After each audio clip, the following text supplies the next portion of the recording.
The protagonist says that from this day on, their partnership begins.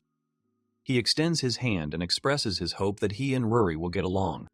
The guy remembers that on that day they decided to become stronger. Rury looks up at the protagonist, takes his hand in hers, and agrees with the guy's previous words. The girl promises to become stronger together with Suguto, the main character. Their oath is strong, simple, and eternal. A few days before, a man rudely addresses the protagonist on the bus. He wants Suguto to give up his seat. At this point, Suguto, continuing to ignore the stranger, recalls the words that a person's maturation comes with failures. Despite the man swearing at him, the protagonist looks calm and does not pay attention to the offender. Suguto wonders what he would do if this situation happened a couple of years from now and assumes that he would not listen to the man. But in the present, he gives the rude man his seat with a smile. The protagonist continues to reflect. He thinks about what the outcome of their battle would have been if it had happened, and he understands that he would have lost anyway, because even if he had managed to win, the police would not have stood up for him, and society would have condemned him. Suguto smiles sadly. He has come to the conclusion that both outcomes are not in his favor, so it is easier for him to give way and smile. Despite everything, the protagonist is not satisfied with this reality. The guy comes to the question of what it means to be a human if this is what growing up is. People on the bus look at Suguto, but he doesn't understand what emotion these looks express, sympathy or contempt. The protagonist believes that he made a fool of himself by giving up his seat to a rude person. Suddenly the bus jerks. The main character turns his head with a surprised exclamation. The driver tries to brake, but doesn't have time. The bus crashes. Suguto, who is standing after giving up his seat to the stranger, tries to keep his balance by bracing his feet on the floor. After the collision, debris flies everywhere. People on the bus cough or groan in pain. Suguto opens his eyes.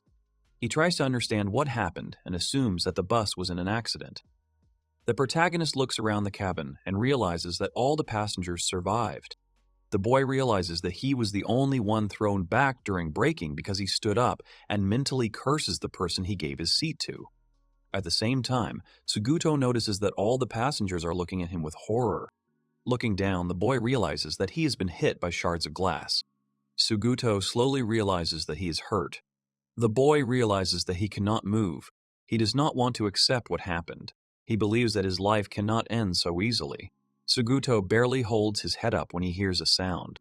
Through the pain, he notices that the rude guy to whom the protagonist had previously given up his seat was not hurt. He films the incident on camera and laughs. Suguto stares blankly at the rude man. The thought flashes through his mind that this man is filming his death. The protagonist is furious at this realization. Despite the pain, he tries to get up because he can no longer allow himself to be laughed at. He wants to take revenge on his offender. Suguto wonders why he has to die, why he has to please people like this rude guy.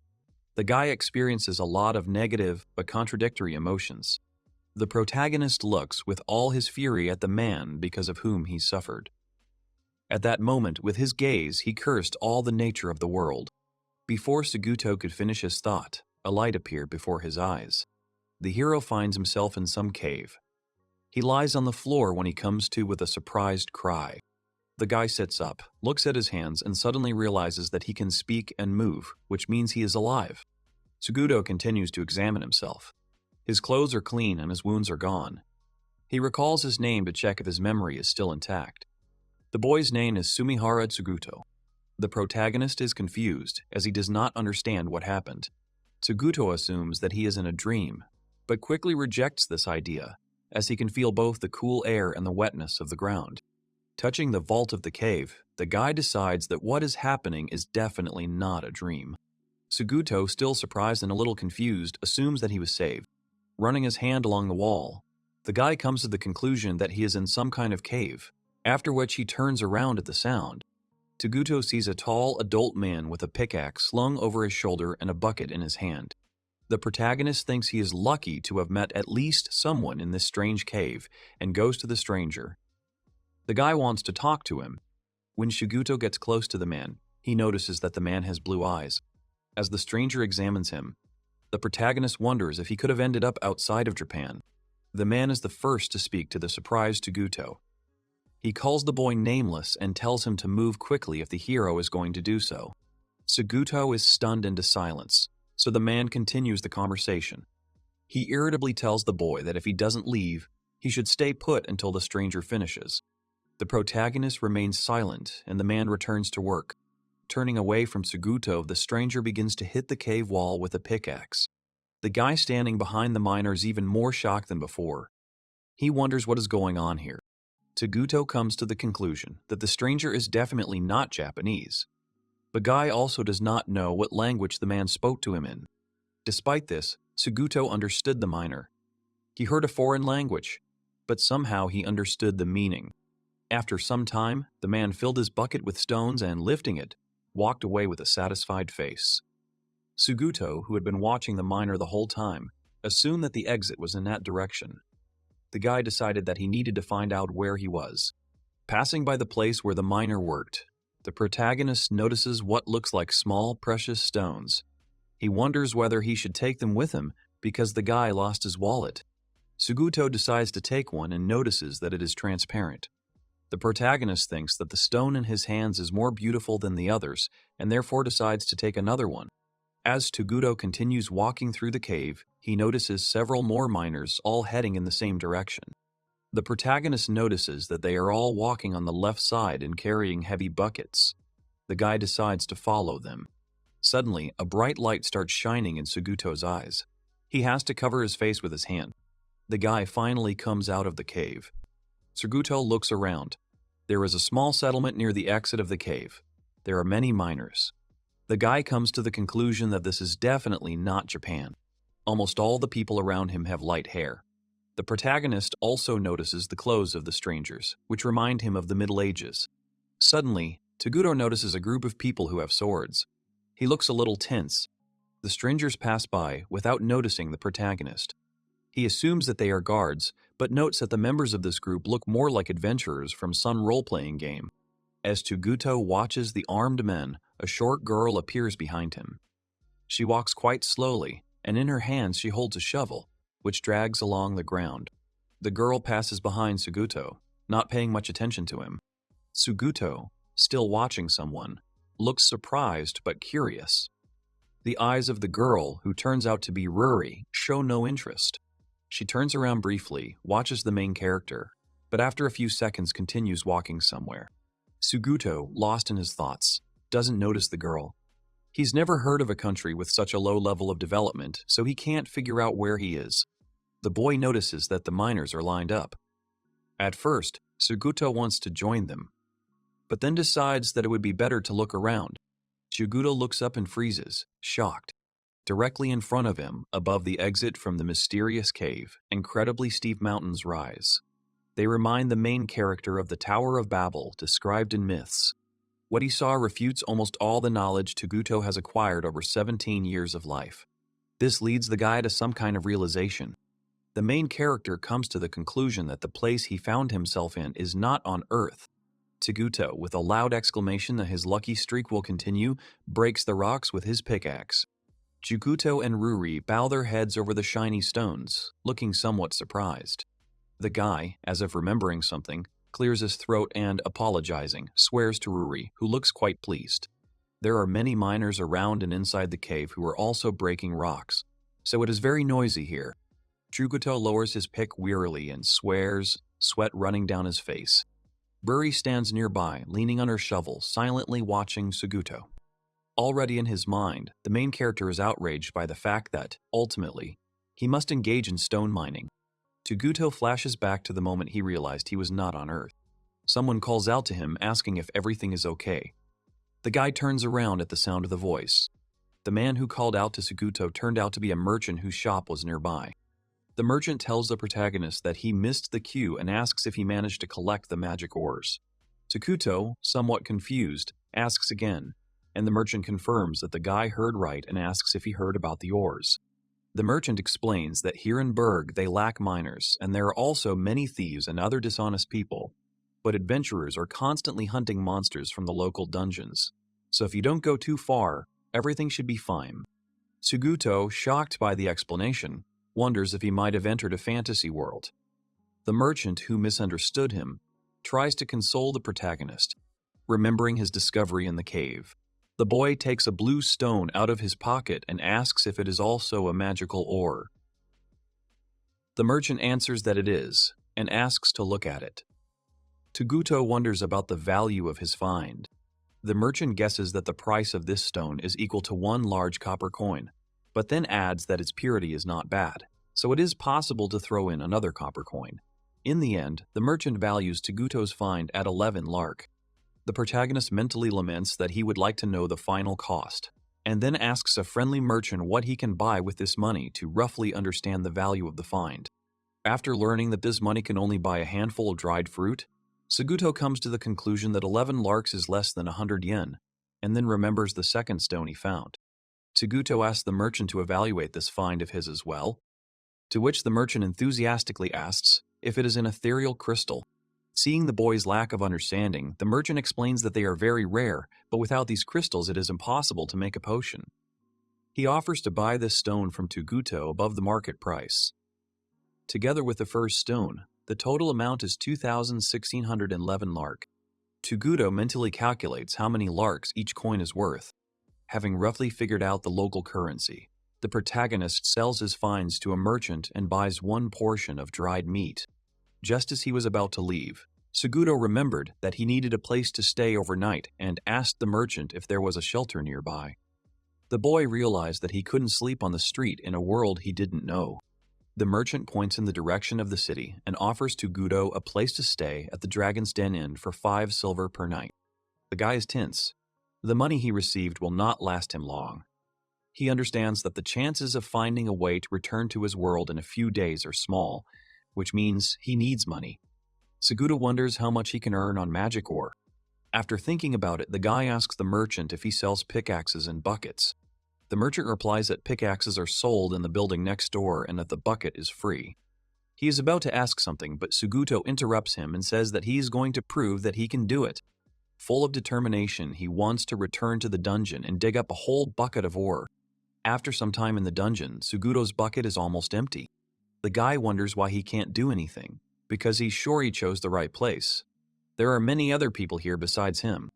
Despite this, only Tuguto fails to extract the ore. The boy understands that at this rate he will collect very little, that now he has to rely on luck. Suddenly, a voice is heard nearby, saying only one word, "Here." Suguto turns towards the sound. He first pays attention to the shoes of his interlocutor as well as to the shovel with which she poked into the ground. The girl repeats herself, pointing somewhere again and declaring that this is a good place. She is short, with long curly hair, elongated ears, and horns similar to a ram's. Surprised, Suguto asks if the stranger is talking to him, and she confirms that she is.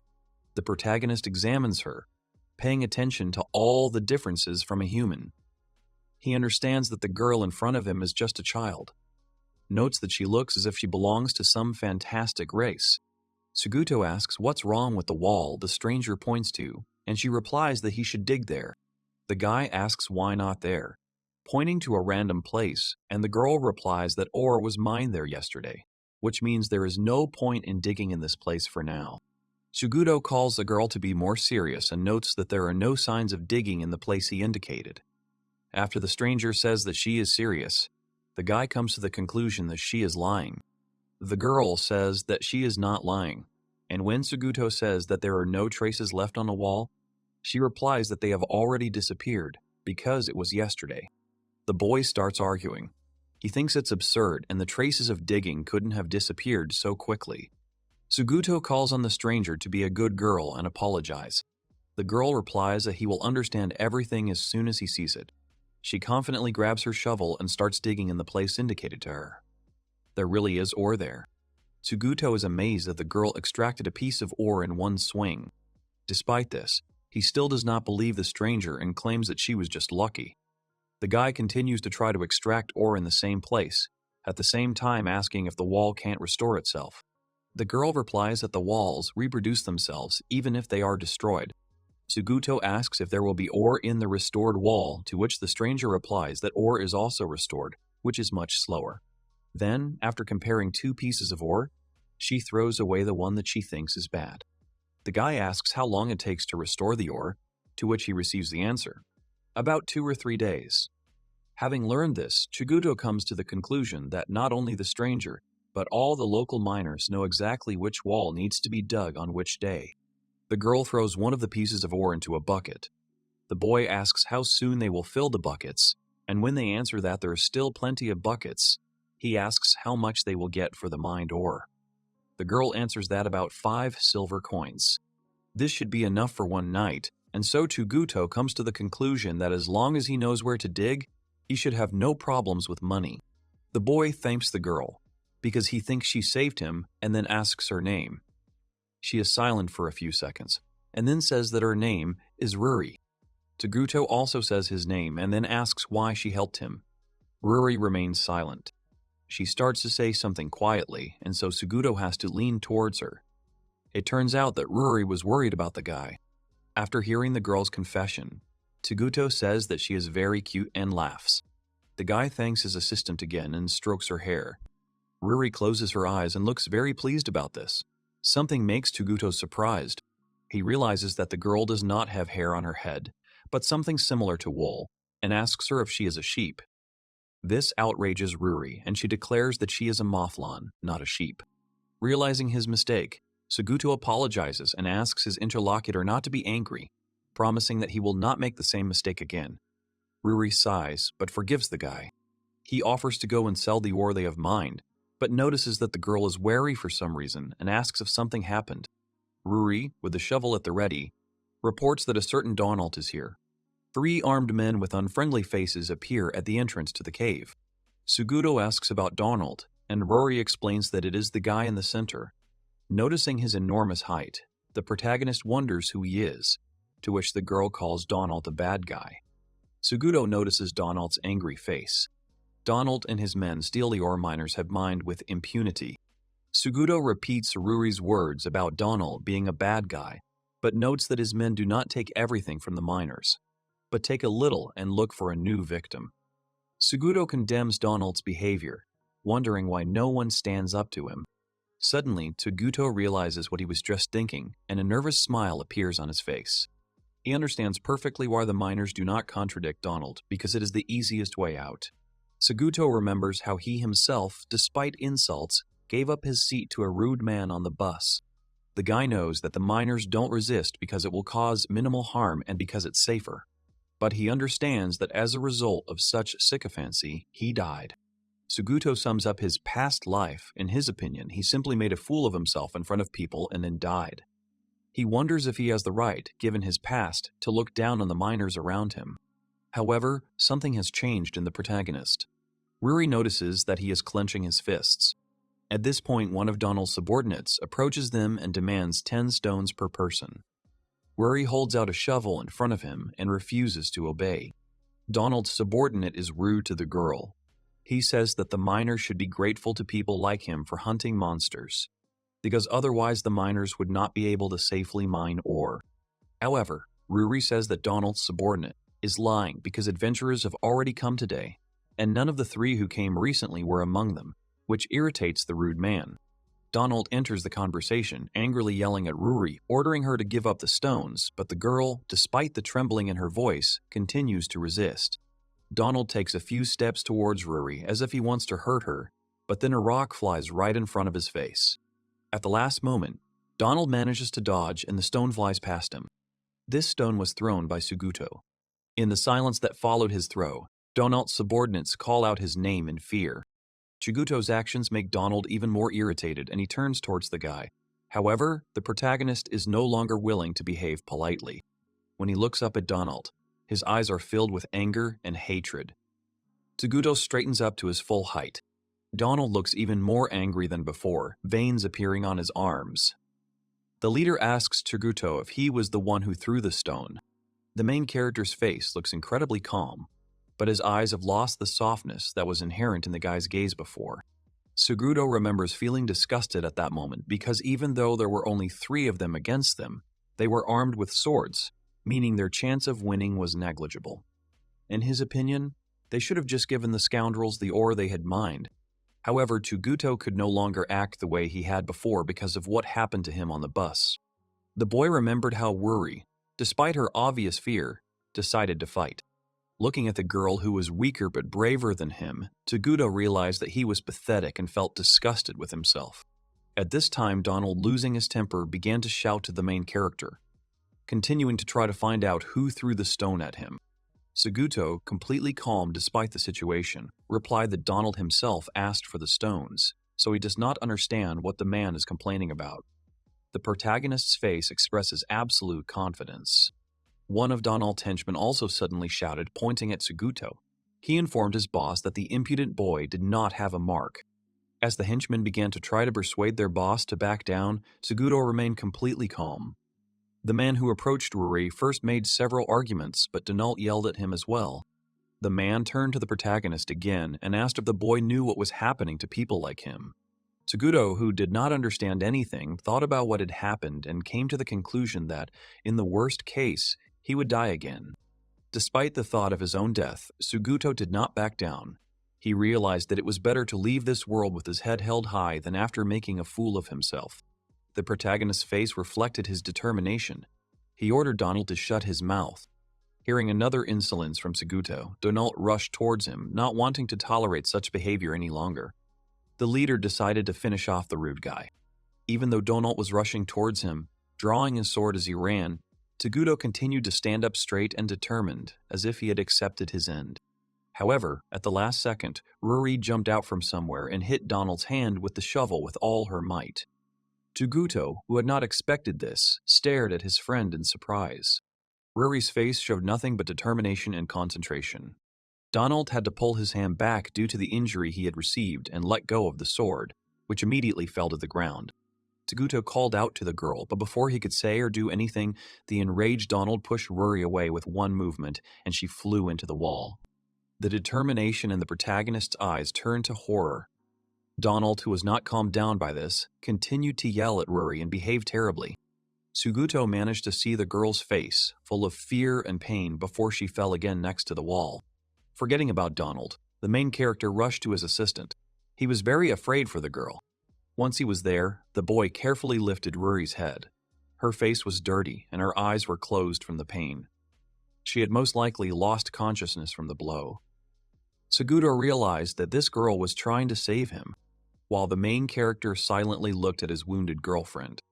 Rage and hatred began to boil inside him again. At this point, Donald started yelling again. He threatened that what happened to Rury would happen to anyone who went against him. Donald also said that weaklings deserve to lie on the ground. Having calmed down a bit, the leader chuckled and walked towards Tsuguto, who was still sitting next to Rury. Donald promised that the boy would be next and told him not to think that anyone could protect him. When Tsuguto turned to Donald, his eyes were filled with absolute hatred. The leader, who had been bragging just a moment ago, involuntarily recoiled from this look full of desire for revenge. Donald stumbled and fell. He could recognize the emotions in Tsuguto's gaze, his rage, regret, and desire for revenge. Sweat began to run down Donald's face. Tsuguto stood up. Behind him was an unconscious Rury, and in front of him on the cave floor was a fallen Donald. Everything that Tsuguto felt now, dedication, confidence, extreme concentration, impenetrable darkness, mixed together and became pure curse. Donald, in an attempt to crawl away from the crazy guy, began to mumble something. He was trying to stop the protagonist, telling him to stay away. A murderous and very strong aura formed behind Tsuguto. Donald, screaming, jumped up from his place and rushed towards the exit of the cave, running past his surprised subordinates. The remaining two of Donald's gang ran after him almost immediately. Tsuguto didn't pursue anyone. He sat down next to Rury again. After some time, the guy tried to give Rury some kind of elixir to drink. After asking if the girl could drink, Tsuguto carefully poured the strange liquid into her mouth.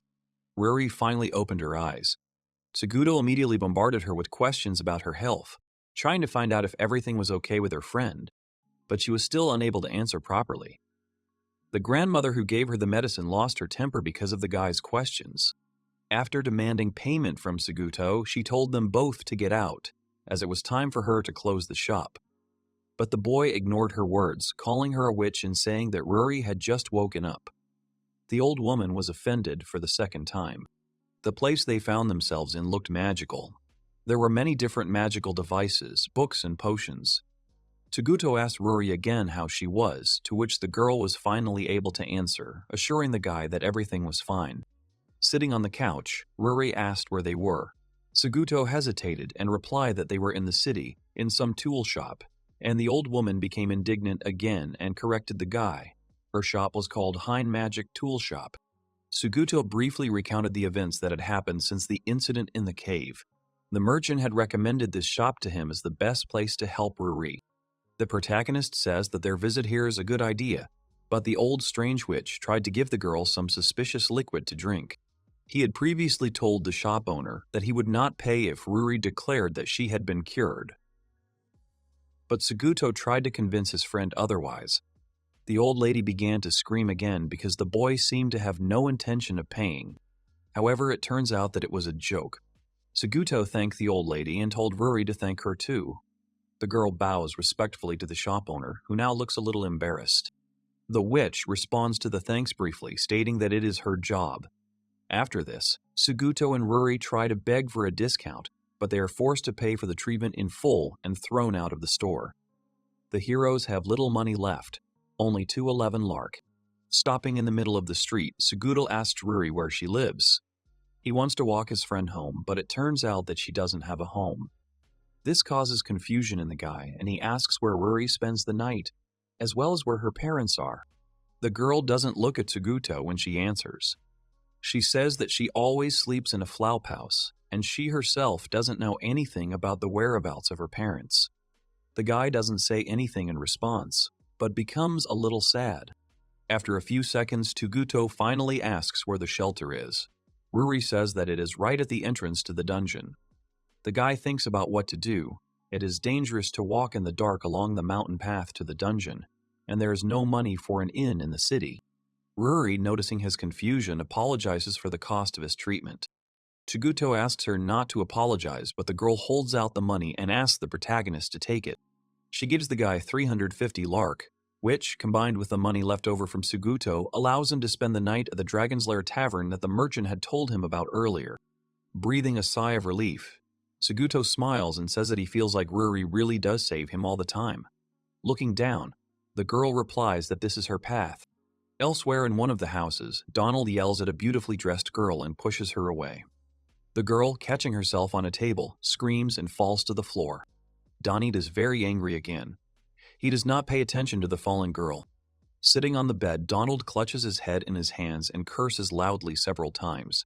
His eyes are fixed somewhere ahead. Several tables appear in front of Donald. They contain basic information about this person, his stats as well as abilities. The status column says cursed, and 239 points have been subtracted from the health stat. Donald exclaims angrily again.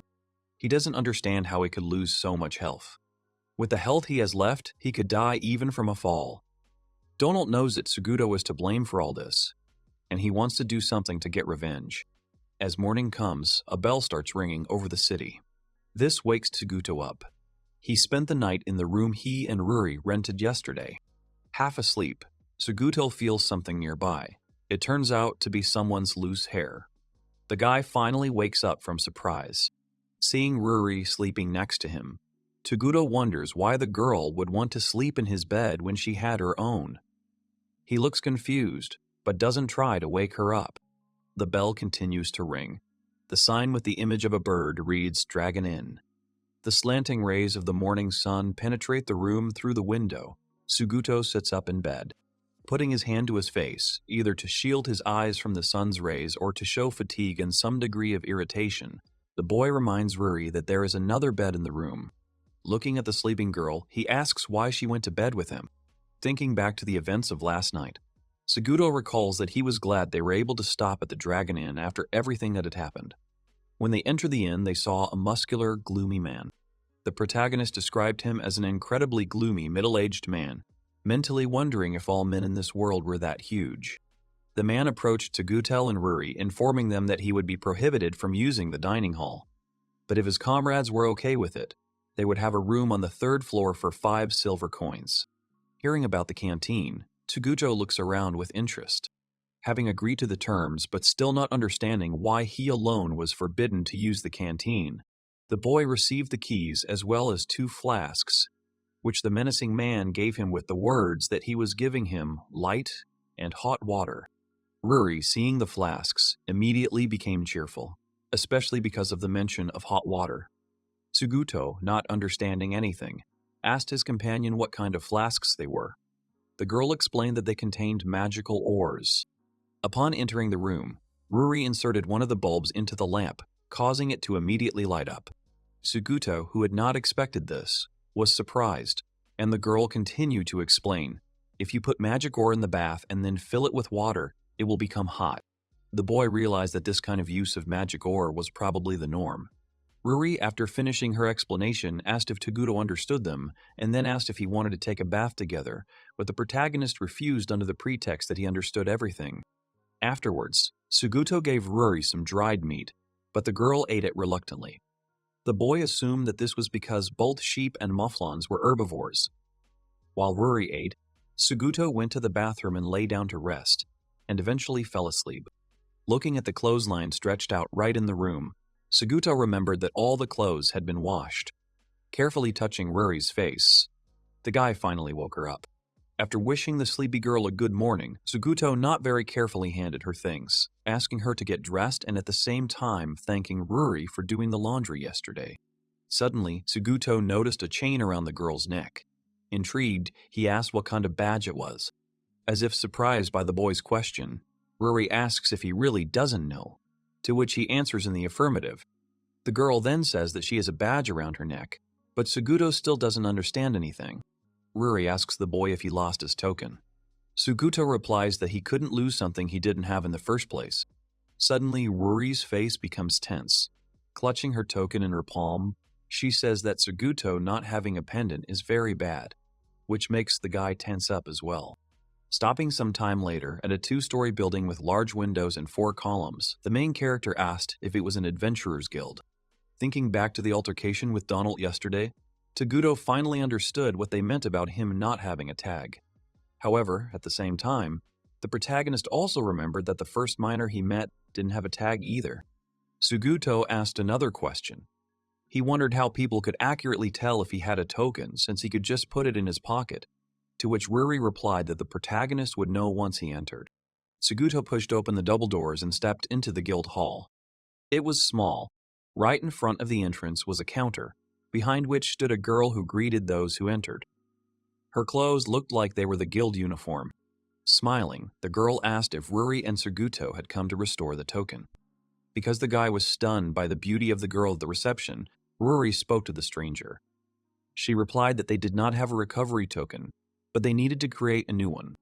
The girl was very surprised and asked again if they really needed to create a new token. After Rury nodded, which confirmed what he had said earlier, the girl at the reception desk became even more agitated. Suddenly, she jumped up and ran somewhere deep into the room, asking the visitors to wait a minute. Suguto asked if everything would be okay, and Rury assured him that it would be. Returning, the receptionist handed the guy something like a bowl with a token in it and asked him to squeeze the token in his hand and then hold it for a few seconds. Rury, who was watching what was happening, exclaimed that something was about to work. 5 minutes later, nothing happened. The girls asked Suguto to wait. 5 minutes later, nothing happened. The girls assumed they should wait a little longer, but now they looked unsure. Tired of waiting for some time after that, Suguto was indignant at having to wait so long. At the same time, a system notification sounded about the activation of the mark and the completion of the account registration. A multitude of system windows appeared right before the astonished Suguto's eyes. Surprised by what had happened, he hesitantly asked the stranger from the guild what these windows were. The girl, smiling, said that the main character had successfully registered, which could not help but make the worker feel relieved. The girl explained that details of his soul, which are called status here, were now flashing before Suguto's eyes. Only Suguto himself can see this status. The main character does not look particularly happy. He is still amazed by what is happening. Suguto studies his characteristics. Rury, distracting him from this activity, asks the guy to look at his badge. It somehow has the main character's name written on it, although until recently it was completely empty and ordinary, which Suguto immediately notes. The guild girl continues her explanation. She says that in order to view your status, you need to fill your personal token. Filling, she adds, means pouring your mana points into your equipment. The girl explains that unique equipment is usually called artifacts. They have an aura reminiscent of the souls of creatures and are called pools of mana, which serve as vessels for its accumulation, and filling is placing mana in the vessel. The guild worker adds that she asks Suguto to squeeze the token in his palm so that the mana points from his body would flow into the token, filling it. Looking at his mana points, the boy realized why it took so long to fill the token. His mana was very low. The girl explained that the token added 10 mana points, but once they were spent, the artifact would automatically turn off. Suguto, seeing 239 mana points in his stats, asked what the minus meant, but it turned out that the guild worker had never encountered such a situation before. The girl began to look a little upset that she couldn't help, but Suguto immediately asked the next question about the meaning of the status line, to which the guild worker happily answered, "It means the current state." Looking at this line in his soul stat, Suguto wondered what the cursed status that the boy possessed could mean. Suguto comes to the conclusion that he can't ask the girl about the meaning of his status because it would be tantamount to admitting that he is cursed. The guild worker continues to explain something, but the guy barely listens to her. Finally, the girl says that she will explain one important detail. Leaning closer to Suguto, she asks him to look at her face. After repeating the request, the protagonist carefully looks into the worker's face, once again noting her beauty. A few seconds later, a system window appears right in front of the girl's face, indicating her name, job, and clan. The girl's name is Saria. She is an employee of the Adventurers Guild and belongs to it as a clan. Suguto recoiled in surprise and lets out an involuntary cry. Saria smiles and repeats her name, saying that she had long dreamed of introducing herself to someone like that. The guild member explains that the name window is the most important function of the tag. Between other token carriers, simply by focusing, the target's name can be determined. Suguto now understands why Donald's men quickly realized that he was without a token. Saria adds that this feature is necessary for identifying red names, and it is these that are the reason why this feature is important. The name becomes red after a murder, the girl explains, and therefore all owners of red names without exception become objects of suppression. As soon as a person with a red name is suppressed, you can present his token and receive a reward. Suguto asks again if suppression means death of the red name holders, and asks if he himself will not receive a red name for this. Saria explains that after eliminating the red name holder, the color of your name remains the same. Now the protagonist understands why Rury urged him to hurry up and make a token. It greatly reduces the risk of being hurt or killed. As Suguto continues to ponder over the incident from yesterday, he comes to the conclusion that he could have easily been killed by Donald. He is distracted from his thoughts by Rury, who tugs at his sleeve. He asks her friend if something happened. Rury says that Suguto needs to register to be an adventurer. The guy again did not understand what they told him. But Saria, who heard the conversation, was very happy because she thought that the main character would want to become an adventurer. Rury replies for his companion that he planned to do so, and Suguto is somewhat indignant that his opinion was not asked. Saria, ignoring the guy's disgruntled voices, runs back inside the building, promising to prepare the documents right now. Suguto, completely confused, tries to call out to the girl, but all to no avail. After some time, the heroes ate silently at the same inn where they had stayed for the night. There weren't too many people in the dining room. They were all busy with their own affairs. Breakfast cost 60 larks, so Suguto only had 1 lark left. The menacing man at the entrance to the inn allowed them to use the dining room if both guests had a token. The guy chooses food thoughtfully. Suguto came to the conclusion that the innkeeper had previously forbidden them from using the dining room only because he was afraid that the nameless boy might be the bearer of a red name. Despite the risk, the innkeeper lets them stay the night, so the protagonist assumes that he is a kind person, albeit with a scary appearance. Breaking away from his thoughts, Suguto tells Rury to eat not only vegetables, but also meat. The girl complains that she ate meat yesterday, but the boy objects that there is no logic in this. Just because she ate meat yesterday does not mean that she shouldn't eat it today. Suguto comes to the conclusion that Mouflon's pecorins can physically digest meat, but Rury can't stand it. Every time the guy turned away, she moved the plate of meat closer to him. Taking Rury's plate of vegetables, Suguto said that she had had enough and that he wanted some salad too. After eating it in one sitting, he pushed the plate of meat towards the girl and said that he was full, so she could finish the meat. Rury looks incredibly upset. It's obvious that she can't stand meat. Her pitiful appearance softens Tsuguto a little. The guy promises that he will help her eat meat if she confesses why she wants him to become an adventurer. Rury doesn't start talking right away, so Tsuguto teases her a little, asking what she's going to do, eat or talk. After a few seconds, the girl finally answers, because she wants to become an adventurer too. This answer leaves Tsuguto momentarily stunned, and then he says that Rury can become an adventurer on her own. However, the girl replies that she cannot. With her hands clasped in her lap, she explains that she is not entirely her own master, and therefore cannot do what she wants. This explanation raises even more questions for Tsuguto, and Rury says that he can see all the information in her name window. Looking closely, the guy does indeed see lines about his companion being in bondage due to debts. Tsuguto seems both shocked and upset upon hearing this. Rury explains that she cannot become an adventurer until she pays off her debts. The girl looks both sad and resigned, as if she has already gotten used to this situation. After understanding the situation, the protagonist comes to the conclusion that Rury wants him to become an adventurer because of the opportunity to work and get rewarded. The girl explains in a trembling voice that she also wants to help. Tsuguto, correctly interpreting the girl's words, asked if she meant to say, "Let's be adventurers together," to which he received an affirmative nod. Rury hesitantly tried to say something. Gathering her strength, she finally finished the sentence. Rury said that she wanted to rise higher and become stronger. At that moment, the girl looked very determined. Tsuguto recalls Sari's explanation of the level he gained in the guild. He realizes that he and Rury share the same desire to become stronger. It is stronger than the desire to return to Japan, despite Tsuguto knowing the risks. Without looking at his companion, the guy asks her why she wants to become stronger. Rury clenched her fists and answered loudly and decisively. She wanted to become stronger so she could beat up all the bad guys. Such a passionate answer surprised Tsuguto. However, the surprise quickly passed and the boy laughed. Rury, embarrassed and angry at someone else's laughter, began to scold Tsuguto, who, in a futile attempt to stop laughing, apologized to the girl. After laughing, the main character admitted that the simple and clear words of his little companion were true. He feels and has always felt the same desire to beat up bad people, but before he could not do it because he was a weakling and a coward. Despite everything, he was noticed by his companion, who was now sitting next to him, pouting.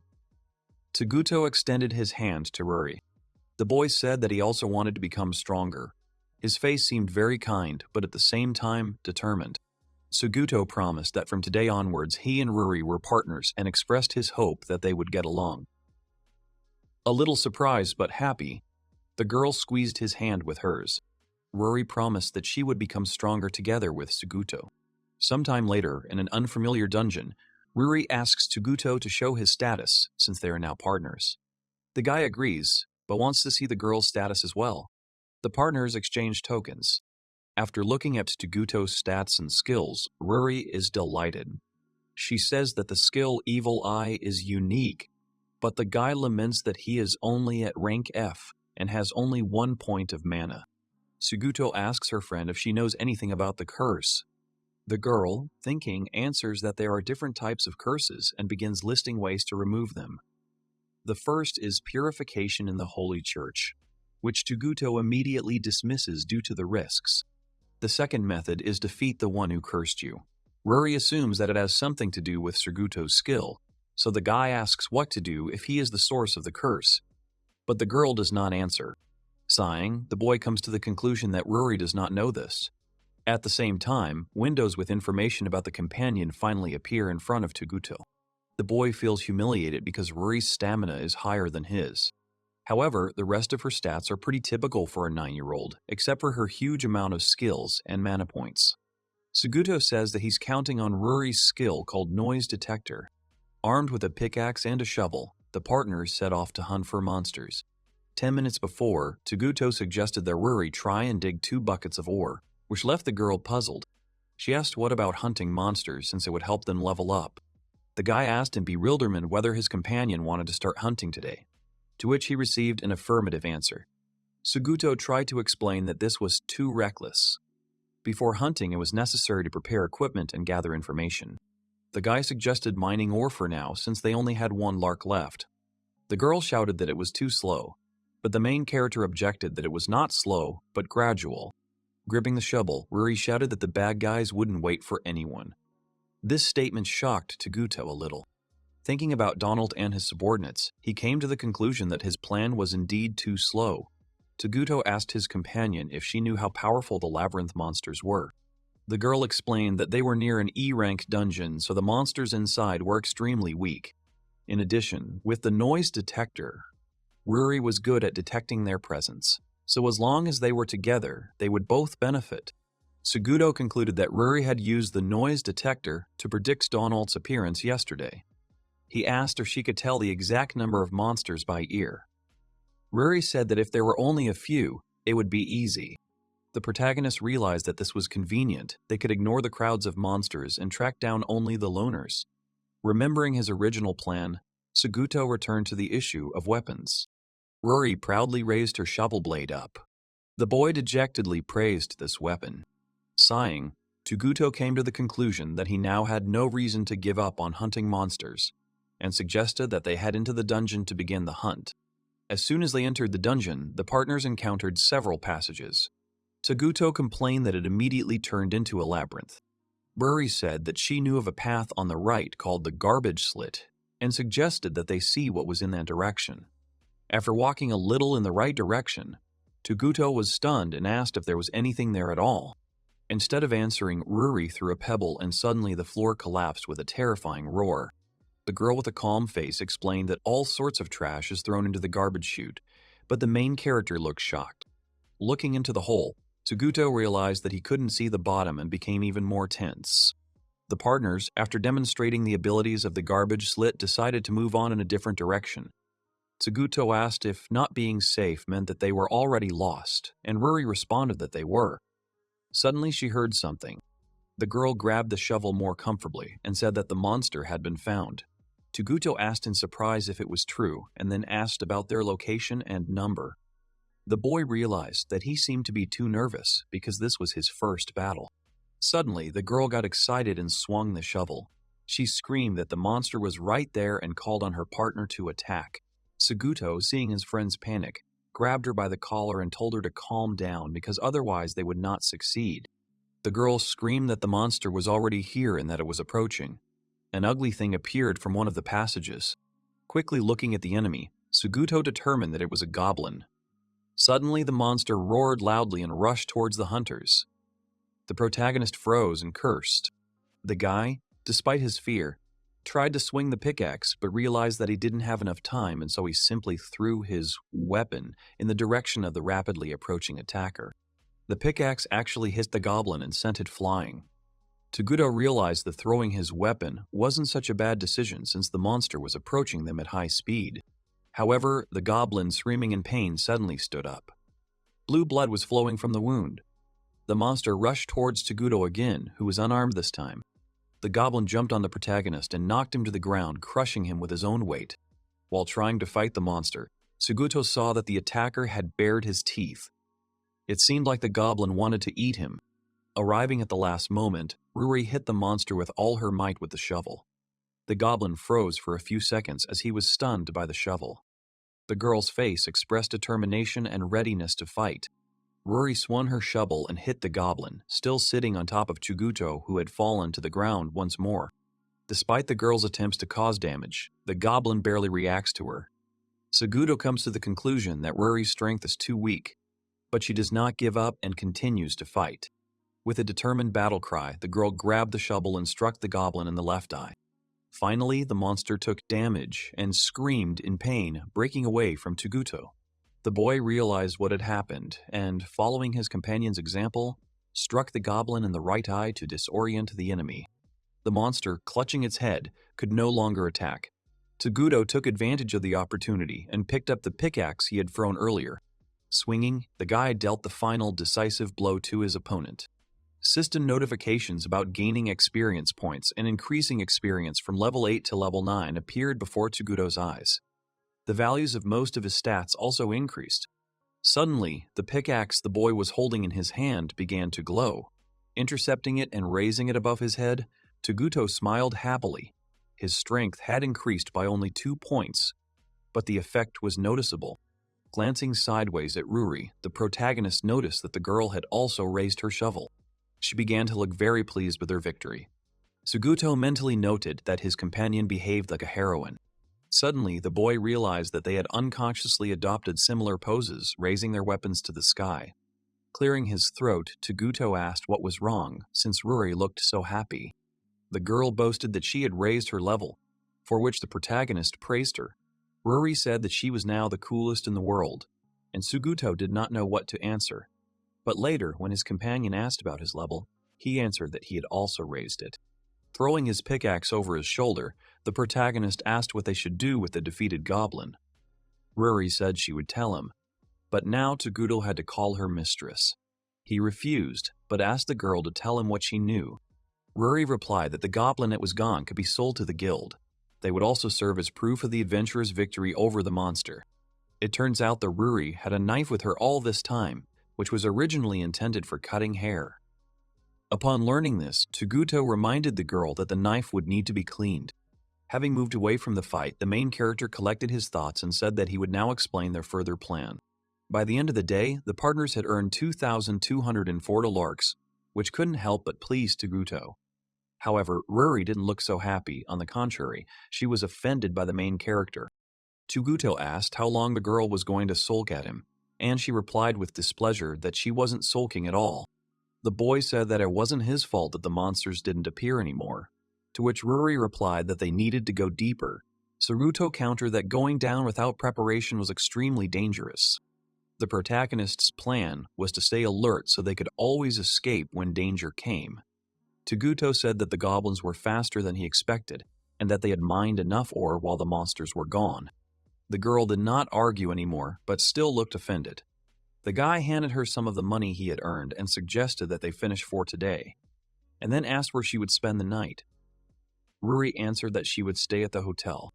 She said that she paid 3 pieces of silver for a night's lodging, breakfast, and dinner, which was quite cheap. Suguto agreed with this judgment and expressed his desire to spend the night at the inn as well. But Rury replied that he could not stay there. After learning that this establishment was exclusively for slaves, Suguto realized that the prices at this inn were low because of this. The boy wondered about a place to stay for the night.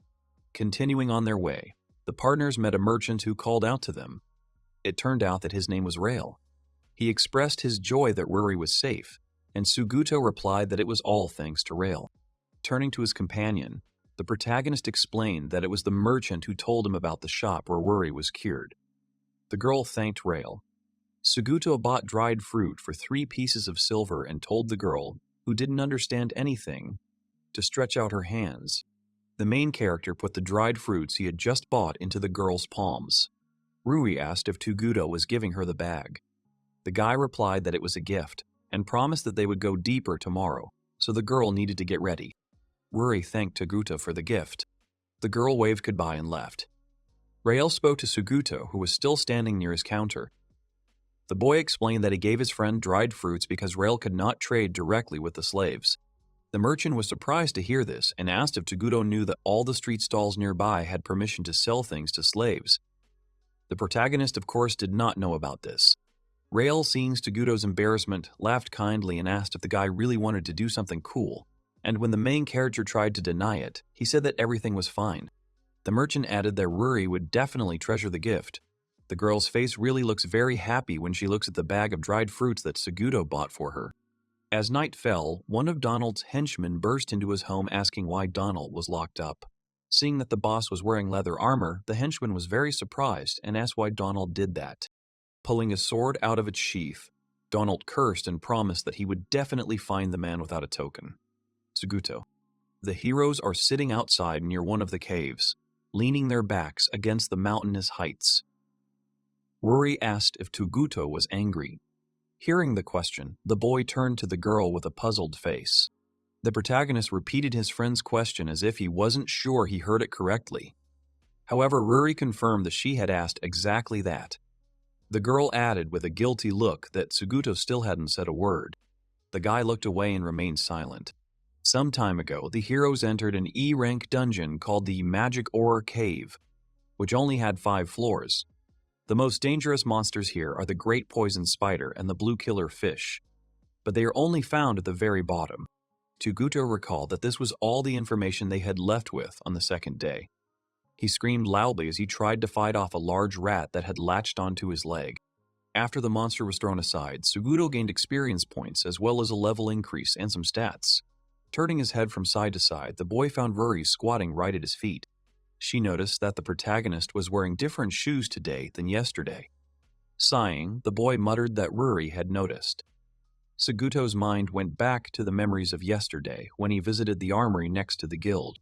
After examining the equipment, the boy came to the conclusion that it was beyond his means. Suddenly, an uncertain salesman called out to him and offered Suguto to change his shoes. Looking down, the protagonist realized that his ordinary dirty sneakers must be a rarity in this world, and that was why the seller offered him a deal. Realizing what was going on, Suguro demanded expensive boots in exchange, which horrified the man. The guy himself looked very pleased. Regardless, the exchange took place, and Suguto received the Yingxian protective boots, which looked like a piece of armor. In order for them to be a great weapon, these boots had to be used in combination with the ability Constitution and Battle. In addition to the shoes, Suguto received several bonuses: a belt made of dragon skin and a set of 3 throwing knives. The protagonist looks very pleased that sneakers, which are not worth 5,000 yen, brought him such a benefit. Rury pouted and said that it wasn't fair that only Tuguto was fighting. Thinking about this, the main character realized that the girl had not raised her level today because he had instructed her to watch the enemies. The boy realized that, although Rury was very useful, there were no points for finding monsters. Suguto, thinking, suggested the following tactic. He would reduce the number of enemies, and Rury would finish them off. Noticing that the girl was distracted, the protagonist asked what was wrong. Rury replied that she had a feeling that there was someone in one of the passages. Carefully moving in that direction, Suguto told the girl to stay behind and keep the shovel ready. Even though there was no one in this tunnel, the boy knew that Rury's detector never failed. Turning around, Suguto noticed a huge spider monster right above Rury. The protagonist screamed and tried to warn his friend, who had not yet noticed the danger. A great poisonous spider rushed straight at her. Suguto took off at the same time as the monster, but he quickly realized that he would not make it in time. The spider fell right on top of Rury, crushing her with its weight. A startled Suguto screamed her name. The guy saw the amount of blood from afar and was horrified. However, for some reason the spider stopped, which greatly surprised the main character. It turned out that the blood belonged to a monster because Rury had her shovel at the ready all this time. She tried to throw the spider away. Seeing that the girl was okay, Tuguto was very happy. However, the spider was not defeated and tried to bite off the girl's shovel. The main character began to attack the monster because he was very worried about his companion. Gripping the shovel even tighter, Rury shouted that the spider was now hers and neutralized the monster that attacked from above. System windows appeared before the girl's eyes, indicating that she had received experience points and advanced from level 7 to level 9. In the present, Rury tried to talk to Suguto again. She said that the boy hadn't said anything since the battle. The girl asked if he was mad at her for not noticing the spider. Sighing, the protagonist gently stroked Rury's head. With a sad smile on his lips, Suguto explained that he was never angry about this, and that he was silent because he had made a few conclusions for himself. The girl looked up at the boy but said nothing. A few seconds later, Rury clenched her fists and declared that they both had to draw conclusions since they were partners. Suguto mentally noted that the girl's apathy had turned into capriciousness. Returning to his thoughts again, the protagonist noted that they had originally planned to avoid the poisonous spiders because of their venom, even if the monsters were alone. Continuing to speculate, Suguto came to the conclusion that the spider that attacked them had attached itself to the ceiling in order to hide and perhaps used its web to move silently since the monster was able to slip past Rury's noise detector. The main character realized that relying entirely on the girl's ability was a mistake. Suguto thought about how they needed to be prepared for situations where dodging wouldn't help. He told Rury that they still needed antidotes and potions. After asking the girl not to worry and leave the shopping to him, the boy suggested that they finish for today.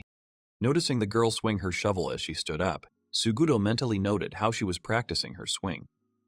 Concerned for his friend, The protagonist asked her not to go hunting alone.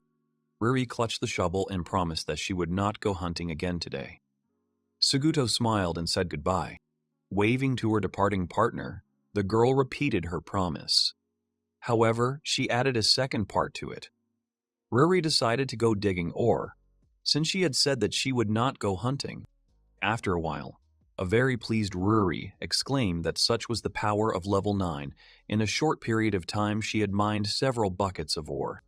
After thinking about it, the girl came to the conclusion that at this rate she would quickly dig up a ton, pay off all her debts, and be able to live in a hotel with Suguto. Rury began to count her loot, estimating how many nights at the hotel the money she had mined would last her. Suddenly, a voice came from behind the girl saying that she looked very happy. Donald and his subordinates approached Rury. At this time, Suguto frowned and said that the price was too high. The old woman who helped cure Rury replied that her price was equal to the market price, and if the buyer was not satisfied with something, he could leave. It turned out that her name was Agatha. A spark of irritation flashed between the bargaining buyer and seller. Suguto began to calculate his funds. For the mission to destroy the monster from the Dungeon of Magic Ore, he received 720 larks, which led him to the conclusion the fang of the poisonous spider is considered a rare material, so the guy decided to sell it. However, antidotes and paralysis potions cost 1,000 larks each, and health potions cost 2,000 larks. The protagonist decided to buy 2 potions of each type and asked for a discount for taking so many. A verbal altercation began between him and the old lady saleswoman again. Trying to calm down, Suguto explained the situation. Noting that no one was obligated to give him a discount, he added one but. The protagonist explained that these potions were for Rury because she had suffered from a great poisonous spider and the guy, as her comrade, could not ignore such a danger.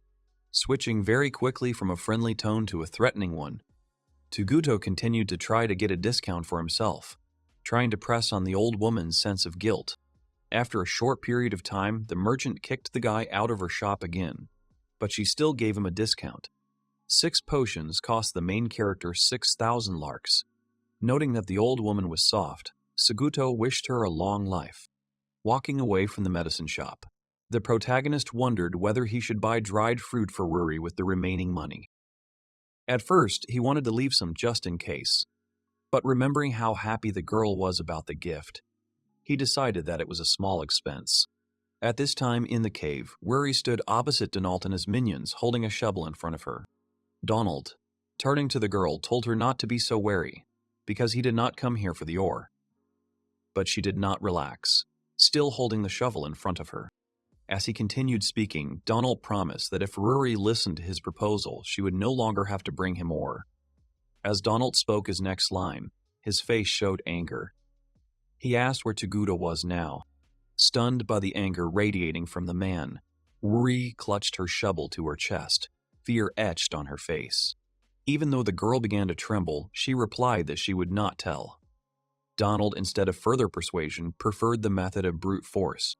When the girl fell, the man repeated his question. The dried fruits that Suguto had given him fell to the floor and spilled out of the bag. Taking a step towards Rury, Donald stepped on them, crushing the precious gift. The man, who began to lose his temper, continued to be rude and threatening. Remembering Suguto's kind smile, Rury clenched her fists. The girl, full of determination, shouted that she would not tell Donald anything. At this time, it was already dark in the city. Suguto, who had stopped for the night at the tavern again, decided to try the dried fruits he had bought for Rury. They were quite tasty. However, the guy didn't know what kind of fruit it was, and so he decided to ask Rury about them tomorrow. Recalling what happened that night, the protagonist thought that something bad happened to Rury while he was chatting about frivolous things. The girl was grabbed by her clothes and dragged somewhere. The hand that had suddenly grabbed her was released. Rury began to fall into the garbage pit, where the survival rate was 0%. Falling into the garbage pit, the girl, despite her wounds and the unbearable pain she was experiencing, tried to call Suguto by name. The fair-haired hothouse boy had a dream. He, running forward, seems very happy about something. He dreamed of becoming a world-famous adventurer, and he worked tirelessly for that. Every day, the boy worked hard during his training, and finally, as an adult, he reached the status of a qualified adventurer. He also found companions with whom he was happy. At least, that's what the boy thought. However, everything changed. A huge monster attacked his team, grabbed his comrades. This monster was a Cyclops, a one-eyed giant. This monster appeared suddenly while the others were destroying the goblins, and it turned out to be incredibly strong. The monster first attacked the warrior who was walking ahead to protect the others and took his leg off like a doll.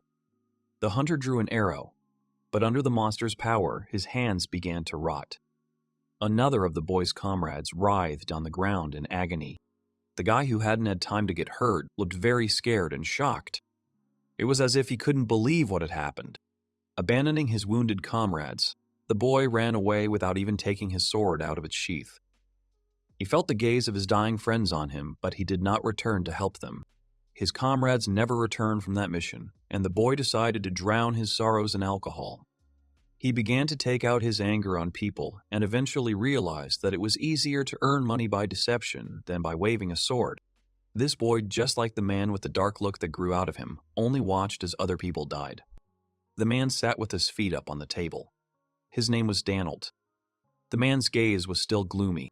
In the caves where the magic ore is mined, Suguto looked around worriedly, but he could not find Rury anywhere. He was sure that the girl would come to the dungeon early to start work, but she was nowhere to be found. Suddenly, Suguto noticed the elderly stranger's gaze on him. The man immediately turned away when the boy looked at him.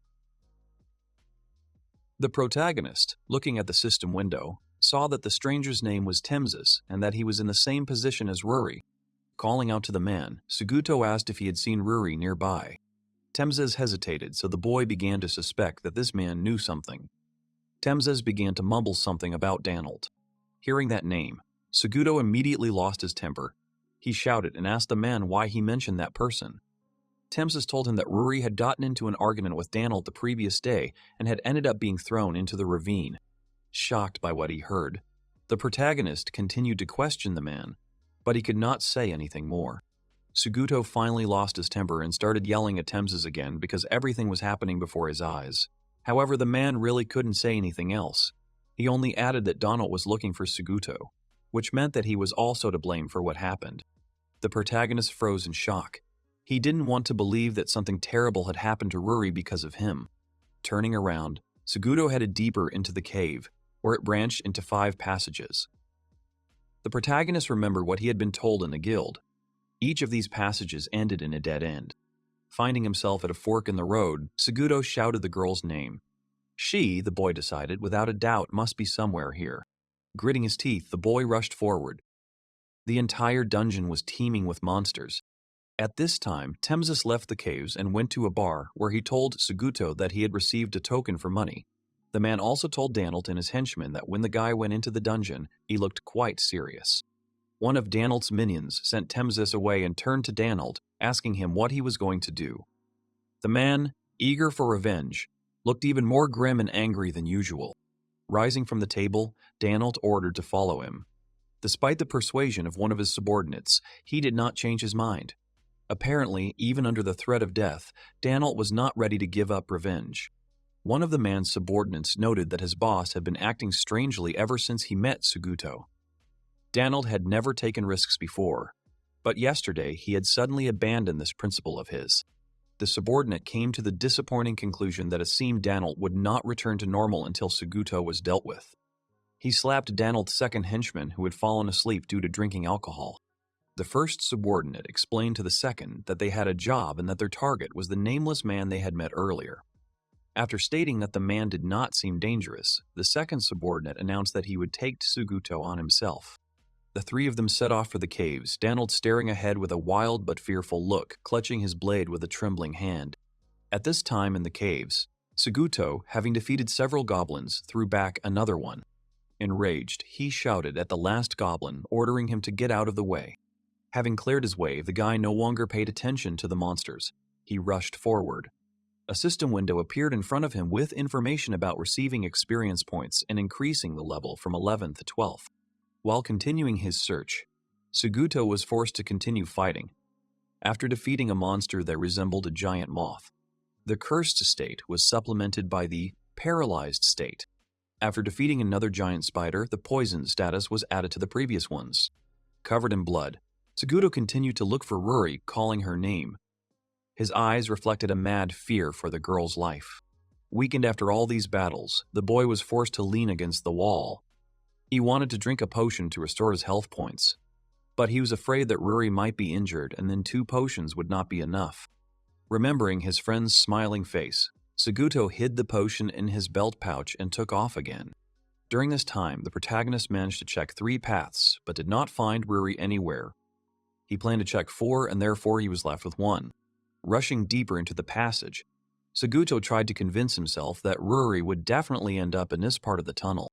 Despite all his efforts, the guy once again saw only a dead-end wall at the end of the path, but did not find any trace of the missing girl. The protagonist stopped in disbelief. This passage was the last one possible. Suddenly, Tsuguto remembered Rury's words about the 5th passage, which was on the right, and at the same time about what was in it: a bottomless garbage pit. The guy turned around and trudged towards the exit from the dead end. He couldn't and didn't want to believe that his girlfriend had been thrown into the pit, but there were no other options left. Tsuguto understood that Rury might not be there either, but he also realized that he still had to check.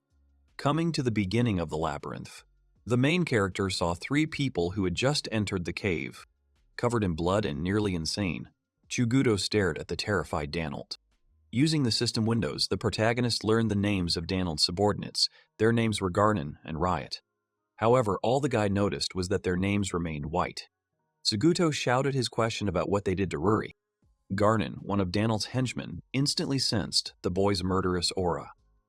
Sweat from fear trickled down his face. Tsuguto took a few steps towards the trio. With emphasis on each word, the boy repeated the question of where Rury was now. Danolt's face, like the faces of his subordinates, expressed fear. Despite this, the man shouted a threat at Tsuguto. He said that he had finished with Rury and that the same fate awaited the boy if he came closer. The protagonist's eyes became completely lifeless after these words. In an instant, his aura increased 100-fold, putting even more pressure on the trio of adventurers. Tsuguto silently prayed for Rury to be okay. He really hoped that he had been lied to about her death. However, now he knew how to eliminate people without getting a red name. Several system notifications appeared at once. Tsuguto gained experience points and unlocked 2 skills: Detect Magic and Magic Mastery. The guy realized that in order not to stain his name, he only needed to remove the badge before the massacre. Tsuguto tore the chain with one movement, ripping it from his neck. After the boy threw his mark at the men's feet, Danolt realized that the enemy was going to finish him off. Garnon and Riot screamed, trying to get the boss's attention, but he shouted his conditions at Tsuguto. Danolt would forgive him if the boy lifted his curse. However, the brutally calm protagonist responded with a death wish. Danolt tried to justify himself and began to promise that he would apologize as soon as the curse wore off. But Tsuguto, whose gaze was becoming more and more insane, repeated his words. His aura became even more frightening. His desire to kill seemed to be visible. Danolt, realizing that his words were not heard, was frightened. With a deafening cry, he raised his sword to strike. Having lowered it onto the guy's shoulder, the man froze. Despite the fact that blood began to drip from the wound, the protagonist continued to stand. Horror was reflected on Danolt's face. Suddenly, Tsuguto raised his hand and grabbed the man's head.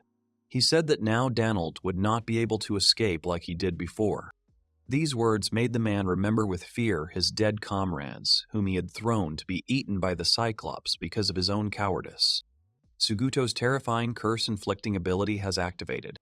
Danolt's health points began to rapidly decrease. The man realized that he would die if he couldn't stand. Despite all his efforts, he couldn't move Tsuguto's hand. Danolt realized with regret that if he had been as strong as in his prime, he could have easily defeated the boy. Suddenly the man wondered why he was standing in front of this man and whether he would have met him if he had not bothered the miners. Danolt tried to remember why he was here, why he had given up training and being an adventurer. Screaming in pain, the man tried to understand himself, to understand why he stopped chasing his dream. The smiling faces of his comrades appeared before his eyes. Danolt couldn't remember, couldn't understand why he had abandoned his dear friends. Tears streamed down the man's face. He regretted that he had not been able to stand firm, that he had abandoned his comrades. Daniel regretted that he had betrayed his dreams.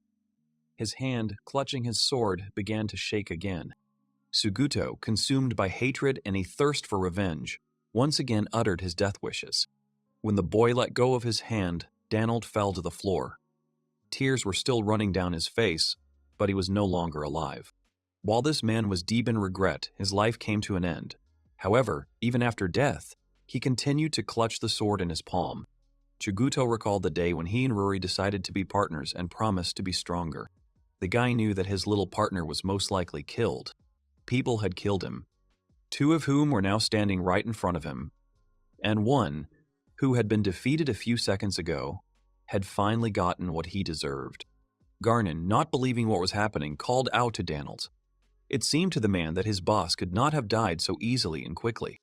Riot quickly assessed the situation, jumped up and rushed towards the exit. However, Suguto, noticing this, did not remain idle. The guy reached for his belt and with one movement pulled out a throwing knife. The very next second, this weapon was thrown towards Riot, who was trying to escape. The knife stabbed the man right in the back. Riot fell to his knees and screamed in pain. While Garnon was watching what was happening, Suguto appeared right in front of him and, striking, deftly pulled the other man's sword from its sheath. Having slashed at the fat man's legs, the protagonist calmly continued to walk forward. In his right hand, he still clutched the bloody sword. Riot, despite his injury, tried to get up and crawl away, but, looking back, he met Suguto's murderous gaze. The next second, the guy decapitated the swindler with one blow. Garnon, who was watching what was happening, looked shocked. Realizing that it was his turn, Garnon reached for the potion that restored his health points, but dropped it. The man wanted to pick it up, but then the flask stopped, crashing into someone's boots. Looking up, Garnon saw Suguto. With one precise kick, the protagonist threw away the last surviving man who was trying to beg for mercy. Garnon realized that this guy did not care about their lives. Suguto raised his sword, swinging at the last opponent. Garnon screamed at the last second before his execution. He said that Rury was alive. For the first time since the beginning of this meeting, some semblance of emotion appeared on the protagonist's face. Afraid to say goodbye to his life because of the crazy guy, Garnon continued. He said that he, Daniel and Riot, only wounded Suguto's companion and then threw her into the crack, but did not kill her. In fact, Garnon knew that Rury could not survive, but lied to the protagonist that there was a chance. He also offered to look for her together, even offered to gather people, all for the sake of returning home. Suguto, having stopped his hand with the blade raised over the enemy, was silent for some time. The boy then lowered his sword and picked up the health recovery potion that Garnon had dropped from the ground, immediately using it on himself. The protagonist took a few steps and picked up the token that he had dropped a few minutes ago, immediately squeezing it. His name remained white in the system window. Garnon, seeing that the boy had picked up the mark, was happy. The man knew that this meant that Suguto would not harm him for fear of tarnishing his name. At this time, the protagonist ordered Garnon to get up. Together they headed for the last remaining passage. Suddenly, Suguto pushed the man. Garnon almost fell into the abyss that opened up before him, miraculously maintaining his balance on the very edge. However, he still ended up on the ground. Suguto turned to his temporary companion again.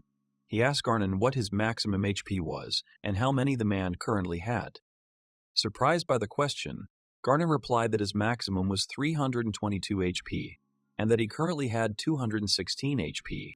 Suddenly, Suguto activated his curse skill. The frightened and dumbfounded Garnon trembled in fear. However, the boy quickly stopped the effect of his skill and ordered the man to check his stats again. Confused, Garnon replied that his maximum health had decreased by 5 points and that the status Cursed had appeared. Suguto finally understood how his ability worked. The Cursed Evil Eye subtracted the same amount from his own maximum MP as it did from the maximum FP of the person being cursed. Both people would gain the Cursed status. However, the protagonist did not save Garnon's life for the sake of conducting tests. He repeated the man's words that even if you fall from such a height, you can survive, and asked again who they belonged to. Looking at the bottomless pit behind him, Garnon realized that he definitely wouldn't survive if he fell into it. But he confirmed out loud that it was possible. Suguto continued to doubt. The next moment, the protagonist pushed Garnon down, asking him to prove his words. As he fell, the man wondered if it was madness to deal with someone right after picking up a token. Chiguto listened silently and emotionlessly to the screams of the man falling into the abyss, clutching his token tightly in his palm. The boy continued to sit near the edge of the pit. 3 minutes later, his name was still white. Realizing what this meant, the protagonist jumped up from his seat. If Garnon hadn't died in such a short period of time, then Rury should have survived as well. Chiguto jumped straight into the bottomless pit without hesitation. Falling into the abyss, the protagonist concentrated with all his might. He forbade himself to close his eyes because he could not miss a single option. Chiguto promised himself that he would definitely find Rury. Suddenly, a blinding light appeared right in front of the main character. Chiguto fell from a dizzying height. The water closed over him with a dull splash. He flapped his arms wildly, trying to float. If you fall, the only thing that can soften your fall is water. But even that is no salvation. It is deep, dark, and below is a blue killer fish. He finally overpowered her. The fish twitched one last time and froze. But the victory came at too high a price. The air ran out. He looked around without leaving the water. The place he had surfaced to was strange and ominous. This was no ordinary lake. He was in a flooded cave, or perhaps in forgotten catacombs. He swam slowly toward the shore, keeping his wary gaze fixed on the gloomy vaults. The exit was too far away.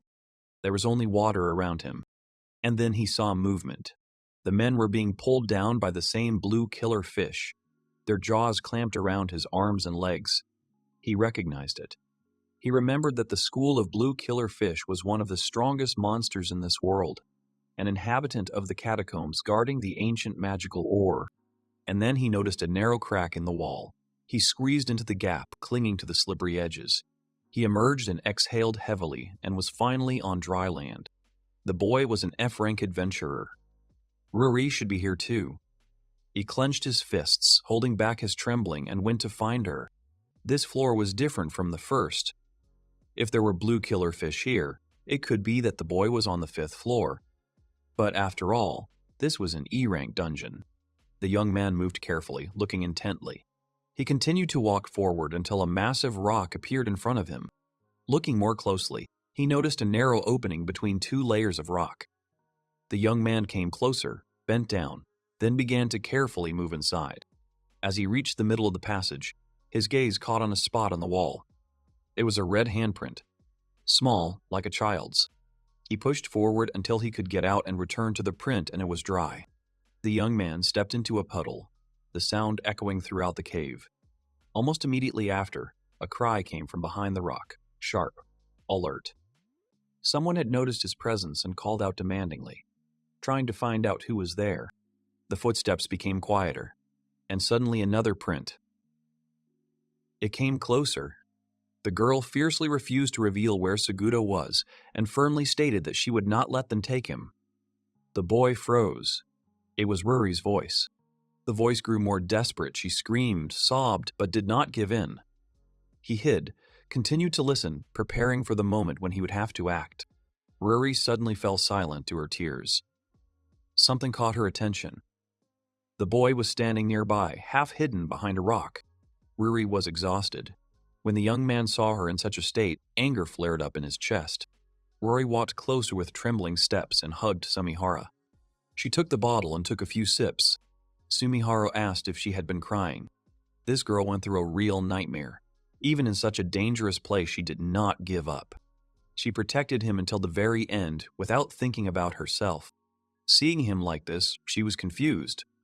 The young man sat with his head down, and the tears continued to flow. She came up quietly and raised her hand, gently stroking his head.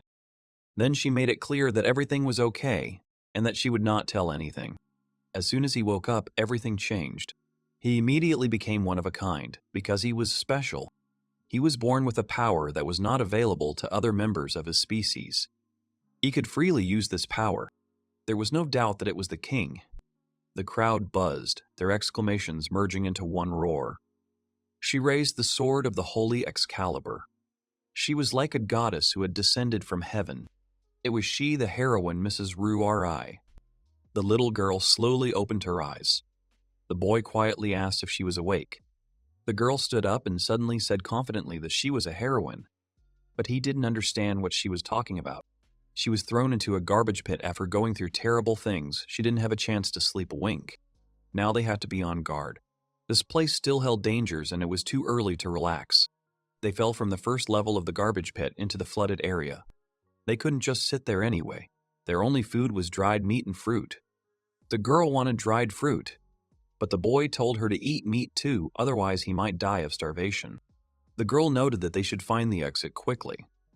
She went back and wanted to check this way first. It turned out to be dangerous there, as Rury learned that a big guy was waiting for them there. This upset her greatly. The young man frowned, thinking, this big guy could be a monster that was dangerous. She spread her arms out to the sides, showing how big the one she saw was. Suguro agreed that it was big. Anyway, since even the careless Rury was able to remain vigilant, he wanted to take a look at it too. If there was something dangerous there, then intelligence would allow them to come up with countermeasures. After 20 minutes of walking, they reached a fork in the road. Without wasting any time, they turned left.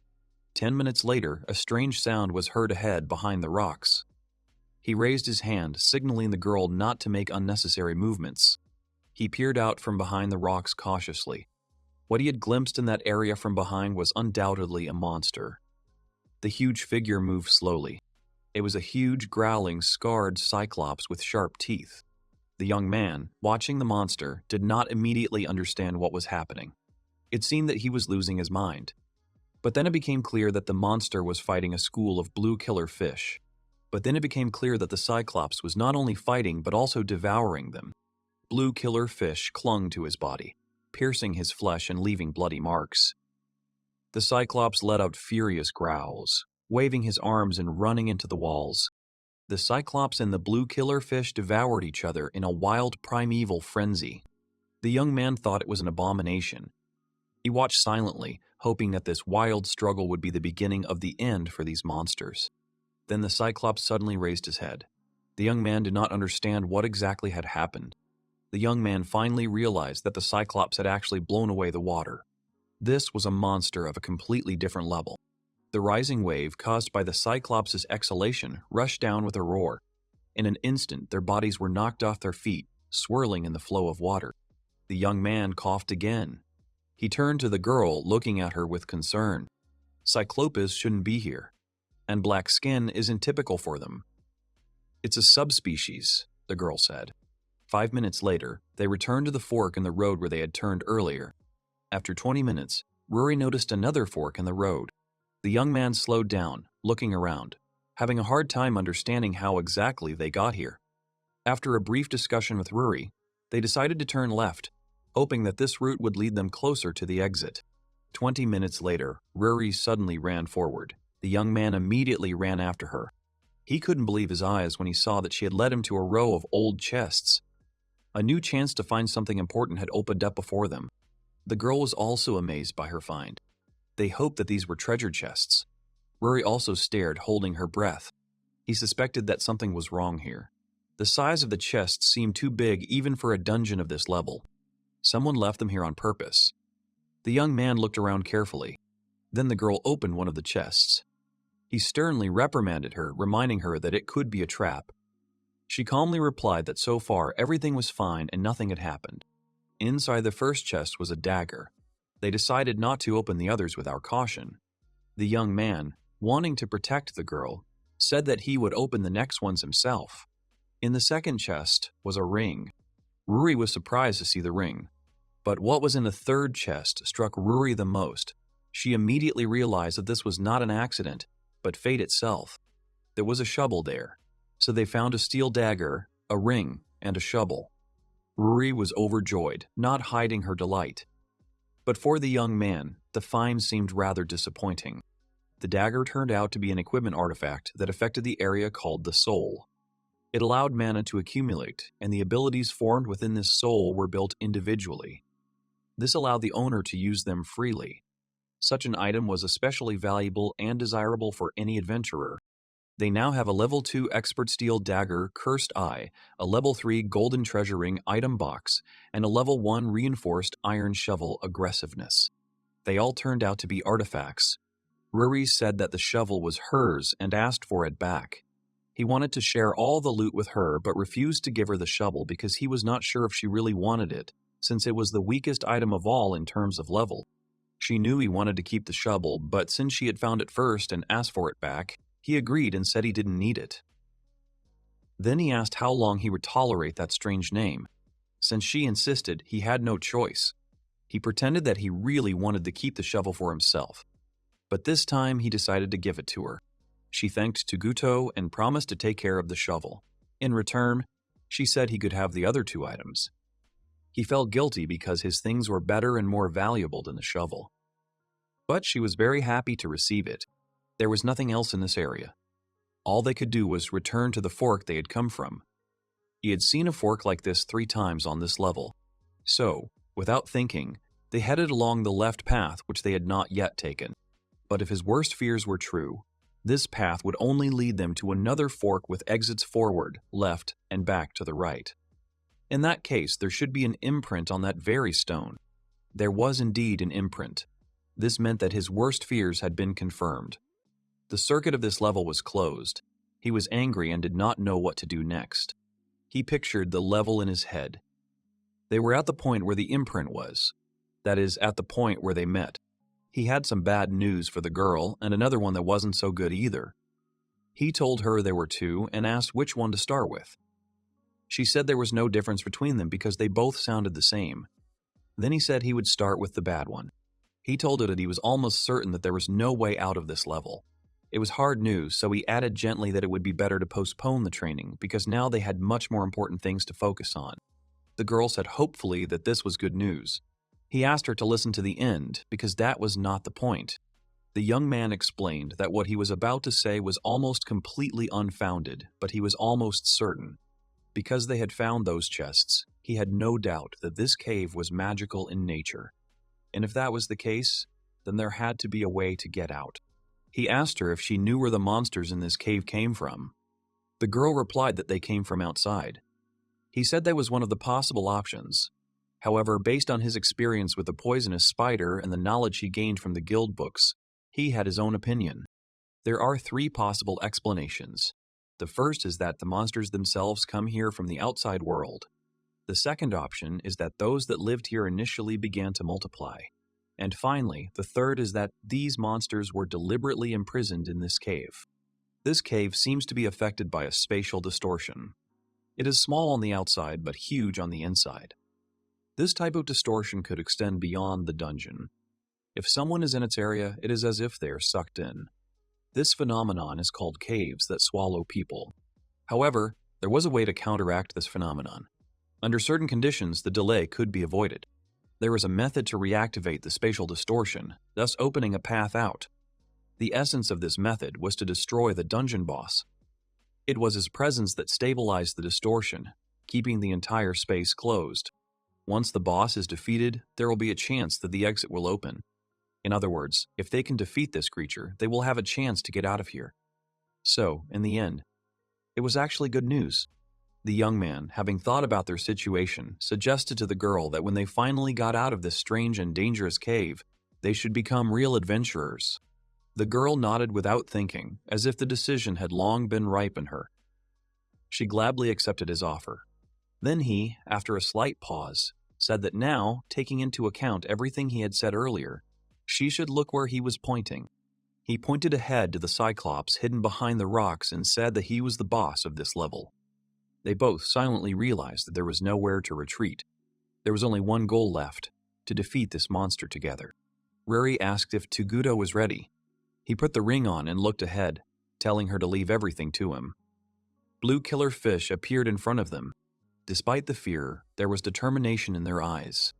Kidnapped by the dungeon, the giant was one of those trapped. 3 passages connected 3 areas: the Aborigines' habitat, the lair of the fierce fish, and the empty area. It was a closed world with no exit. Over the years of captivity, he lost his senses and thoughts and turned into a creature focused solely on survival alongside the ferocious fish. In all these years, this was probably the first time he'd experienced such irritation. Suguto felt a chill down his spine as the Cyclops' huge eyes stared at them. He felt a deep fear rising within his soul, as if something was defiling its very depths, and he asked what was happening. 25 hours ago, the young man had said that if they defeated the Cyclops, they would be able to escape from here. However, given the madness and monstrosity of the monster, he could not imagine an outcome in which they would emerge victorious. The girl said that everything was fine and that she felt that they could defeat the Cyclops, asking him to believe her. The young man told her to calm down, that this confidence was a figment of her imagination caused by the shovel. He realized that a simple attack would not bring victory over such a monster. He now had the evil eye at his disposal, and the skill of a master of magic gave the ability to strengthen spells and combat techniques to incredible power. But even this was not enough if he did not think through every detail. The Cyclops was already there. The young man tried many times, but it seemed crazy. If he could, he would simply lower his defense with the evil eye. But he did not think that everything would go so easily. He shouted tensely but confidently, "Let's go!" The girl heard him and also prepared for battle. Now he was going to deal as much damage to the monster as he could. Failure was inevitable if he got too close. His cursed evil eye, level 1, allowed him to cast a curse through his gaze. This curse reduced the health points of the target, even one as large as a Cyclops. In exchange for this power, the owner himself lost some of his sanity. The effect was bidirectional and could not be removed until either the target or the owner of the curse died. The Cyclops roared furiously and rushed towards them.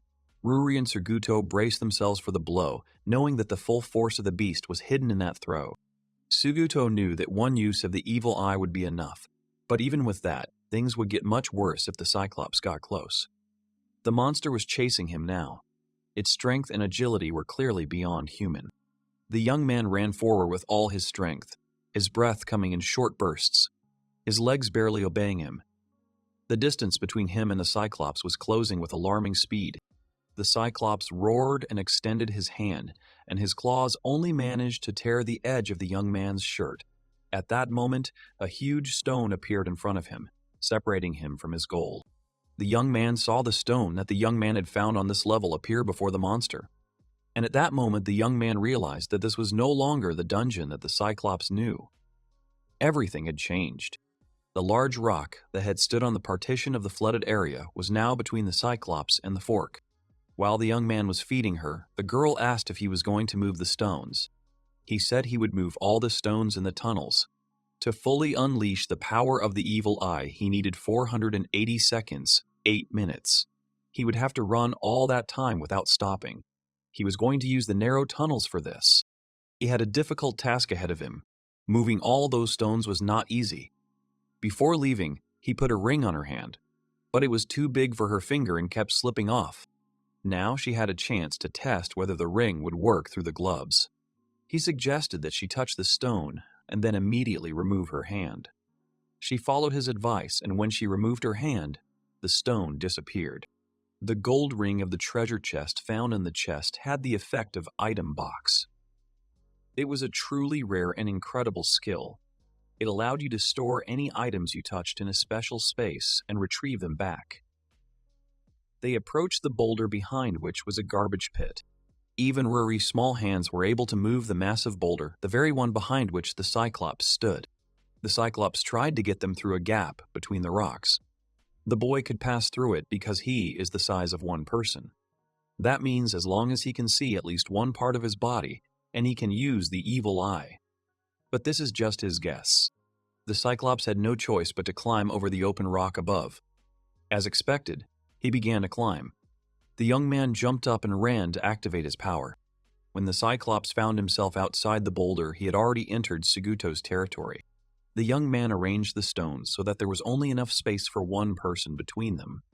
The stones acted as a barrier, limiting the Cyclops' movements and preventing him from using the full power of his body. He himself was about to accelerate at full speed to gain distance and activate the power of the evil eye. He was going to attack him with an evil eye and immediately leave the battlefield. At that moment, they were at a fork. There was a garbage pit nearby and a large room connected to it. Suguto hoped that the plan would work. He was going to wear down the enemy by running in circles and gradually reducing his strength to a minimum. After that, he was going to lure him into the trap they had prepared in advance. The monster silently approached the young man and stopped in the middle of the corridor as if plotting something. The young man was suddenly thrown up from the ground by an invisible force. He did not understand what had happened and was completely confused. Chiguto realized that the Cyclops was definitely up to something. He was going to get rid of all the obstacles in his path. An unknown force pressed Chiguto against the cold stone surface so harshly and relentlessly that he writhed in pain and let out hoarse cries. He didn't believe that the Cyclops was capable of such a thing. He didn't believe that he had such power. The young man caught his breath with difficulty, hiding behind a pile of stones. He realized with horror the Cyclops was also the bearer of the evil eye. The Cyclops continued to move forward, slowly but steadily. Chiguto couldn't understand how this was possible. When using the evil eye, the body should remain motionless. It went against everything he knew that his body was constricted with tension, and every step was taken with great difficulty. If the Cyclops had stopped, as he himself did when he activated the evil eye, they could have had a simple duel of glances, where everything would have been decided by willpower and precision. He didn't have time to destroy the enemy completely. Instead of complete destruction, he focused on something else, weakening the monster so much that the next trap could finish what he started.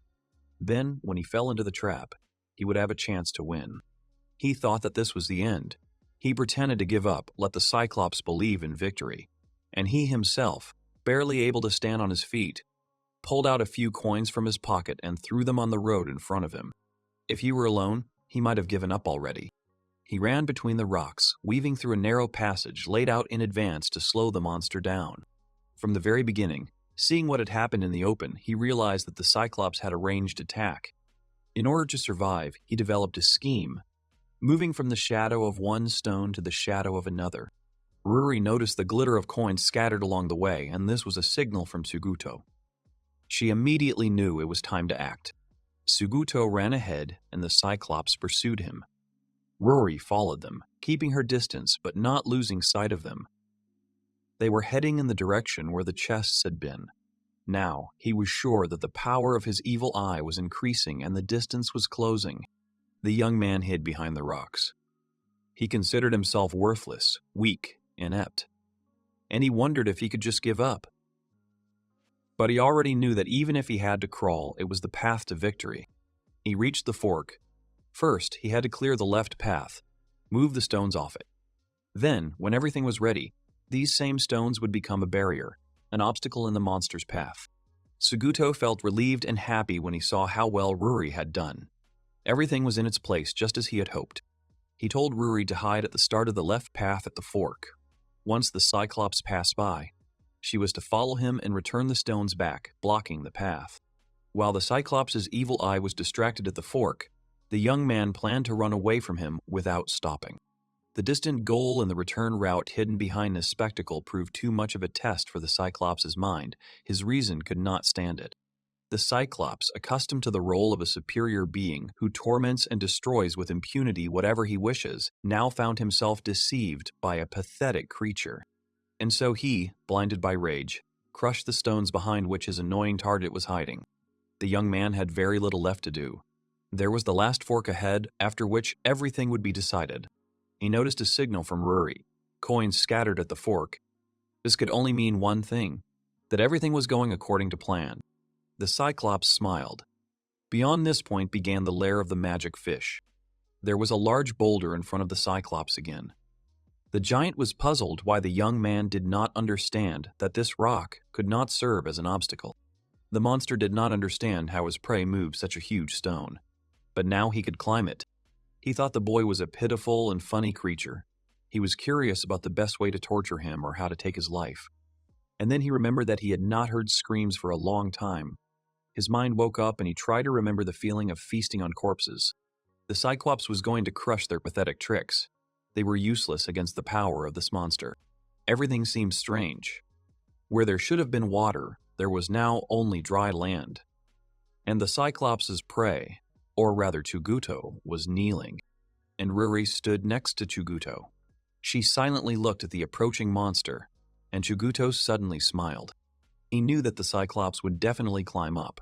At the moment when the monster stepped on the top, Rury was already holding her hand with the ring at the base of the rock, and then the stone disappeared. The Cyclops fell down, and a dark pit full of blue killer fish opened up beneath him.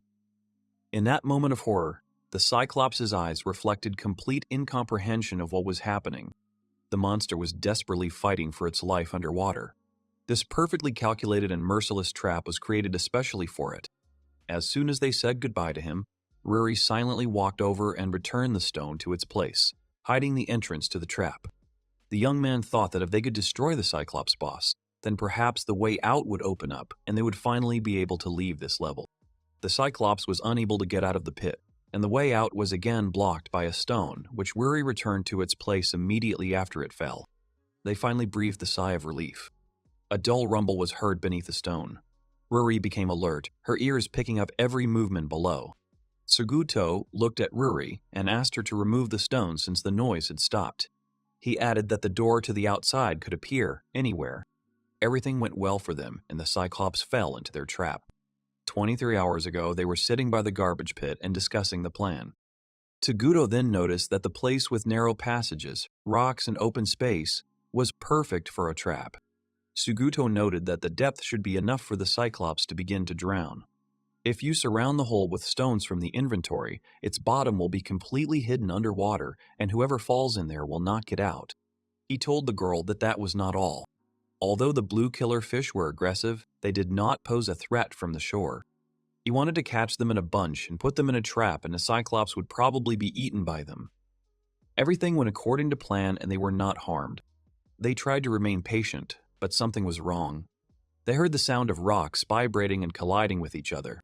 The rocks beneath their feet began to shift and then disintegrate as if someone had pushed them out with force from within. Rury and the boy fell together into the water.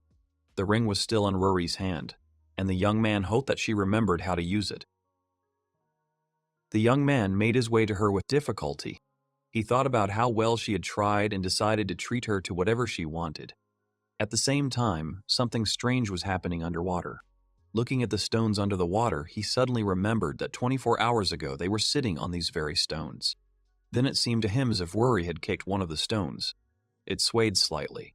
She said she hadn't touched it, but the feeling that the stone had moved on its own didn't leave him. And then it dawned on him that the wall was repairing itself. He remembered how Rury had mentioned earlier that the vaults of the dungeon would repair themselves even if someone destroyed them. It turned out that at this level, even the stones were part of the dungeon. If someone moved a stone, the system considered it destruction and the stone returned back. That's how the Cyclops was able to escape from the trap. He wasted no time and rushed into battle. The young man used everything he could to protect Rury. From the Cyclops' blow, they flew up and fell back into the water. The only reason he didn't die instantly was the water. But despite it cushioning his fall, the impact easily broke his right arm and ribs, rendering him unconscious. They sank down, but Rury still had the ring, and with its help they were able to move to the surface. Rury tried her best to wake up Suguto. When he woke up, he didn't immediately understand what was happening, but in the meantime, the Cyclops was already very close. He got angry when he saw the Cyclops, pushed Rury aside, and stood in front of him. Rury fell, and the young man's lungs were burning, and it seemed like his body was about to burst from the pressure. He could do nothing while the Cyclops' evil eye was so close, like a vassal before his king. If this is the king's strength, then the weak have no choice but to bend the knee. The young man was bleeding. He had burst blood vessels, a broken arm, and ribs. He thought that this was the end. But Rury was rushing to help. She hit the Cyclops hard on the leg with her shovel. Rury continued to strike, and the young man, seeing her, became sad. She still didn't give up. Suguto realized that just leaving things as they were without trying to change anything wasn't cool at all. He tried to get up. He activated his cursed eye. Cyclops realized that his fear was panic. He could not accept this outcome because he was the king. Cyclops was sure that he could crush him.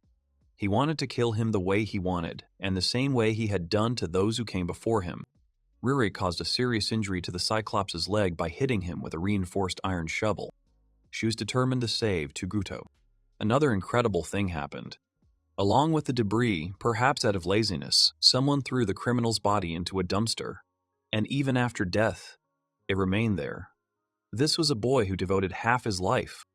The sword he held in his hand was as dear to him as his regrets.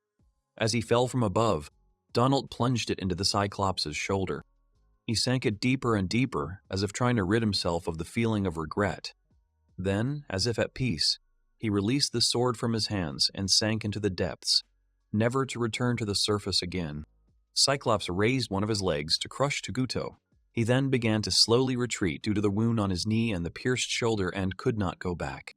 The evil eye's effect ceased, and the water quickly began to return to its normal course. This was their last chance to defeat it. To Guto's scream, Rury rushed towards the Cyclops' eye with a shovel. The Cyclops perceived her as nothing more than an annoying biting louse, while he himself continued to burn with rage and pain. He wanted her to just ignore him, not interfere. Meanwhile, the young man began to use the evil eye that destroys the soul. He wanted to arouse fear in him. Meanwhile, Rury was preparing to strike, and his tiny chance was enough. Rury struck the edge of the Cyclops' large eye, but that wasn't the end. They didn't understand what was happening. But it was clear that the Cyclops was not defeated yet. He began to growl furiously.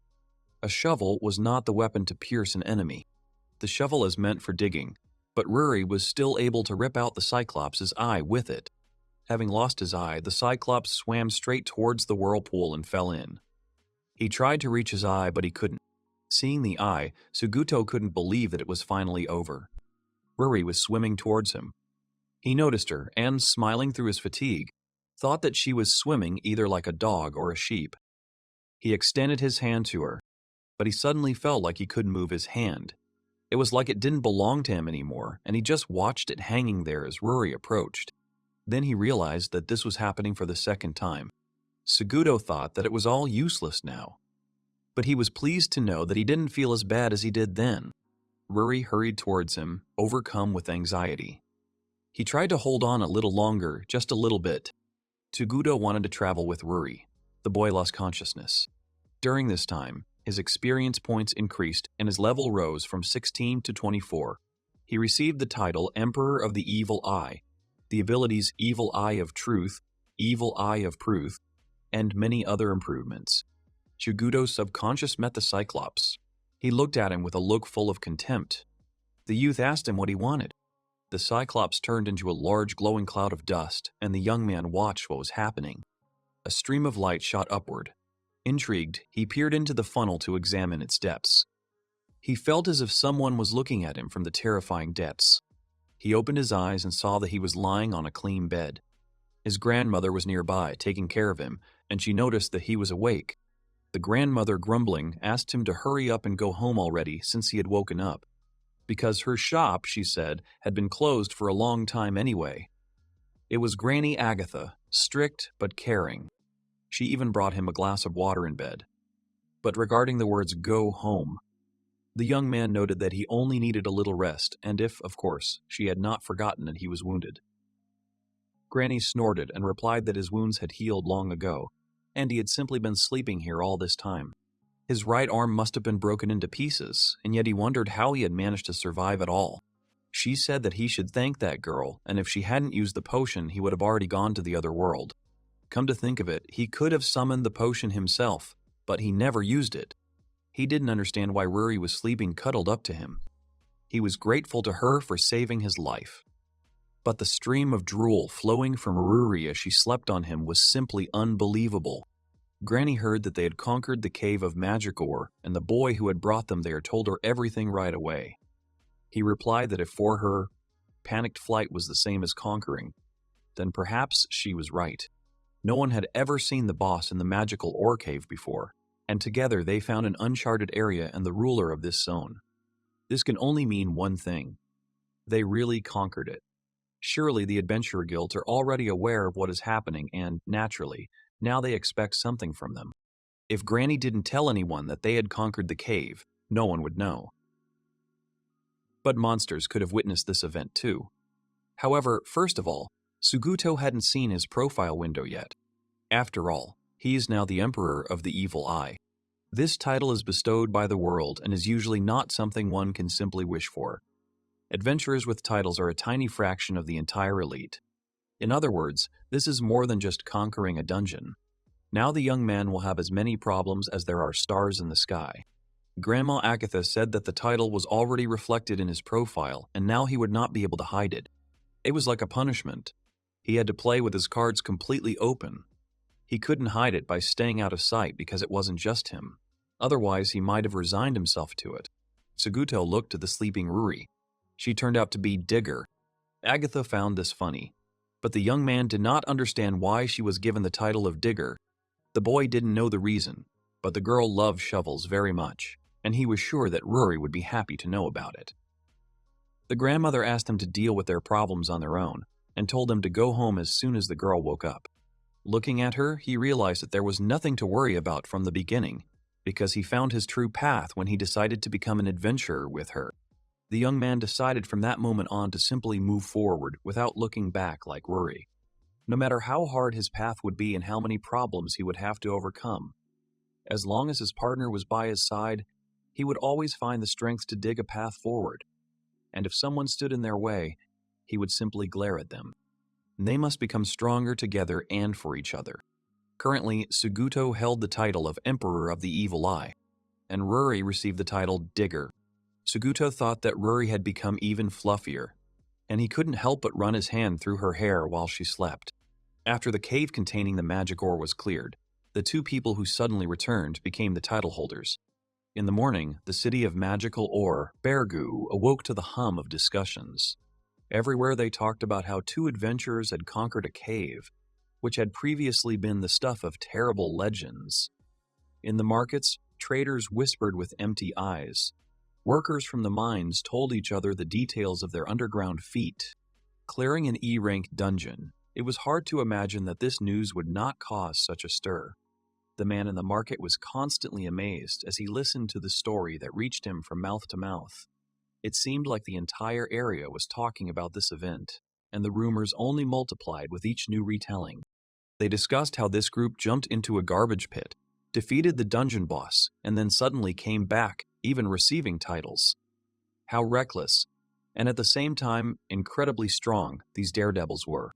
They thought that maybe they were some experts sponsored by Leesheimer or a whole bunch of companies, but it turned out that they were just kids. The guy from the market said that it was a gloomy boy and a fluffy girl, white as snow. Meanwhile, Grandma Agatha, Rury, and Suguto were having breakfast. The young man turned to Rury and addressed her, but she continued eating without turning to him. He knew that she could definitely hear him, so he called her again. However, Rury didn't react. Then he simply sighed. He changed his tone and called her Digger Rury, asking for a time. She responded immediately, happy to hear her title. It was clear to him that she was truly proud of it.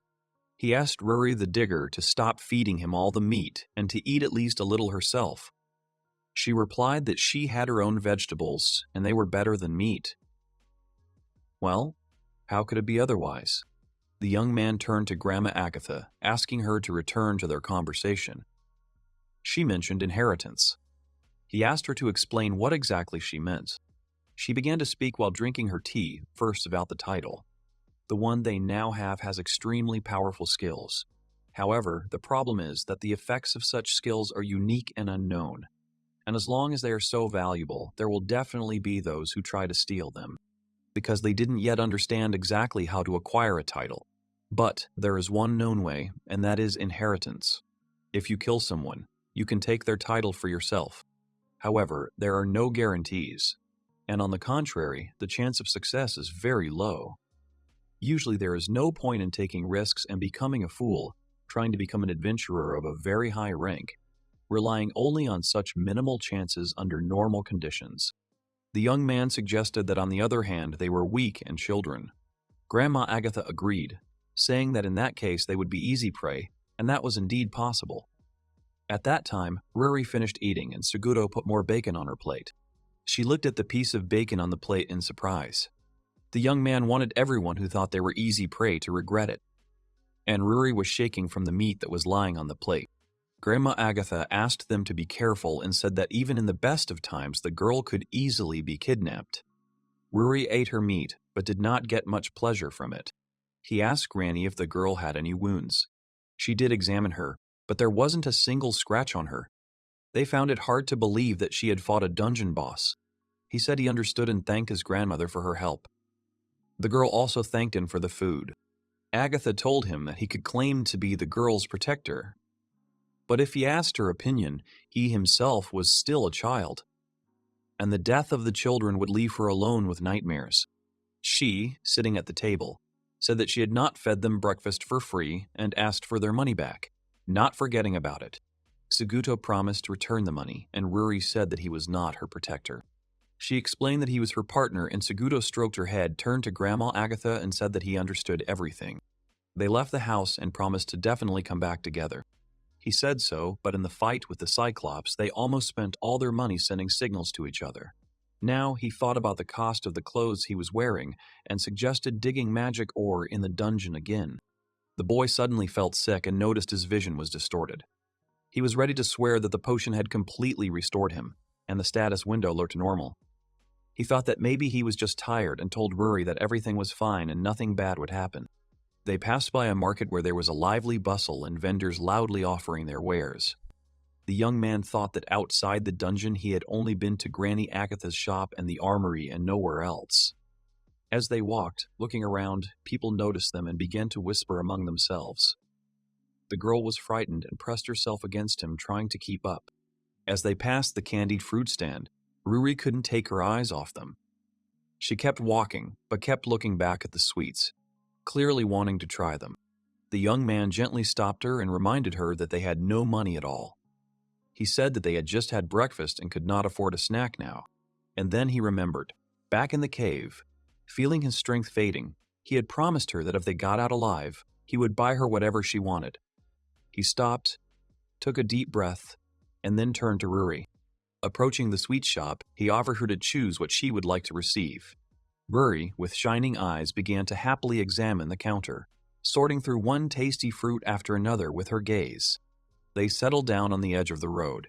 When he asked if it was tasty, the girl said it was simply divine and repeated it again. The young man could hardly imagine how delicious the delicacy must be, since she said so more than once. But he was glad to hear it. Servants were not allowed to trade without special permission and could only buy things from the shops near the dungeon, so this girl had no opportunity to afford such purchases in the city. She was a debt servant belonging to Leisheimer. Leisheimer Company is a large corporation that controls the mining operations in the city and ensures the security of supplies. To do this, it hires adventurers to destroy monsters in the dungeons. Leisheimer is the man who heads the company and is considered the de facto ruler of Berg. Seguto was about to ask Rury about her past, about the debt that had brought her to the position of a servant. However, noticing that her canteen was empty, he thought for a moment, then put his question aside. Instead, he stood up, picked up the empty container, and saying that he would return soon, headed to the water source to fill it up again. As he filled his flask at the wrought iron fountain, his gaze fell on Rury. 4 men in rough clothes approached her. One of the men abruptly lifted the girl onto his shoulder. At that moment, the young man filling the flask turned around at the noise and noticed what was happening. He did not know these people. By the time he quickly reached the place where Rury had just been sitting, the men had already disappeared from sight, taking her with them. Everything that Grandma Agatha had warned about had become reality. The young man shouted after them that they would not be able to hide from him. But suddenly his voice broke off and his gaze froze. He couldn't understand why this was happening to him because he was sure that the potion had completely restored him and the status window didn't show any deviations. Something was wrong, but there was no time to think. The sudden distortion in his vision caused his legs to give way and he collapsed to the ground. All he could do was watch as the silhouettes of the kidnappers carried Rury away, disappearing into the crowd of the city. Rury insistently repeated the same thing and asked to let her go. However, the man did not pay the slightest attention to her words. The man holding Rury on his shoulder growled in irritation when she tried to pull away again. He slapped her thigh and muttered through his teeth, calling her a stupid child. He told her to shut up and not make any more noise, as if she was bothering him just by existing. The next moment, Rury twisted and slammed her elbow into his back with all her might. The blow was unexpected, and the man groaned in pain, swaying forward. The man, losing his balance from the sharp blow, stumbled and fell to the ground. Rury, falling from his shoulder, also fell. As the men approached Rury, she suddenly made several sharp blows. They were all defeated and lay on the ground. Rury, who was the winner, level 20, confidently emerged victorious from this fight and dealt a crushing defeat to the enemies. She remembered how Suguto worried and chased after her, and then came back. Now, when he came back, she was going to make him give her a thigh massage. When one of the kidnappers tried to stop her, she looked at him with such arrogant confidence that he couldn't help but tremble in fear.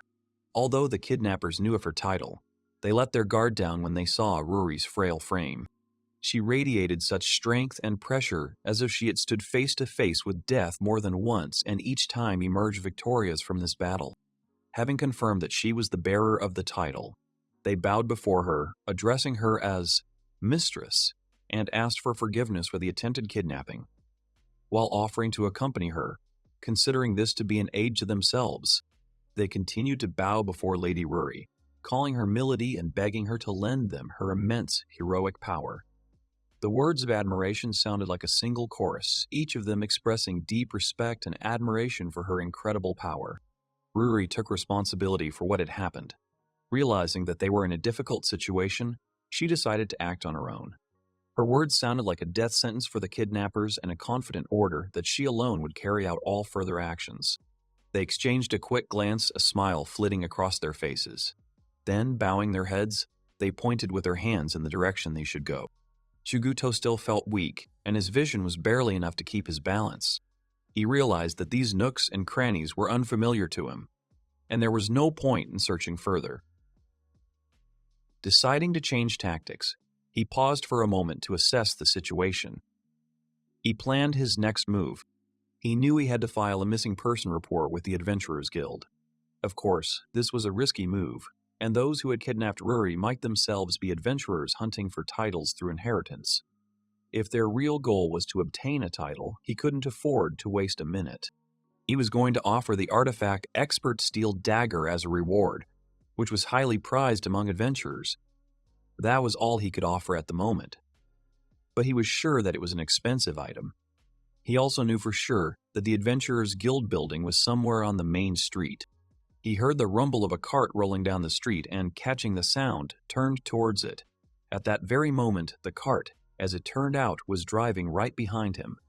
Realizing this, he gathered all his strength and rushed forward, trying with all his might to get away from it. However, they caught up with him, and the white-haired man driving the cart stopped next to him, after which, slightly bowing his head, he apologized for such a sudden intrusion. The man stopped the carriage and, without taking his eyes off Suguto, nodded in recognition of his status. He knew that the Emperor of the Evil Eye stood before him. Introducing himself as Freed, this meeting could be the beginning of an unexpected alliance or a new danger.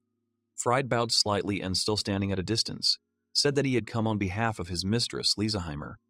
He added that he was carrying an important message addressed to Suguto personally. His voice sounded respectful, and he turned out to be a B-rank merchant working for the Lisaheimer company. Suguto realized that before he took any action, he had to listen to Freed. The young man had been wary of such people until this morning, as he believed they might try to kidnap Rury now that she held an honorary title.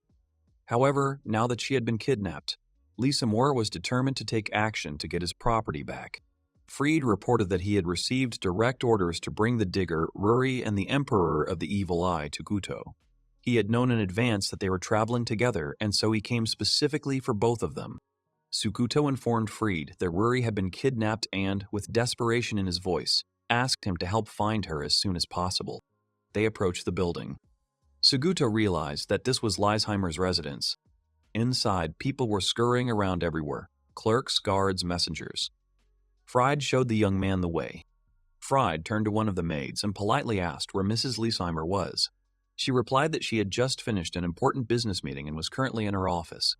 As they walked there, Fried glanced at the young man for a moment, then lowered his voice and gave him a warning. Fried, looking at the boy with a serious expression, told him to pull himself together for his own good. Suguto didn't quite understand what he meant. There was something more to his words than just advice. But now was not the time to ask unnecessary questions.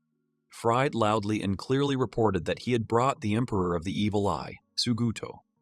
As he spoke, the young man stood nearby and waited patiently, feeling a slight tension. Then, without waiting for an answer, Fried opened the door to Mrs. Lysheimer's office for him. Inside the spacious and elegantly furnished office, a beautiful girl was waiting for them.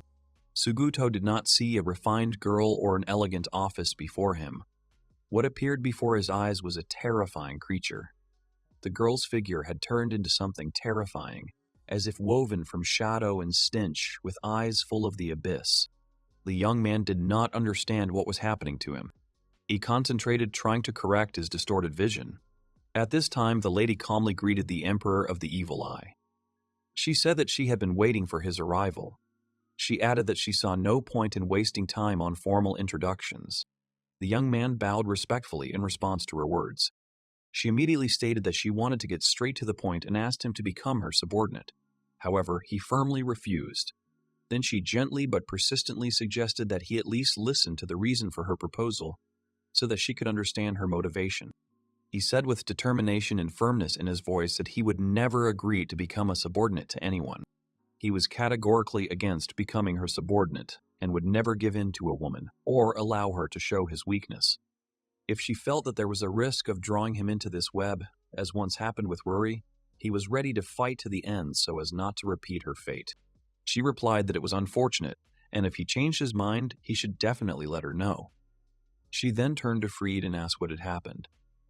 Fried was truly sorry and explained that since it had happened, the servant had been captured by an unknown group, and instead of immediately searching for her, he had considered it a priority to bring Suguto to her first. Suguto wanted to say something about this and emphasized that if Rury returned back unharmed, he was willing to help them in exchange for detailed information. However, she interrupted him, stating that she had already received a full report on the incident and was aware of all the details of what was happening. She continued that, apparently, her servant had teamed up with a special venturer and acted independently, breaking the rules. And as punishment for such behavior, all of Rury's property would be taken away. At the same time, part of the property and the reward would be given to the young man for his assistance. Then she asked him how he felt about this option. The young man immediately understood that behind the beautiful words and official formulations, there was a simple essence, and this woman was trying to deprive them of everything. Everything that they had obtained together with Rury, all their work, risk, every step in the dungeons, she was going to declare her property. Rury currently has 2 artifacts with special properties. If we analyze their practical use, it becomes clear that the ring has the skill Item Box, which allows you to store and carry various things. It is this ring that she plans to take away from Rury. However, the property itself was not of great importance to her from the very beginning. If she allowed herself to make such an offer, it means that she was already aware of their possession of these artifacts. The only question is how exactly she learned about this, and how she obtained such information, and how deeply she penetrated their affairs. He was determined not to be deceived and emphasized that even though she was currently in possession of the 2 artifacts, they rightfully belonged to him. He made it clear that if she intended to take the property from them, she must leave the artifacts with him. He watched their reactions carefully. Then Mrs. Lysheimer laughed and said that his demand seemed completely unrealistic to her. She added that she even liked it and noted that she had not met such a stubborn child as him for a long time. She continued that, in that case, there would be no reward for him and that she would return the servant that had been taken from her. And he would return his artifacts and proposed an equal alliance, combining their forces to return what had been stolen. He understood that the situation was much more complicated and a simple agreement was not enough. There was some kind of cunning hidden in the woman that could not be underestimated. The thought of Rury in her hands made him worry. He could not allow the girl to become a victim of someone's insidious plans and manipulations. She calmly asked if he wanted to remove Rury's servant shackles and give her back her freedom.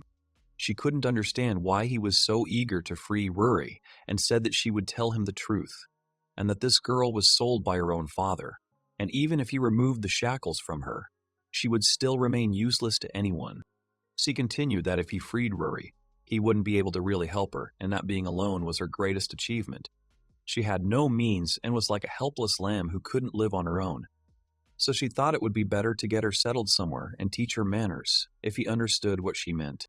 He clearly remembered the words Rury had once quietly spoken about wanting to become an adventurer. Those words stuck in his mind, sounding like a strong desire filled with hope and determination. He knew that for her, this was her path to freedom. She wanted to become stronger. This woman standing in front of him had no idea what Rury had gone through, how she had fought and survived. She didn't know that behind her fragile appearance there was real strength and will. They listened to his words in silence, then calmly declared that he was free to go. Mrs. Liesheimer ordered Fried to find and rescue Rury immediately in order to bring her back. When Fried left the office, he noticed that Suguto was feeling unwell after their conversation. The boy's face had turned pale and his gaze had become clouded and tired. Mrs. Liesheimer was curious about what exactly had frightened Suguto, and she watched him thoughtfully, trying to understand what thoughts and feelings were hidden behind his expression. Realizing that he was the Emperor of the Evil Eye, she guessed that Suguto had seen something he shouldn't have seen. This realization made her think about the possible consequences. Rury was among those who kidnapped her. They warned her to watch her step as it was already dark outside. The kidnappers admitted that they were lucky to have help from her, a hero of equal strength. They said it was a great honor. Rury told them to leave the matter to the digger and let her handle it herself. They invited her to come into the room, and Rury happily walked in, feeling confident and in control of the situation. The title is a proof of the world's recognition, a mysterious force aptly placed by fate, whose teachings are considered an anomaly beyond human understanding. The digger Rury was locked in that room. They laughed and called Rury names. One of them said that an abandoned house with a basement underneath was an ideal place to hide. There are a lot of such places in the slums, and it is also a favorite temporary location for their company. They decided it would be wiser to wait upstairs until Lanza arrived in person. Even though this girl was the bearer of the title, in their opinion, she was just a stupid child. Rury came to her senses where she seemed unfamiliar to her and went to the door, tried to push, but the lock did not give. Rury gripped the handle of her shovel, as if reconnecting with her old self and a person she wanted to be. She stood in front of the door, took a deep breath, and she wasn't going to give up. The boy on the other side of the room became alert as he heard a faint rumble. There were other children in the cell with him. They moved closer, watching his actions. Their eyes were full of anxiety and anticipation, and they kept asking him when they would be returning home. The boy slowly sat down next to the younger ones. He didn't know what to say. Then, gathering his strength, he whispered that he didn't know when they would return home, but promised that he would stay with them until the end. Rury looked at the door with longing, dreaming of destroying it. She raised the shovel and slammed it hard into the door. The metal dulled into the wood, but didn't penetrate it and got stuck. Rury took a step back, pulled it out with force, and slammed it again. She repeated this over and over. As her shovel crunched into the wood, Rury suddenly felt a strange memory of scooping up soft, crumbly boiled potatoes with a spoon. She found the comparison unexpected, but pleasant. After 3 minutes of concentrated and persistent work, a neat hole appeared in the door, large enough for Rury to crawl through completely. She nodded reservedly, feeling a surge of satisfaction and a sense of pride spreading inside her. She walked out into the corridor and headed for the exit. Next door, Rury noticed movement. A girl appeared in a small window with bars. She climbed onto her older brother's back, barely keeping herself from falling. Her thin fingers gripped the bars. Her face pressed against the metal bars. The boy, standing beneath her, wondered if she could see anything. Another child came up from behind and started tugging at his brother, asking him to put him on his shoulders. The boy asked him to stop. The girl said that there was something white and fluffy behind the door. The boy asked if it was a cat, but the girl answered that it didn't look like a cat. And Rury, standing on the other side of the door, continued to look at the girl. One of the kidnappers saw Rury leave the cell and informed Lanza of her intention to escape. He also saw her cut the door to get out. Wanting to understand what was going on outside, he pulled himself up and climbed onto the door, grabbing the bars. At this time, Lanza, not believing that Rury had actually gotten out of the cell, approached them and made sure that she really was a small child. He said that even if he used indicator magic to estimate her level based on the remaining mana, it would be around 20. However, judging from the destroyed door, her attack power clearly did not match such a low level. This meant that in this case, power came from the title. Lanza was a sea crank merchant in Myriad's company. The girl was frightened when he appeared. He began using his power, casting the spell Lightning Pierce and summoning lightning. He then noted that the girl was quite perceptive. The girl quickly dodged Lanza's lightning strike and ran away. Despite the suddenness of the attack, she managed to avoid defeat and escape, leaving Lanza behind, who did not have time to react to her rapid escape. The thin lightning bolt falling from the ceiling clearly showed that the girl had enough combat experience. Despite being a child, she was truly extraordinary. Lanza noticed this. The boy from the next cell continued to watch the events closely. Lanza was ready to strike again and conjured a swamp beneath Rury to hamper her movements and prevent her from escaping. The ground around the girl quickly turned into a sticky, viscous mass, making it difficult to walk. Before Rury could do anything, he immediately cast a lightning spear spell. Lightning quickly pierced the air, and the girl was unable to dodge in any direction, finding herself completely struck and immobilized. The damage caused the girl to fall to the ground, exhausted, her body burned by the discharge, and she was breathing heavily, lying on the cold floor. The lightning left marks on her clothes, and her limbs were shaking from the residual tension. Seeing that their master had won, the kidnappers rejoiced, commenting with satisfied faces that they had expected nothing less from him. Lanza, not sharing their enthusiasm, sternly ordered that the noise be stopped, the girl be tied up and watched so that she did not wake up too early. The boy in the next cell heard with bated breath how Lanza ordered that after the mark was removed, the girl be tied so tightly that she could not move a finger, and then immediately loaded into the train car. Hearing this, he was frozen with horror. They were discussing whether the carriage had already left and were rushing to get ready. The boy, listening at the door, couldn't help himself and slid to the floor. Lanza, looking at the children with displeasure, asked the kidnappers why they hadn't managed to sell at least one of the three.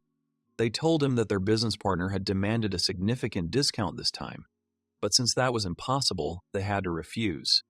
They had no problem finding clients anyway. The boy sat tensely with the other children in his cell.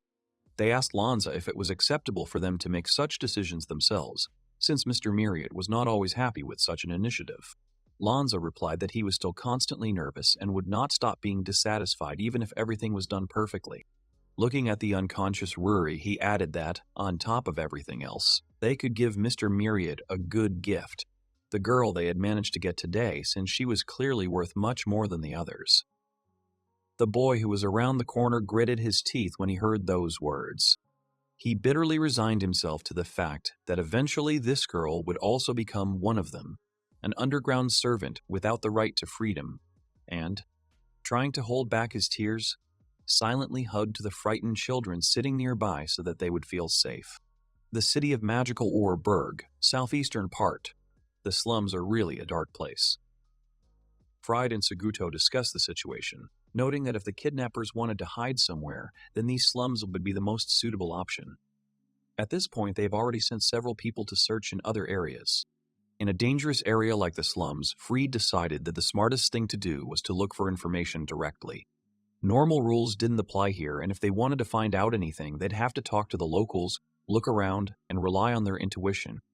The boy listened to him silently, reasoning about everything. Fried noticed that Seguto seemed worried, and perhaps worried about the legacy. He knew that if someone used this method, the girl's life would be in grave danger. This thought haunted Seguto, increasing his anxiety and determination to act cautiously. If so, then most likely everything will be fine, because the girl is as strong as he is. Taking her title will be quite difficult because there are additional conditions that must be met in order to obtain the title through inheritance. Fried said that to inherit, you need to obtain at least one skill related to the title. For example, for the Emperor of the Evil Eye, Seguto had to have the Evil Eye Spectrum skill, and such abilities are very rare. Fried added that for the digger Rury, inheritance would be quite problematic, since it is still unknown where she comes from and where the digger herself comes from. The youth thought that even if Fried said that, wasn't it just someone using a shovel? However, he knew that he was the only one who saw her hit with a shovel, which meant that Fried didn't know what her digging power was. Perhaps she herself didn't even know.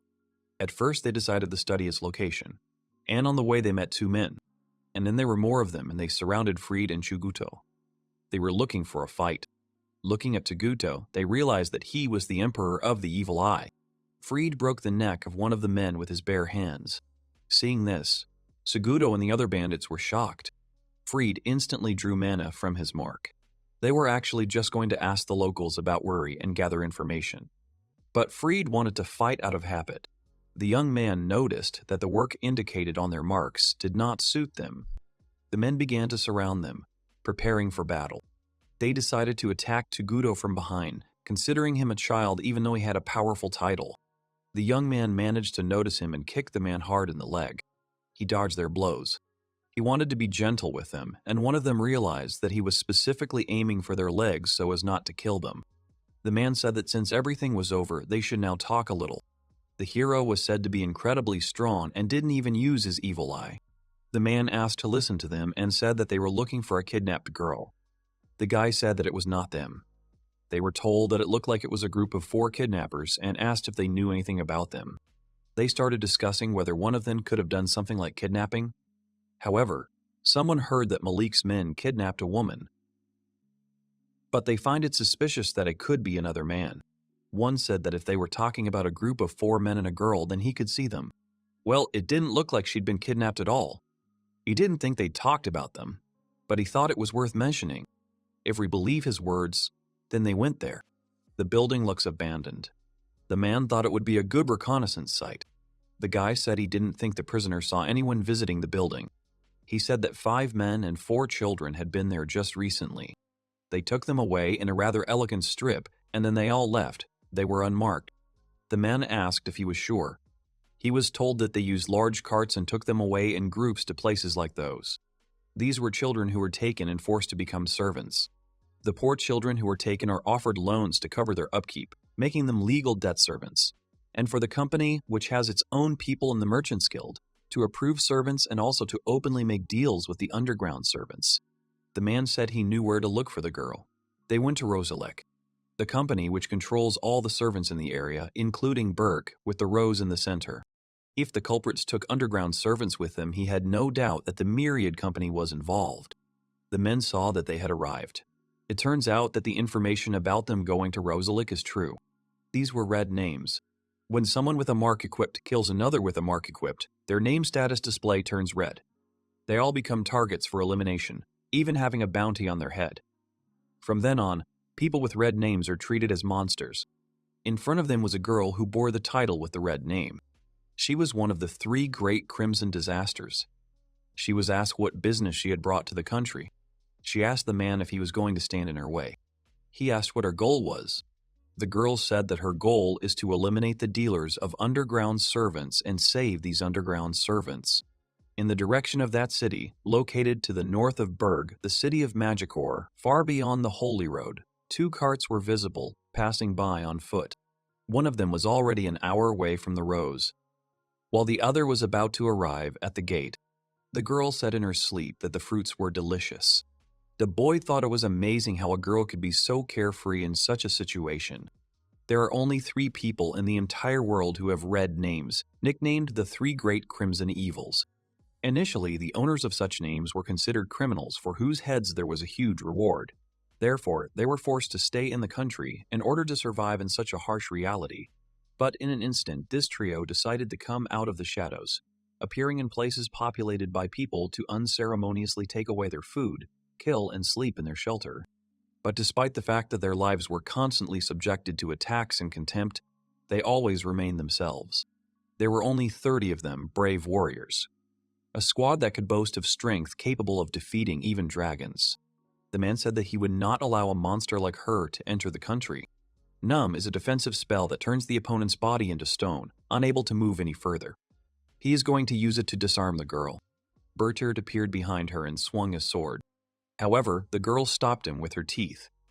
An attack made by an artifact, on par with his own skill.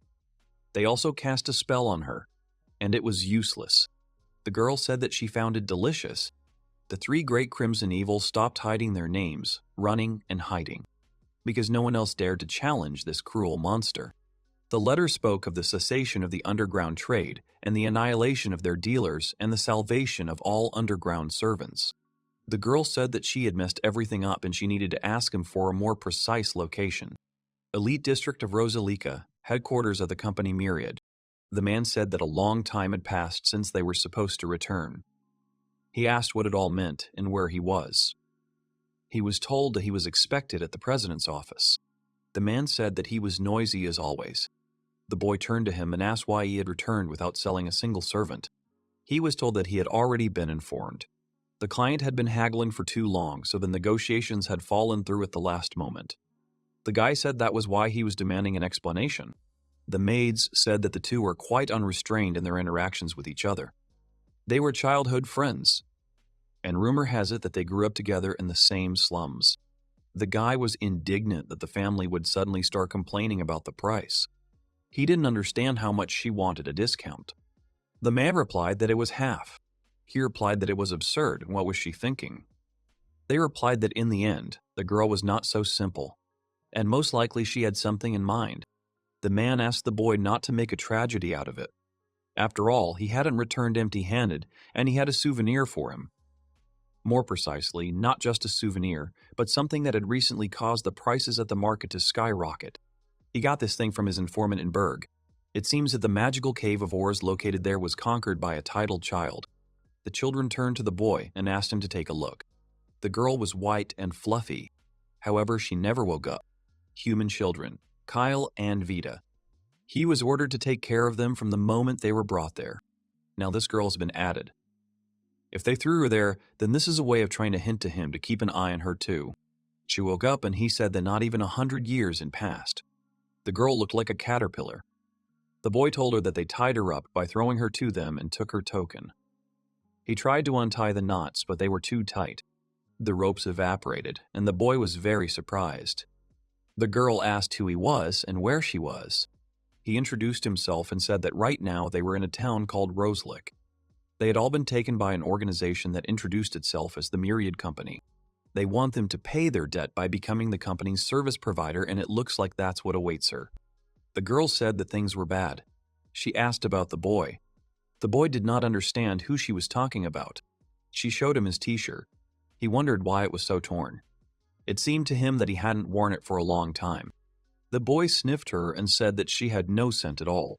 He is of the Kananan race, so his sense of smell is many times stronger than that of humans. The boy does not remember anyone like that coming to them. The guy asked if that person was important to her. The girl nodded. He said he understood her. His loved ones remained in the village where he lived. It has been 100 days since he was taken away. He thinks that everyone is very worried and is already looking for him. At least the boy is already more or less an adult. But the other children are very young, and their parents are most likely even more worried. He said that's why he needs to get stronger for them. Even if the chances of escaping are slim, he has to think of something. The girl kept using the skill, the box of objects. The boy asked her who she was and asked her to tell a little about herself. She said her name was Rury, and she was a super cute digger. The girl said to leave it to her and her shovel. The man was surprised by the strange title of the digger. He had never seen anything like it. And to top it all off, the title holder was a 9-year-old child. The guy said he hadn't seen the battle himself, but judging by the stories about how strong that monster was, she must have been pretty formidable too. They told him he had found a very valuable treasure. The man wondered if this ability could be researched. His companion replied that it was unknown, but if inheritance was possible, it was likely a very complex process. The man asked if he really didn't want to acquire that skill for himself. He said that he had no desire in principle to inherit other people's titles. He was asked if he was really happy about leaving the Adventurers Guild. He replied that he had decided so. Even though they managed to grab her so easily, they are still not in a better position now. They asked him what happened. The man was surprised that he returned to the city and did not see what was happening outside of it. The beloved child of the dragon is already heading towards them. Although a detachment of the strongest warriors from the Adventurers Guild was sent there, they were soon informed that they were all killed. They came across her in a deserted wasteland in the morning. The man asked again and clarified whether she was one of the 3 great crimson evils. He was told that they say the girl eats people, but these are just rumors. He didn't understand why she needed the rose. The guy replied that he didn't know. If she came to town just to see the sights, he wouldn't mind inviting her for a cup of tea. Suddenly there was an earthquake. They didn't know whether it was an explosion or not. The man asked if it could be that girl or some dragon. She is currently in the secret room on the 3rd floor, and the sound was coming from the 1st. It looks like this is an even worse scenario. The man said that their tea party with her was cancelled. The main character asked what happened in the Myriad Company. The protagonist asked what had happened and what had caused the building to split in two. He asked if this was the place where the girl was being held now. The man said he thought so. However, given their capabilities, he believes they should be able to climb over the wreckage and explore the inside and try to find someone who can explain what happened. He thinks they should start with an investigation. All the bodies they can find in the area, one with the other. The guy wondered if he was letting the girl experience something like this again. The man said that the Evil Eye Emperor and the Lesheimer Company are there to save Rury. However, he can't say that they are in a good position. The guy realized that it was them. He was asked to wait and talk. If they help them, they will listen to what they have to say. The meme character asked where the girl was. The man started talking about the deal. He asked him to listen carefully and said that now was not the time for a fight. The guy got angry and asked again where Rury was. The man replied that the hero is also stubborn. The girl said that she felt like the man didn't know anything. She asked where the myriad was. At that moment, the hero's vision was covered by absolute darkness. His vision returned as he retreated. However, his vision soon changed again. His true evil eye activates. He watched the distorted scene. The main character didn't know who this girl was. She was told that she should eat nothing but this. The girl always treasured any order given by her mother figure. They called her a beast and asked what she had done to their daughter. They asked her to leave and not to dare come near them again. The girl wondered why they always looked at her like that. The man called her a monster. The guy didn't understand if he was seeing all this alone. He realized that those distortions in the morning were not due to poor health. Otherwise, everything would not have been the same later. Although, if you remember the skills of RPG games that were constantly working, they, in his opinion, were called passive. It seems that the evil eye is also one of them, and it will continue to act as long as it has even a small flow of mana in reserve. This is the result of the mana flowing into his eyes during its use, resulting in the true evil eye effect being amplified, causing distortions. First, he doesn't know the true nature of those hallucinations. Instead of leaving the true evil eye dormant, he reactivated it with magical mastery, taking control and improving its accuracy. The guy was surprised that water appeared, but this was something else, something purer. A noticeable, weightless, abstract liquid filled their world. A red haze filled the entire space, and he thought it was Fried's mine. The other guy's was gray. The man turned to the hero and said that he thought they should run, because they were no match for that monster. The black dragon glided across the water. Her power is on a whole other level. He was just engulfed in a mana vortex. The guy could see her status. The girl turned to him. She asked if he wanted to tell her something. The girl asked where Myriad was. The man asked what she wanted from him. She replied that she promised to be less cruel if he told her. Each of them refuses to listen to what people tell them, and even though he chose his path himself, he hates doing the dirty work. The boy was surprised why his mana flow was increasing. The man said that he wanted to resign anyway. He said that if he had the chance, he would never want to meet them again. None of the three great crimson evils. The man used a lightning-fast dodge. The protagonist was surprised by his evaporation. Fried asked if his ears were ringing and said that in a few words, he said, there was a lot of valuable information. Lightning dodge is a type of advanced spell. It is comparable to teleportation, but in reality it simply allows one to move at lightning speed, making it appear as if he has disappeared. It was like the end of the world. Judging by the conversation between those two, one can conclude that she is the main enemy of the Myriad Company, and all the pogroms are her doing. The guy turned to the man and asked if all the people in the company were bad. He replied that it was hard for him to say because he didn't know what a bad person was to him. However, he believed that only a few people knew about the underground traders who were pawns of many companies. These people were considered to be the top of society and kidnapped the poor to make them servants. Others were completely unaware of these secret operations. The boy asked if that meant Rury was involved. He was told that the girl who had caused the trouble there was one of the red names known as the Three Great Crimson Evils. She was not the type to understand the justice of commoners. He asked them to forget about the girl and that they should retreat now. The main character managed to see 6 parameters with the help of the true evil eye. The girl was level 56 and had a red name. He realized that he could not defeat her.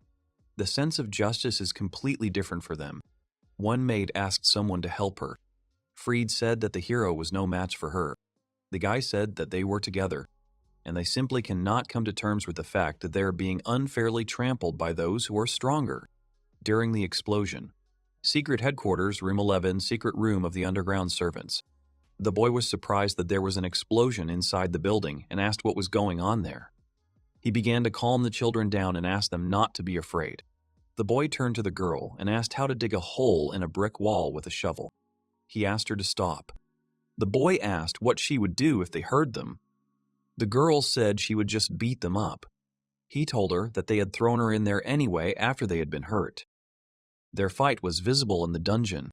She said that she doesn't play anymore and next time she will definitely beat them. The race is very loyal. It is said that when they are in a stressful situation, they lose their loyalty. But if they agree to something at least once, they quickly adapt to the person they want to follow. With her attitude, he could never refuse. The boy agreed and said that they should go another way. He pointed and asked if she could punch a hole right through the wall there. She said it was easy.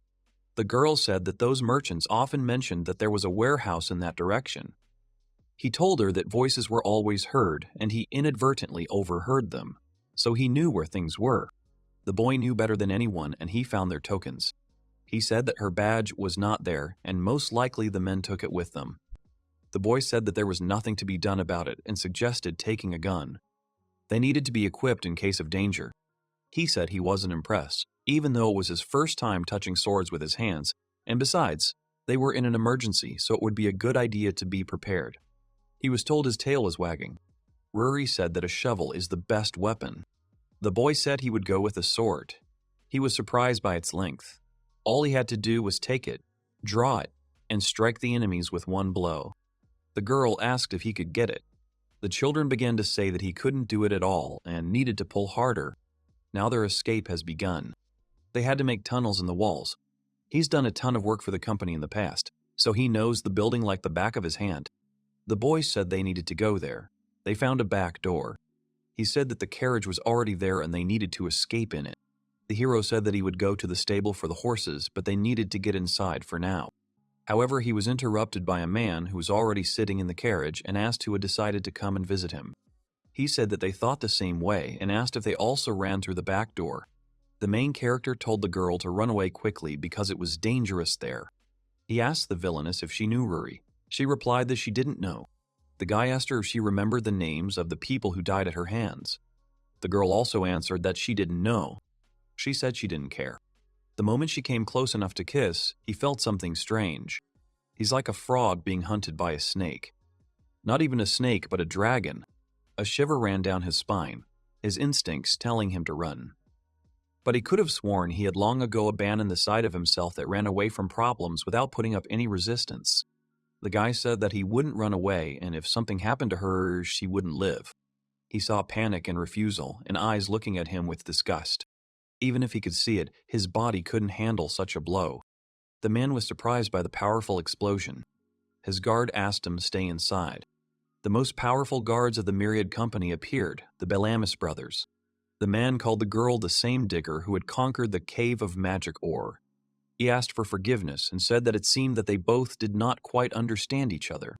They were in great danger, and he asked them if they understood that there was no point in fighting at such a moment.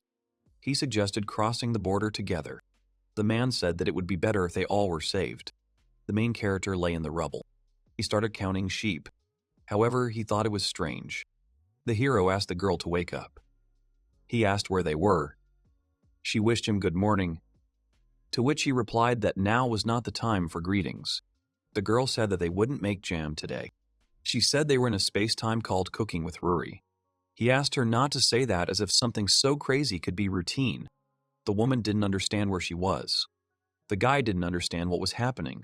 The girl said that the breakfast was wonderful and asked to teach her how to make jam. The woman replied that she would prepare everything necessary, but they had to get at least a ton of fruit. It became clear to the boy that this was just a simple fruit-picking trip to the mountains. But there was a problem.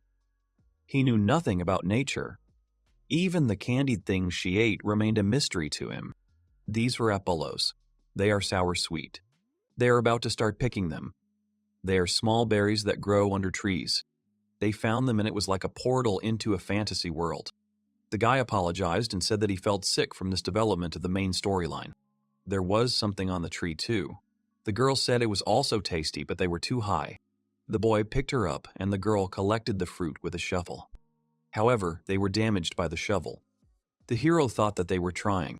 He picked her up and said that now she could pick. The guy asked why she took only one and offered to pick more. It was very similar to a small child who wants to be picked up and screams to be taller. He thought that his paternal instincts were awakening in him. The boy asked his granny to hurry up and make jam. She replied that the preparations were complete. They were told to wash the fruit well first because beetles like to stick to wild Apollos. Then they should take dried leaves to make a fire.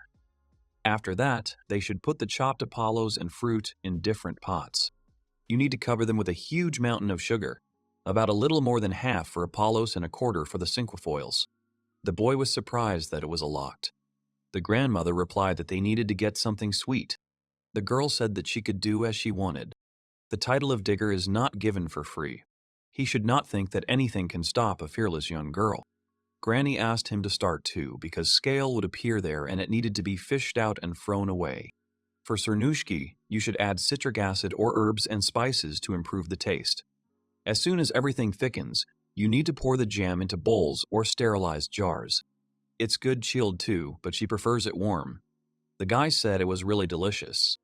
He said it would be great if the girl ate me too. Granny said it made no difference and let her eat whatever she liked. The guy asked her not to spoil her too much because without protein, there will be no muscles.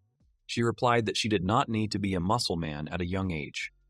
He replied that she was an adventurer, but without weight, she would not have enough strength to fight monsters. His physical condition hasn't improved at all. Well, even if he came back to Earth with what he has now, he could become an international wrestling champion.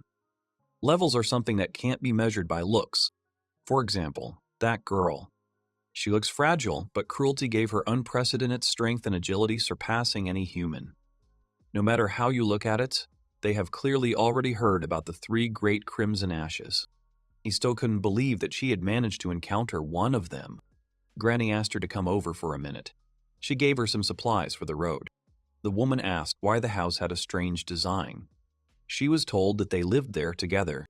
He asked the girl if her granny had given her anything as a gift and asked her to show it. Essential oils from carefully selected plants grown by Agatha. For voluminous and airy hair. That granny has everything you could want in her store. The girl called him. He said that they wouldn't lie there even at gunpoint. Granny told her that Apollo extract was also added, and its aroma gave a relaxing effect.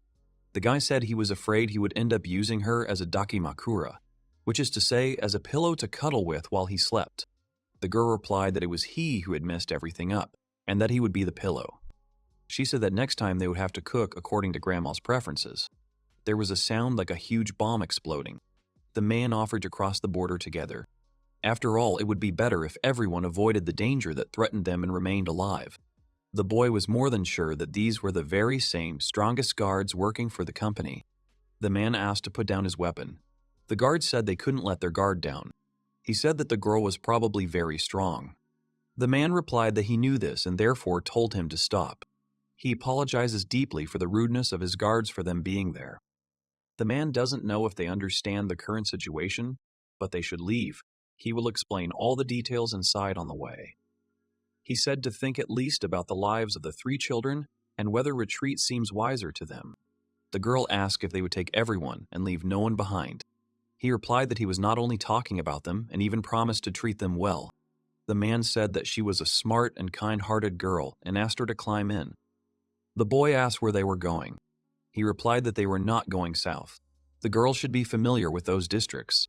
The man said that this is why he hates using magic. Lightning evasion is not a spell he can't handle at his level of magic.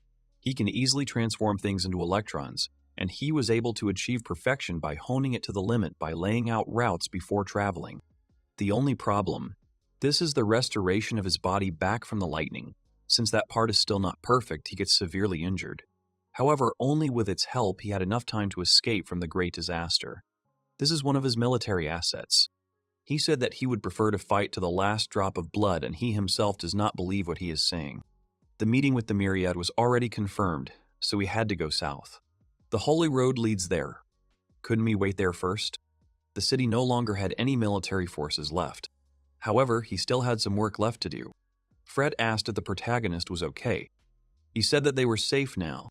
The guy asked what happened because he only remembers how the girl's fist passed near his face. The man told him that after that attack she immediately left and most likely thought that he was dead. The skin on his face felt tight, but there wasn't a scratch on it. At the last second, the man managed to use the potion. He called him lucky. The guy apologized for it. The man replied that everything was fine and it was surprising that he had not been wiped off the face of the earth. Apparently, his defense skill was very high level. The guy asked what kind of skill he had. He didn't remember if he had anything like that. After all, no matter how much he leveled up, he never noticed something like that. Fred said that even so, he flew all the way from the outside to here. Despite the resistance to death, the chance of blocking the rollover seemed doubtful. But at the same time, he managed to survive only because of his own skills. Without them, he would have crashed through the building and turned into mincemeat. The man said that the young man survived and the maid prayed every second for his life. She said she wanted to express her gratitude no matter what. The guy said that if he had been carried a little further, there would have been nothing left of the building she had run into. He said to consider their rescue a miracle. The girl replied that even if this was true, she believed that everything worked out only thanks to him. He said that in the future they need to leave the company because they are scoundrels. The man asked how the situation was. They told him that the children they had spoken of had disappeared. He suggested that they take a look at the places where they had been kept. The boy asked who he was. He was told that he was an adventurer from a guild in the city. He had come there to clean up the mess left by the Red Crimson Evil. The man said there was not a single body there. All the dead were company people. He asked what the mission conditions were. He was told that it was an assignment she had taken from the Adventurers Guild. The girl was asked why she came to the guild. He sent his strongest suppression squad in the city to track her down, and in the end he received reports from the intelligence unit. But her sudden appearance in the city can only mean one. As the leader of the Adventurers Guild, he simply couldn't allow her to slaughter the townspeople. He asked if his life would be enough. She said that she didn't feel like eating right now, so she didn't need meat. The girl put down her assignment. I think there were rumors about this before. The joke about the beloved dragon child is that despite her red name, she continues to work as an adventurer. When he first heard it, he laughed scornfully at its absurdity. But now it is perfectly clear to him that they have neither the strength nor the fighters to resist it. The man said that the girl was currently taking a shower in the guild bath. He was asked to throw bad thoughts out of his head and start with something she never needed. Well, they should continue to watch her from now on. Now they can only contact Berg. It seems that all the servants were gathered in one place, and that means that she was not sowing chaos there for nothing. He asked if everyone was there. He was told that 10 of them had fled during the riots. According to the list of missing persons, there were 3 more children included there. The guy thought that perhaps the girl had managed to escape with the others. He said that if the assignment was to free the servants, then she too fell under the conditions. The man said he had missed something. The mission was to rescue the company's servants, and Rury had nothing to do with it. He asked if he knew where they had gone. He was told to question the adventurers who were there on guard. The man replied that his work was already completed. They told him that so that he wouldn't misunderstand, the guys had a few questions for him. He apologized for disturbing him when he had already done a lot of work. The guy hoped that he had managed to spot Safhina while he was there. The man replied that he was not there, on duty. He said that he felt that the boy didn't have a clear picture of what was happening, so he would explain everything now. The ability, observation, doesn't work on her. The scouts who were following her and managed to return alive had an improved ability, long-range vision. Her detection level is too high. Some of the survivors from the squad decided to continue to monitor her using the skills of smell detector and sound detector, keeping a distance. But the Safhina has a completely different one than theirs. They assume that she has gaze detection. This means that the line of sight of another person is located. In principle, even if he wanted to, he would not be able to detect her. His ability level is too low, so it is difficult for him to distinguish people at a large distance. He had to listen only to the trembling of the ground, which was felt in his boots.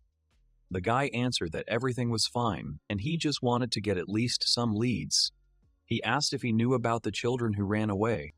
The man was surprised and said that the great crimson evil had light steps. So he tried to concentrate on them, but it was unlikely that there were children there. The guy asked if he was sure because there were 4 of them. He said that in that case, he definitely didn't remember anything and there was no way he would have missed the sound of a whole crowd. The hero asked what they should do. Fred replied that they had finished searching the area. The man said that they might have gotten into the carriage. There was a chance that a big shot like the company was trying to get away with the carriage as far as possible, so he decided to tell them about that too. He distinctly remembered the rough sound of the wheels hitting the ground. Someone is coming for him right now, so as soon as they get a full picture of what's going on, they'll immediately report the exact location. The guy replied that he didn't have a low detection level and that he helped them a lot. The man replied that he did not understand whether it was possible for the girl to leave with the company. The hero replied that they just needed to test the theory. He suggested splitting up and asked the man to wait. He himself would go the other way, the main side of the company building. When he used lightning magic, he noticed a flow of gray mana. It was spread out on the ground somewhere into the distance. There was something at the base. It was a metal tube. The guy asked the girl if she could spare him a minute. He said the drain was unusual. She said she didn't know anything about it. However, for some reason, the company took on the task of building a huge sewer and canal system in the city. This ditch extends far beyond their building. Freed told him that lightning dodge allowed a person to move at lightning speed. He wondered if his spell had hit that pipe. It would have become a path that worked like power lines. The moat runs along the main street going out of the city, and also on the holy road along which they arrived in the city. There was also a light haze of gray mana there. The man was most likely the right hand of the myriad. There would be a better chance of finding the leader if he went after his henchmen, and the girl too. And to the south of the road is Berg. The girl knocked on the door. She said that a message had arrived from the master of the Adventurers Guild in the city. The girl said it was urgent. They asked her what he wanted from a simple merchant. The man asked where they were. She would destroy anyone who mentioned her name once more, and she would kill anyone who stood in her way. She might even decide to attack them if she saw them. Safhina is one of the 3 great crimson evils and the worst enemy of all humans. There is something much more terrible. The boy asked not to scare the little children. The man laughed. The boy asked not to eat his food because he might have put poison in it. The man asked not to break his heart and asked why he would do that. The boy replied that they could not trust a kidnapper. He replied that the boy had misunderstood. The kidnapping had been done by someone else.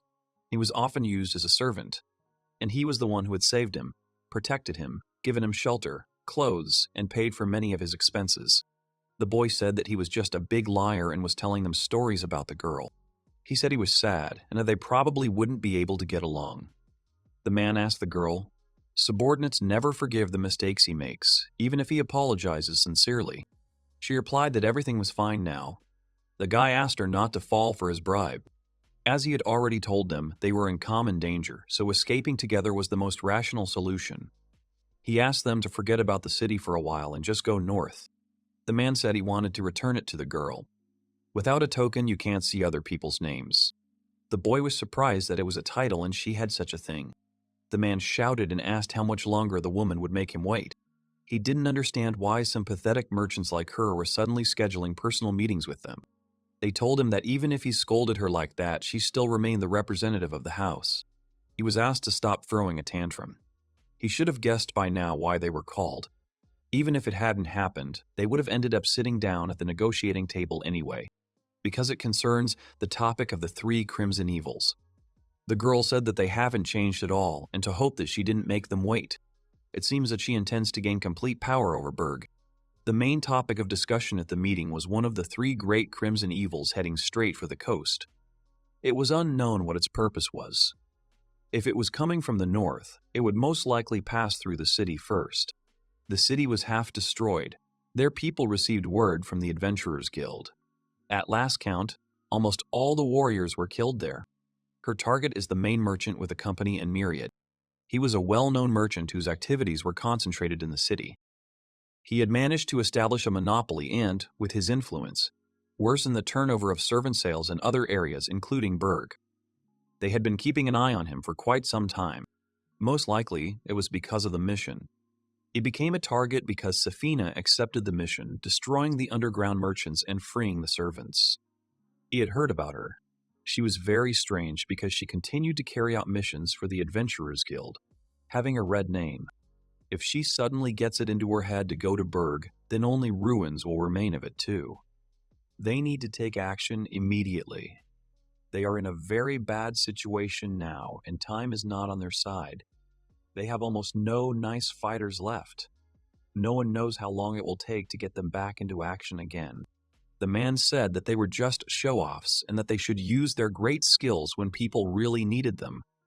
They told him that if he said so, then he should send the holy knights after her. He insulted her and asked why he should waste the strength of his warriors on some red name. He had more important things to do. The girl called them fools.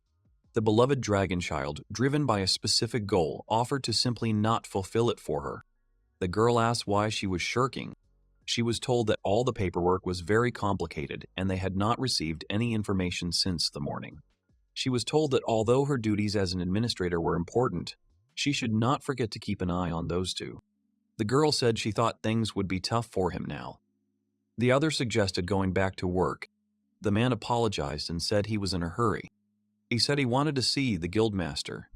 The man said he had no scheduled meetings, but he had valuable information regarding the 3 great crimson evils. He wants to send a request on behalf of Myriad to completely suppress the subpoena. If the guild already has a similar task, he is ready to support it with funds, so he asked to convey this to the leader. The girl replied that they had a completely different assignment. The organization issues a task to all adventurers during emergency situations, such as a monster invasion. The man said that they should hurry then because, as he said, it was extremely important, and asked what was going on. The girl replied that the Adventurers Guild had been given a mission to capture members of the Myriad Company. She told the man that he was under arrest. He said she was crazy. He didn't remember anything the company had done that was so bad that they deserved to be punished like that. She said they had set up a black market for them. The man said she was talking nonsense. He said it was legal and they even got their badges renewed. But black market servants don't get that luxury and live in the slums. The guild uses that kind of service itself. The girl replied that all matters concerning prisoners fell under the jurisdiction of the merchant guild. They were merely persons carrying out orders from their superiors, and it would be better to simply surrender obediently. They had no evidence. There was no way this could be the reason for the guild's first order. In fact, he had seen something like this before. A quest with a reward and recognition from the guild was posted recently. He has no idea who came up with this idea. The man said that now he understood what was happening and it was interesting. The 3 great crimson evils are the enemies of humanity. The adventurers of the city put their lives on the line to defeat them. He asked if they didn't think it was a pity to give him up as a sacrifice to protect Berg's adventurers. An order was given from above to surrender to them from all fronts. The damage he took from the lightning dodge still hadn't worn off. The man thought he should have bought more potions. They started telling him that he was just a wounded merchant. They would definitely be able to defeat him. The man used a thunder curtain. The woman said that the annoying posts kept coming one after another. The woman said there was a sign on the door that they were closed. In general, all the shops were closed. She asked to stop knocking on the door. The man asked to sell him a couple of potions. As the chief merchant of the Myriad Company approached Berg in horse-drawn carriage, he spoke to Beau. The boy noted that there was not a soul in the street, to which the man replied that they had apparently been informed of the arrival of one of the 3 great crimson evils. Stopping abruptly, the horse began to neigh loudly. The 4 children sitting in the carriage are thrown against each other by such a sudden stop. They do not understand what is happening. The man scolds the coachman for the unexpected stop and says he almost fell off his seat. Meanwhile, the children are lying on Rury's soft hair, which has become a substitute for a down pillow. The merchant looks out of the window and asks what caused the breaking. He stops speaking as soon as the tip of the sword approaches his face. He becomes serious. 2 soldiers, threatening with weapons, give the order for everyone to get out of the carriage. The Myriad Company and the children got off the transport. They saw that they were surrounded by adventurers who were also pointing their swords and spears at them. The 2 men, having made sure that the people they are surrounded are working for the company they need, promise that they will not harm anyone. Only if the merchant goes with them. The blond man, whose face was covered in scars, addressed the adventurers. He compared them to bandits, saying how unfriendly they were. Meanwhile, not paying any attention to what was happening around her, Rury was quietly eating the delicacies. The man in plate armor assures the people around him that the guild's mission had been announced long ago. Their task was to capture the people of the Myriad company. Everything that is happening is simply the result of fulfilling that mission. The merchant asks in confusion what they are talking about and whether they were informed about the invasion of the Red Name. After this question, the adventurers fall silent and lower their gaze to the ground. Adjusting his shirt, the head of the Myriad company begins to burst into laughter. One of the group of adventurers is surprised by this reaction and says that there is nothing funny about it. The merchant, sitting on a wooden box, asks if the adored dragon child is really an A-rank adventurer. The people surrounding the carriage are shocked by this question. They understand that Master Myriad understood everything from the emotions that were expressed on their faces. One of the fighters of the trading company makes a proposal to get rid of the adventurers. However, the leader stops him. The merchant crosses his legs and asks how much money the adventurers were promised for completing this task. This question also causes surprise among the mercenaries. The leader of Myriad mocks them. He says that the great adventurers are bribing and do not even try to fight, only wanting to sacrifice him so that they themselves can survive.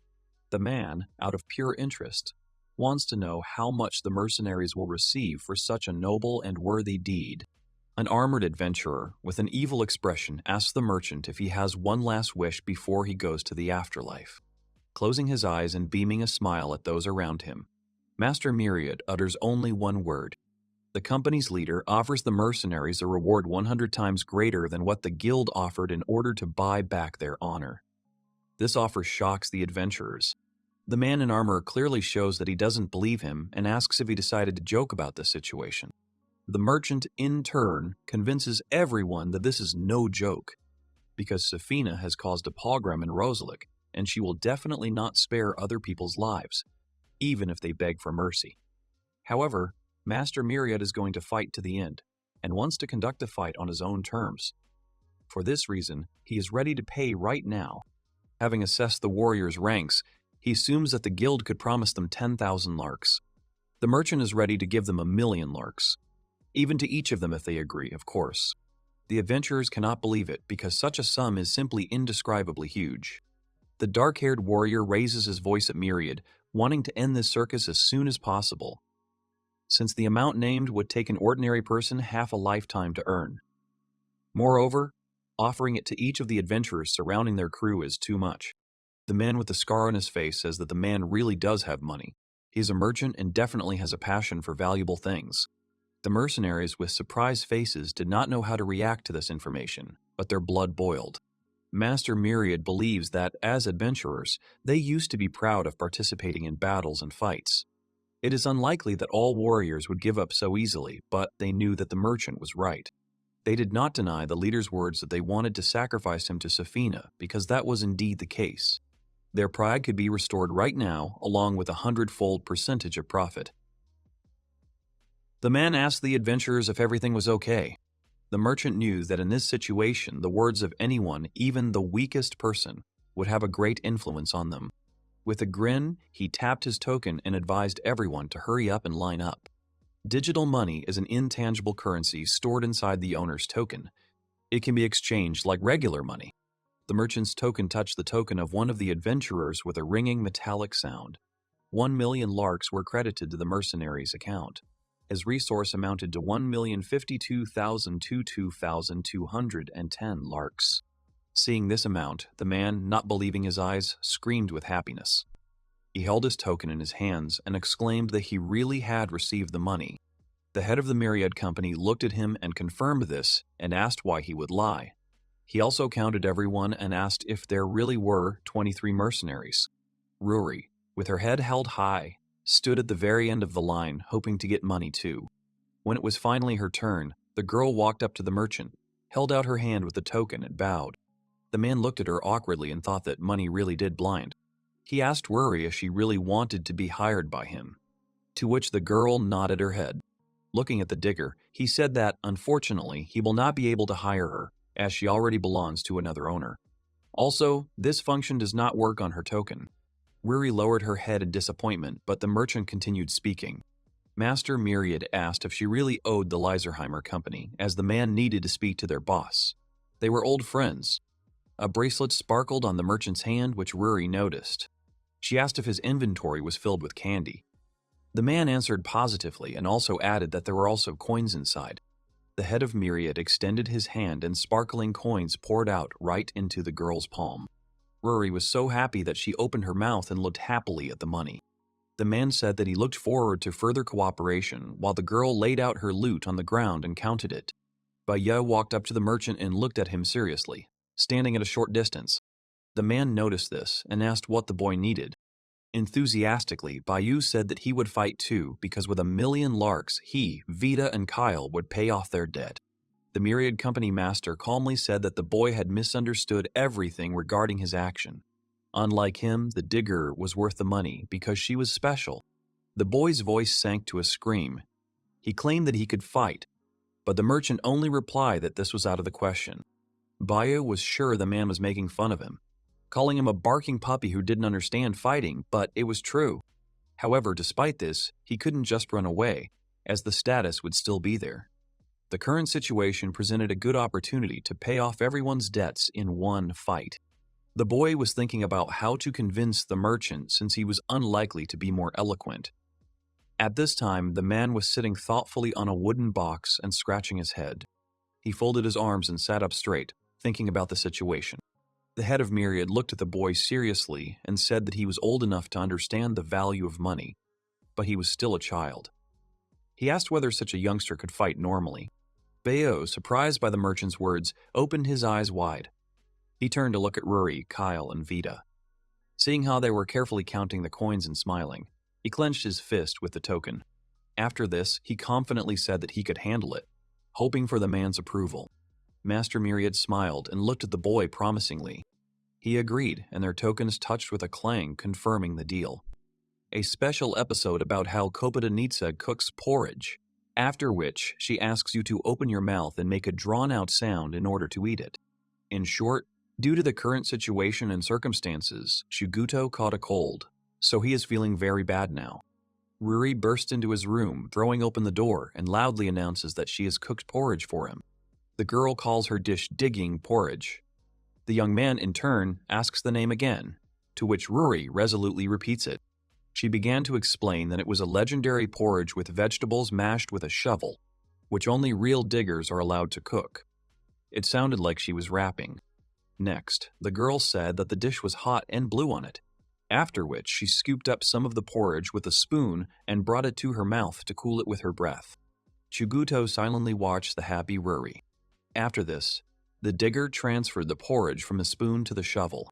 After asking the young man to open his mouth, she brought the shovel towards him, to which Chuguto loudly asked if it was necessary to do it with a shovel. The Magigori city is divided into two parts, the main area and the outer area. The region that extends east along the foot of the mountain range and is located near the Magigori cave is included in the main area, while the outer area is located west of the bridge over the Great River. And since the Holy Road runs through the outer region, you can often meet various merchants there who are looking for valuable ores. Usually those areas of the outer region are very lively. However, at present, due to the news of the invasion of the adored dragon child, everything in those areas has suddenly become quiet and deserted. Except for one place where Bay was yelling at the head of the Myriad Company, demanding to release him, Vita, and Kyle, and promising to pay off the entire debt for the three of them. The boy has 1,000,000 larks in his account, while Vita and Kyle are happily playing. The merchant says that as soon as the battle is over, he will do it.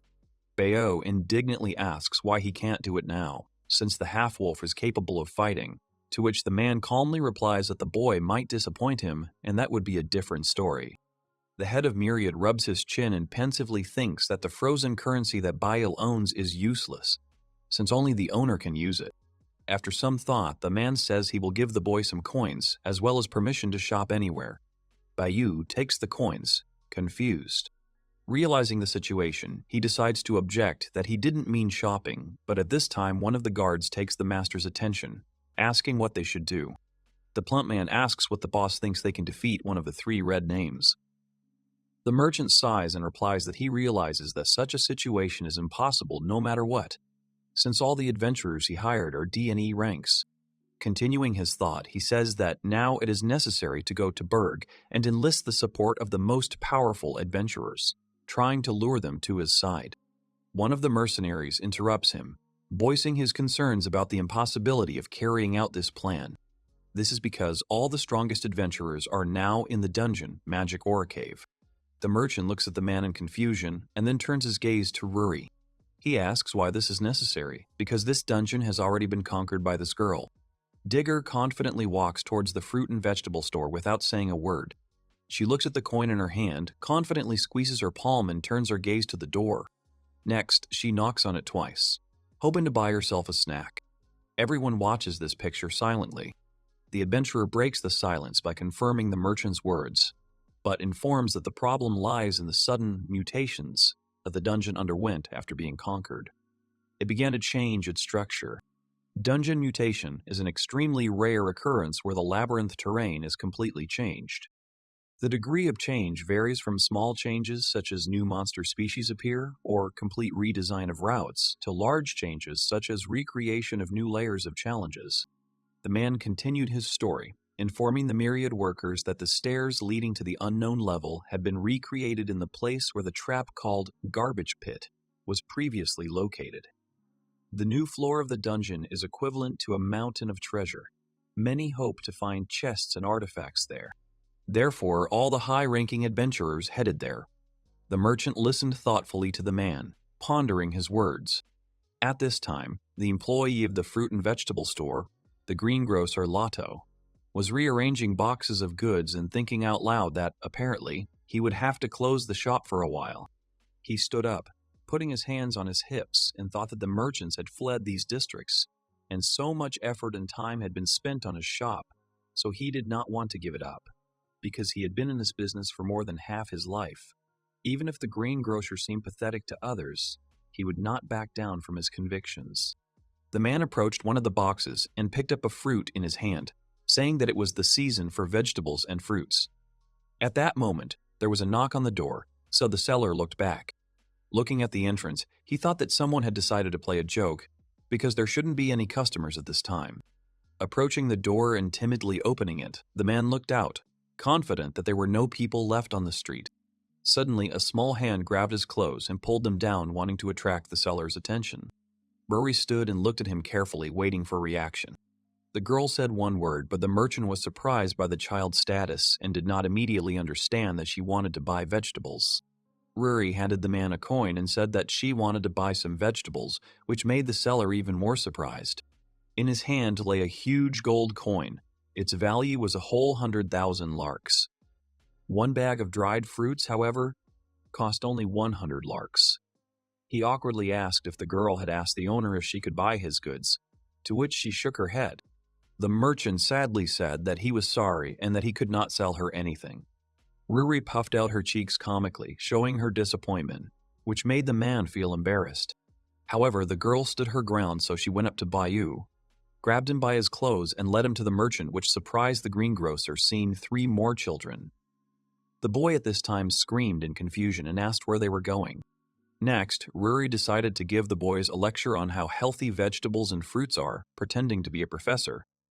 At this time, Vita and Kyle listened attentively, and the merchant and Bay watched her awkwardly. Then the girl made a cute sad face and said that if they ate them, the kids would feel better. After this picture, Vita and Kyle, looking at the mornab in fascination and holding it in their hands, handed what they wanted to the half-wolf and the merchant, who looked at it awkwardly. When Bayou asked if Rury wanted him to buy her some, the children began to dance happily, and the greengrocer enjoyed the wonderful sight. Seeing the boys' permit to buy, the seller was surprised at what kind of children they were. But his thoughts were interrupted by a woman, the merchant's wife. She suggested that they simply give everything to the children since they were going to throw away spoiling products anyway, to which the man agreed. The mornabs, which resembled tomatoes, were carefully cut into pieces to make them easier for children to eat. They were then seasoned with spices to improve the taste. A couple of traders watched with affection as the children ate the treats with great pleasure, skewering them on special wooden sticks. Zelenchik thought that this situation was very similar to a fairy tale, as well as the fact that one of the 3 great crimson evils had appeared in their city. At this time, the head of the Myriad company thoughtfully said that they would not be able to gain enough strength even if they came to the guild. Suddenly, a silhouette flashed in the sky. Something was flying towards the adventurers and the company employees. Everyone, the guard, the mercenaries, and the leader, looked towards the unidentified object. With a loud thud, the armored body fell to the ground. It was unrecognizable, and for the first few moments looked more like a huge red raindrop due to the puddle and splashes that had formed. Everyone stared at the thing that had suddenly landed, realizing with horror what they had seen. Off the man, if he could still be called that at that moment, with a ringing metallic sound. It fell right at the feet of one of the adventurers. The adventurer reached for it. His hands were shaking, but he continued to slowly move them toward the ID card of the one who had fallen from the sky. Picking up the token, the mercenary read the name Katza. He continued to look at the find in horror. The leader of Myriad asked who he was talking about. The mercenary told him that the name he read from the piece of metal belonged to a sea-crank adventurer, probably one of the strongest adventurers among all those who went hunting on behalf of the guild. This guy's body came from the west side. Apparently, someone had thrown him into the air so that he had flown all the way to this place, starting from the main street where the mercenaries had set out. And now, having fallen to the ground, all that was left of him was a pile of meat and a puddle of dark red liquid. The very embodiment of death, Safhina, the adored child of the dragon, is already heading towards them. The guards of the head of Myriad were horrified and, breaking into a scream, asked the master what to do. A grin appeared on the man's face. He jumped up from the wooden box he had been sitting on all this time, clapped his hands and assured everyone that they would definitely defeat Safhina, so there was no need to panic. One of the adventurers cried out that they had no chance of winning now, no matter how shameful it was to admit it. The merchant only asked who had given him permission to refuse his debt. However, he also added that he does not want his thoughts to be misunderstood, because his phrase does not mean that one should act recklessly now. So the merchant pointed his finger in the direction of the sharp stone peaks and ordered everyone to retreat in that direction. If one had to describe the essence of a man named Myriad in one word, the word warrior would do. Although he looks like a simple amateur when it comes to fighting. Even though his level is barely double digits, he made a rather unusual move.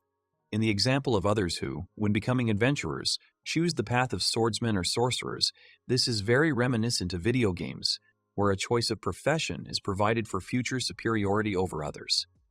Consequently, a person chooses the most optimal option for himself in order to achieve the goal. But Myriad decided to become a merchant, because he believed that they were the most powerful of all. The carriage and horses moved through the main area of the magical ore city of Bird. It was surrounded by a group of about 24 mercenaries. Suddenly, something heavy crashed into the roof of the carriage. Everyone who was outside and inside the transport was surprised, because the carriage moved with great stability. Lanza looked through the window to the passengers and said that it was very lively inside. Myriad only exclaimed that the man was already here. The leader did not look surprised. His expression was rather joyful. The children at that moment were amazed by such an unexpected guest. The man in the cloak that the wind was blowing continued to hold on to the carriage without getting in. He said with confidence that he had arrived in Berg much earlier than the head of Myriad. However, as he could see, things did not go quite according to plan. Lanza recalls how after visiting the guild, he went to the magic shop. He needed to buy a potion to restore his health. The old lady who works there said that she didn't care about Myriad Company or guild quests at all, because they were only given to adventurers. The merchant asked if she looked like one of the adventurers. Her gaze was contemptuous. Turning to Myriad, Lanza said that he was saved by a kind granny. However, he is much more concerned with the current situation. He voices his thoughts, in response to which he receives only a question from the leader about what is wrong. Perplexedly pointing a finger at Rury, Lanza asks why she was taken along. At this moment, the girl turns her attention to him, tearing herself away from her delicacies. The merchant replies that he hired Digger because she is a valuable asset. The girl with horns solemnly confirmed the man's words, introducing herself. Rury confidently added that they were going to win. Holding a stick-shaped vegetable in her hand which she was about to eat, the girl demonstrated her masterful fencing skills. She used a piece of the delicacy as a sword. Lanza watched this attentively without commenting. After this performance ended, the man in the cloak called the leader to the roof to clarify the situation. Myriad was glad to hear this proposal because he also wanted to discuss something. After they climbed onto the roof of the carriage, Lanza started the conversation first. He asked if the leader knew about the guild's mission and also why there was a whole crowd of mercenaries running ahead of them. Myriad, leaning on the railing, replied that they were all allies, since he hired each of them for 1,000,000 larks. The mage exclaimed loudly in surprise. Continuing the dialogue on the roof, Master Myriad was finally able to ask the question that had been tormenting him. He wondered if Lanza knew that the digger belonged to the Leisheimer company when he stole it. The man in the cloak admitted that this was indeed the case, but the reason was his mistrust of the elf. He considered her too suspicious.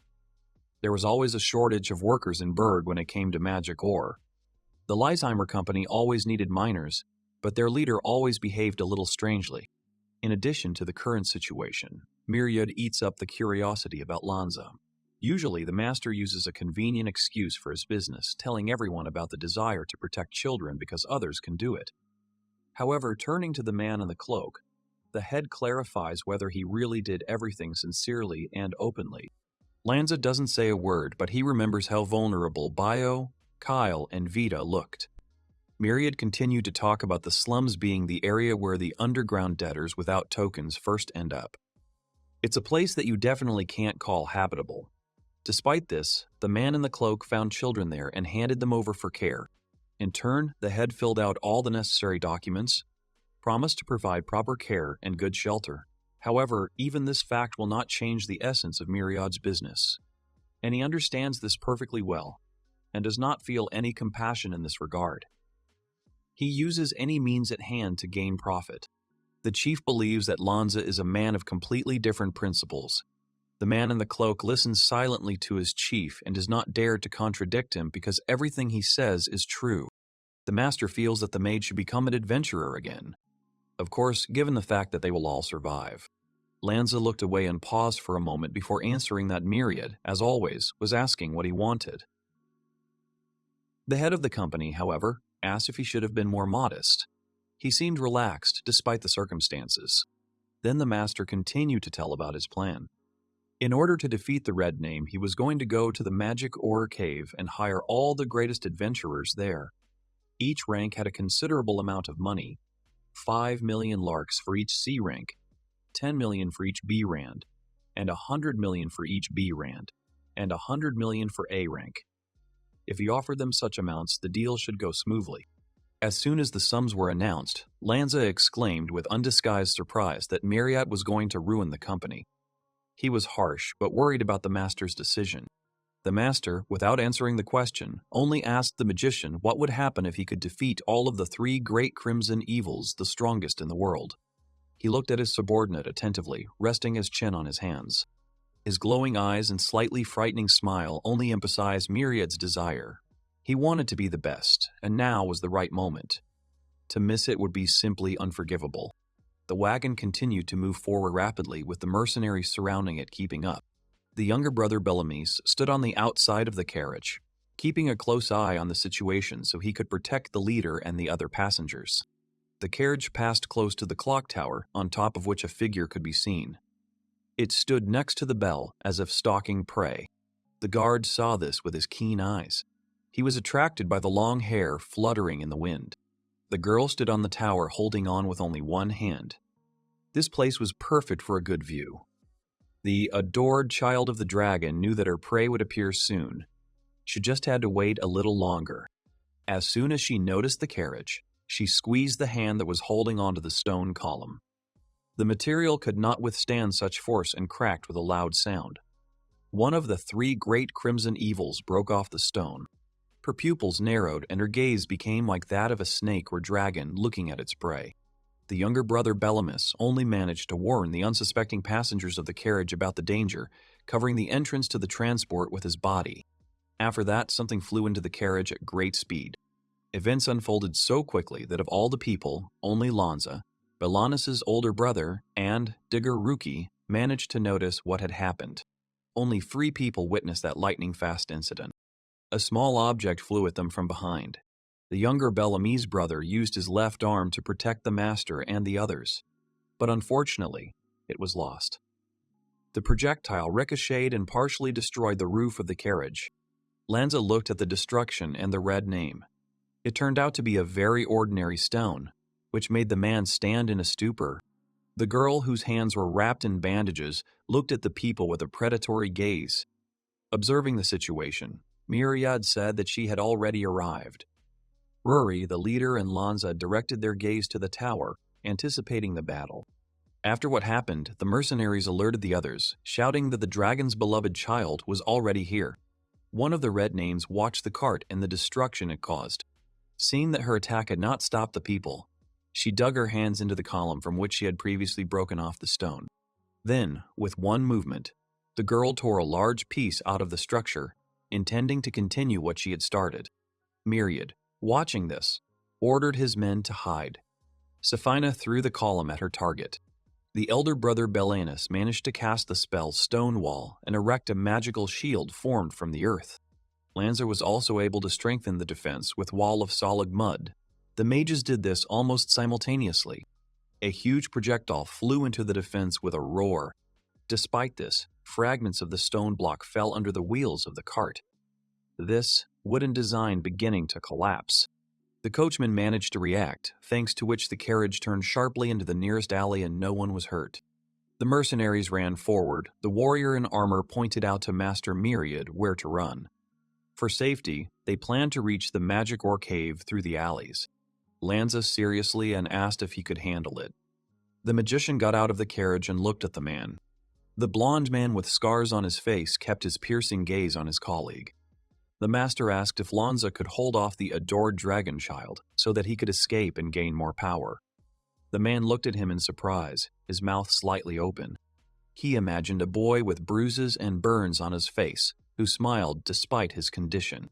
Lanza smiled and said that Myriad would definitely become the strongest and told him to go. A grin appeared on the face of the head of the company. The master addressed the digger, saying that it was her time to shine. The girl stood by the cart and clenched her fists. She raised her eyebrows slightly and opened her mouth in surprise. Myriad also looked at Bayou and told him that the boy would also stay here. The half-wolf's fur stood on end in surprise and fear. At this time, the elder brother Bellamus took Vida and Kyle by the arms. The leader looked at them and said that he would take these two with him. In the background, the younger brother Bellamus tied his left hand with a rope and poured a potion on it. The children who were taken by the plump man cried and called for their brother, who was trembling and looking at them. He knew it would be safer for the boys, so he nodded heavily. He was worried because Vida and Kyle were his family, whom he was protecting. The adventurers urged the master on. However, before leaving, Myriad asked Lanza to give him his token despite the rush. Their metal tokens touched, confirming the transfer of funds. The magician was perplexed and asked why the chief had given him so much money. The master gave a brief order to hire the Emperor of the Evil Eye. He continued speaking, but was ready to jump up at any moment. Myriad heard from adventurers that the magic ore cave was conquered by him and Digger. His instinct tells him that the guy will come here to the battle site.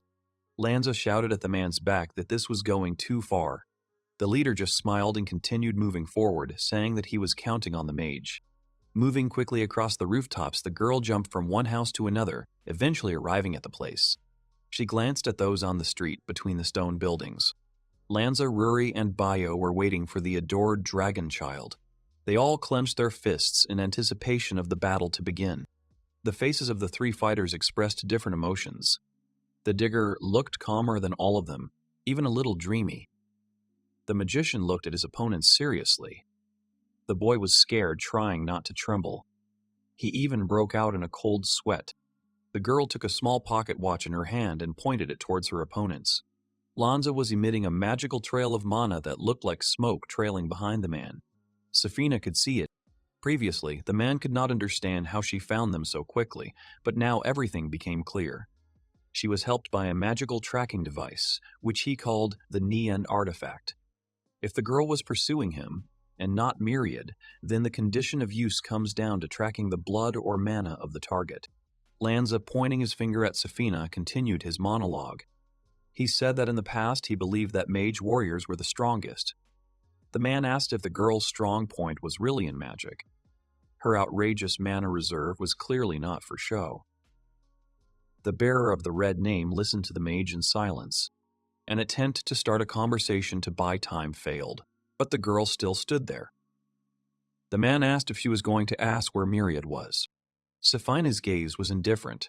The adored child of the dragon replied that everything was fine and she already knew this information. The girl directed her gaze towards the alley where the leader and the mercenaries had disappeared. Lanza realized that one of the three great crimson evils had figured it out. At that moment, Bio came up to the man from the side and bumped his shoulder into the magician's arm. The boy was shaking with fear. Sweat appeared on his face. He did not know what to do, even though he wanted to help. The mage looked at the half-wolf and remembered Myriad's words about using any available means. The man wondered if their principles of doing business were really that different. An unusual idea appeared in his head. Bio was surprised and his mouth dropped open when Lanza grabbed the boy by his clothes and said he wanted to use him for a moment. The man swung his arm to throw, which only made the boy more confused. The half-wolf screamed as the mage launched him into the air with one hand. Safhina was distracted by the boy and turned her gaze to him. Lanza had calculated everything. He took advantage of this moment to cast the lightning thread spell on the girl. Lightning magic is, by its nature, extremely fast, which almost guarantees that it will hit the enemy.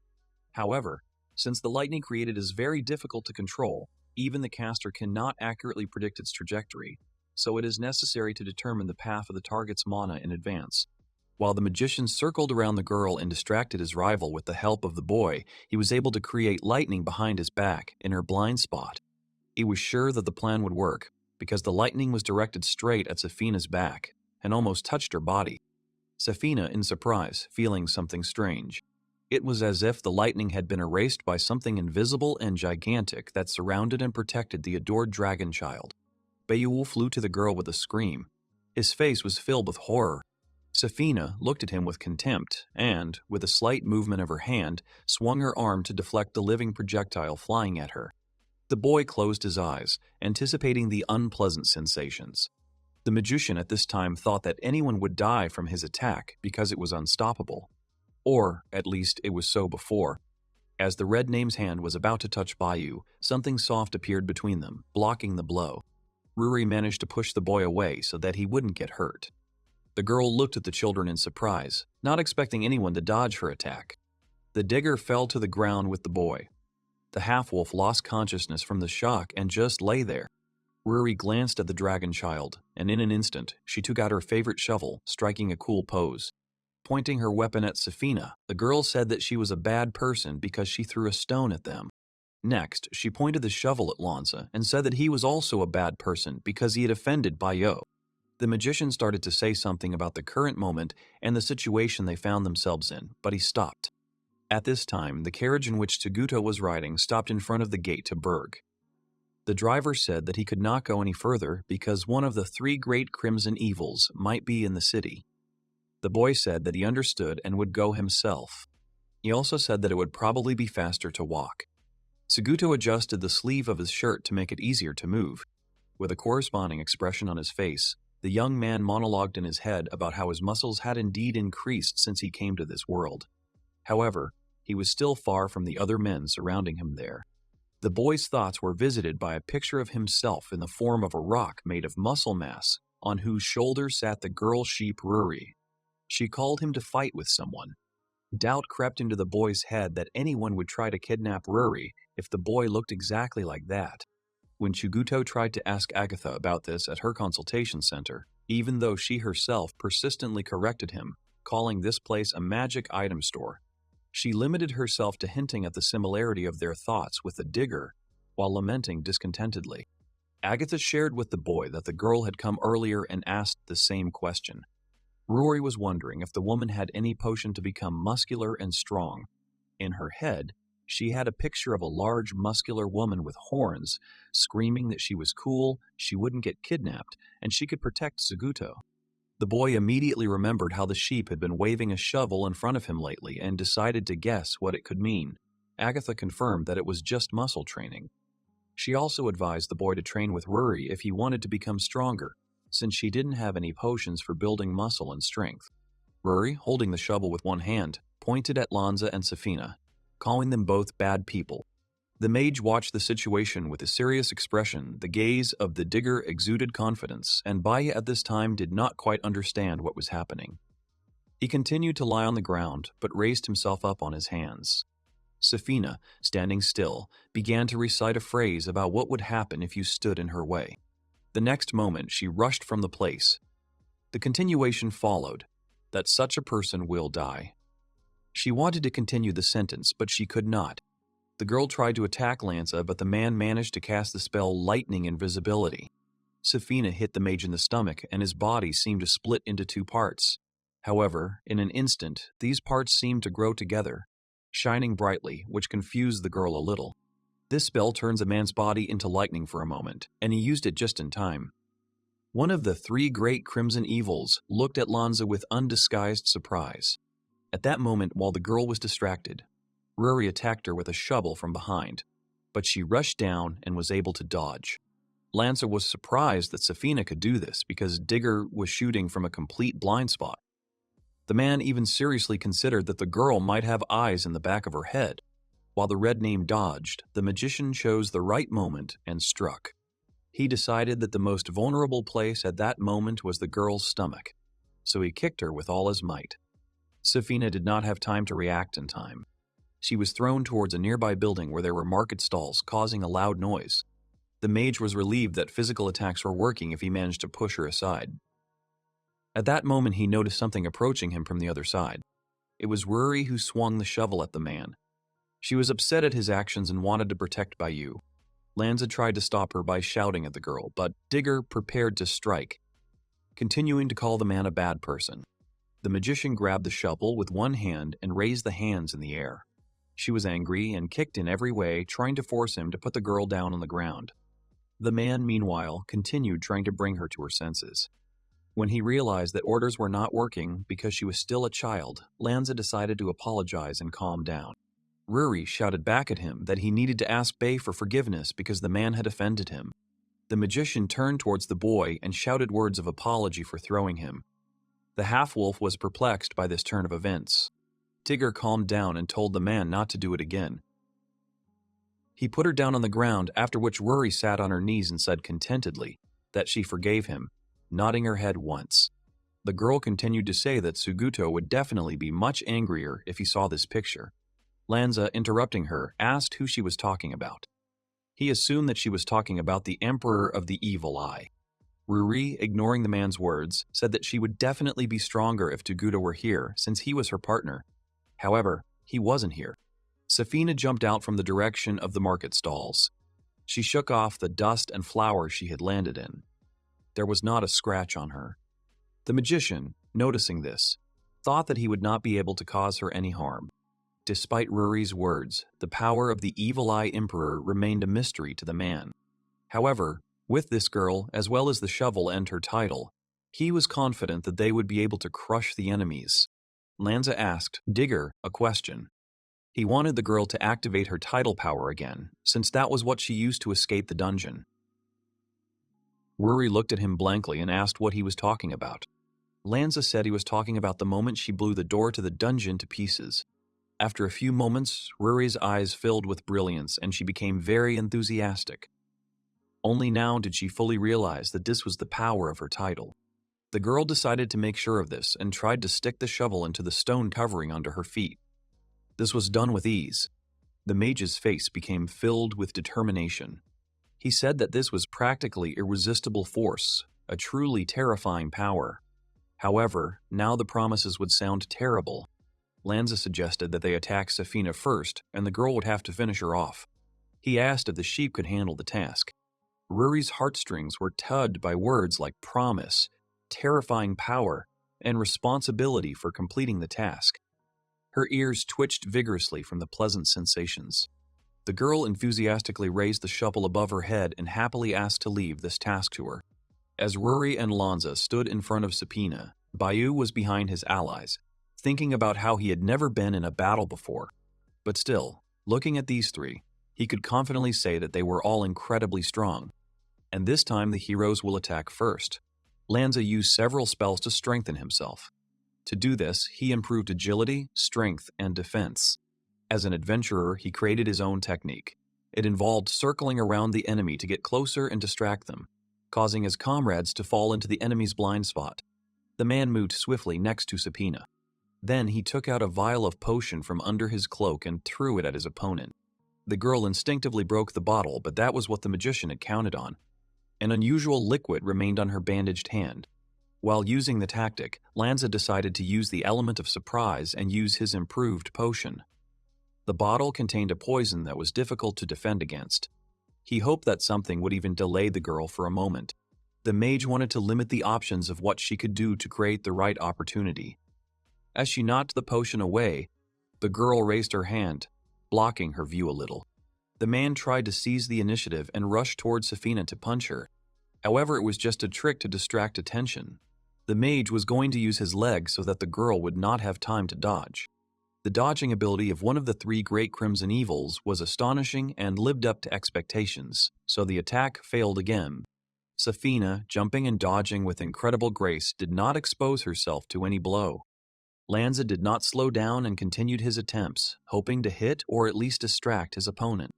To Bayou, their battle looked like a dance. The boy watched it with his mouth open, his face expressing a mixture of surprise and delight. The mage thought that despite the increase in agility, the girl was still able to dodge all of his continuous attacks at equal intervals. But he did not give up, because this was part of their plan. As soon as Lanza waited for the right moment, he cast the spell Electric Kick, his legs sparkling with lightning discharges. His magical martial art consisted of increasing the strength and speed of his strike by stimulating his muscles with electricity, and the attack itself had a chance to cause paralysis in the opponent due to the lightning strike. Lanza made this high-speed attack to break the rhythm. The girl dodged the blow again. Rury's silhouette appeared behind Safhina. This was also part of their plan. The girl jumped up and pointed the shovel at the red name. The sun was shining on the sheep. Her hair looked like a cloud. Under normal circumstances, with one leg raised and the upper body bent backwards, Safhina would have had no time to dodge at all. But the girl saw Rury approaching from behind and knew that she could easily dodge with one push while she was on the ground. But the magician was sure that she was not normal, so he used the spell Quagmire. The stonework under Safhina's foot began to turn into a swamp, which made it unstable. The girl no longer touched a solid surface and was in a vulnerable state. Lanza had hopes for Rury, because if everything went smoothly and Digger could do what was required of her, they would be able to neutralize their opponent. It would be checkmate for Safhina. Chigudo paused to regain his composure as he walked towards one of the three great crimson evils, his shoulders heaving with rapid breathing and his shirt collar sticking out in all directions. He stood in front of a crimson pool of flesh, his face worried, not knowing who it belonged to or what had happened here. Coming closer and picking up the piece of metal, the guy read the name of the adventurer it belonged to on the token. He sighed because the body did not belong to his partner. The door of one of the shops opened slightly and an agitated man looked out. He looked at the puddle with fear. Shuguto approached the shopkeeper and loudly asked if he had seen the Pecorana girl. He was worried about Rury and wanted to find her quickly. The man asked if the boy was talking about the girl who belonged to the company Lisaheimer. She had recently bought vegetables in his shop, along with other guys from Myriad. The shopkeeper asked in fear if it was real blood, and also confirmed that someone from the three great crimson evils had indeed gone to Berg, targeting Myriad. Suguto, hearing this information, immediately rushed out. The guy didn't have any time. He ran as fast as he could. Rury was in danger and he had to protect her. On the battlefield, Digger looked at her shovel in surprise. The half-wolf also watched this scene with his mouth open. Safhina's right foot was stuck in the created liquid. The girl was lying on the ground, holding Rury's shovel with one hand. She was able to stop the blow. Everyone looked at the tip of the shovel resting on the bandaged palm of the red name and couldn't believe what they saw. Lanza's plan had failed. The sheep was shocked that the irresistible force was stopped, and there was not a single mark on the girl's palm. The next moment, Safhina came to her senses and with one blow knocked away the weapon she was holding in her palm. She instantly grabbed Rury by the head with one hand and angrily threw her to the ground, not letting go of the girl. One of the great crimson evils did this several more times, until a dent formed in the stonework beneath them. The girl finally let go of the sheep and left it lying face down. A puddle of burgundy color began to spread from Rury's head. Lanza couldn't believe his eyes. He thought it was impossible. Accepting the situation and resigned to defeat, he decided to run. Safhina noticed this and rushed headlong towards the man. As soon as they got close, she struck the mage in the stomach, pushing him away from her. Luckily, Lanza managed to use lightning dodge again, allowing him to escape unharmed and his body to heal again. Safhina delivered another series of blows, which the magician continued to dodge in the same way. The girl was fast. The man did not lag behind her. Then, the adored dragon child launched another lightning strike, but this time, Lanza cast his spell a split second late and didn't have time to defend himself. His cloak continued to flutter, and there was a huge gash in his side. It was as if a chunk of flesh had been ripped out of the man. Lanza started coughing, and a viscous red liquid was oozing out of his mouth. Safhina licked her lips at the sight. She was holding a piece of his flesh in her hand. The man lost his balance and began to fall. He smiled faintly, hoping that he had bought enough time for the chapter. The magician was calm and counted on myriad. The man's body collapsed to the ground. Safhina stood between him and the sheep that lay behind him. Crimson puddles flowed from under both bodies. They did not move. Bayu looked at them in horror, afraid to do anything. Feeling his gaze on her, the girl turned in his direction. The boy was paralyzed with fear. He knew that anyone who stood in Safhina's way or showed her the wrong way would die. And now, if she caught his eye, Bayo would suffer the same fate. Sweat was running down his face, and his eyes were filled with fear. The boy remembered Kyle and Vita, who had been taken away by Myriad's men. He couldn't leave them. The desire to protect his family was stronger than his fear, which meant he had to fight. Bayo reached for the blade that hung on his belt. Suguto ran deeper into the city, following the tracks of Rury and Myriad's men. He saw a severed left arm, a destroyed road, and scattered debris. The further he ran and the more traces of battle he saw, the more anxiety grew. Finally, the boy stopped. Before his eyes appeared a battlefield on which several people were lying. He saw fluffy hair and a familiar bow. The girl's body did not move, which made Suguto despair. Just like the time when several adventurers injured Rury, the boy began to be filled with bloodlust, anger, and remorse. His gaze was filled with boiling darkness. Horror and hatred were written on his face. He wanted revenge. The boy jumped up and ran towards Rury, shouting her name, hoping that she would wake up. Suguto is sitting in an exceptional, mysterious space of time. He has a sheet of paper with a schedule in his hands. Rury's cooking was scheduled now. However, the girl is deeply depressed by the development of the main story. She sits with her knees drawn up and cries quietly. Considering the situation, Suguto is also depressed, but this time is also given to express gratitude to Granny, so they can't do anything at all. Suguto do the cooking this time instead of Rury. After some time, Suguto managed to cook the dish. He used the tomato-like vegetables they had seen earlier. The cooking scenes were completely cut. The guy made a simple mornab paste. He tells how he fried crushed garlic in olive oil, added chopped mornabs, covered it, and heated it up. Then he mixed it with cooked pasta. It turned out to be a beautiful dish. Suguto was hitting the ladle on the shuffle and calling Rury, saying that it was time to eat. The girl looked back at the sounds of the shovel.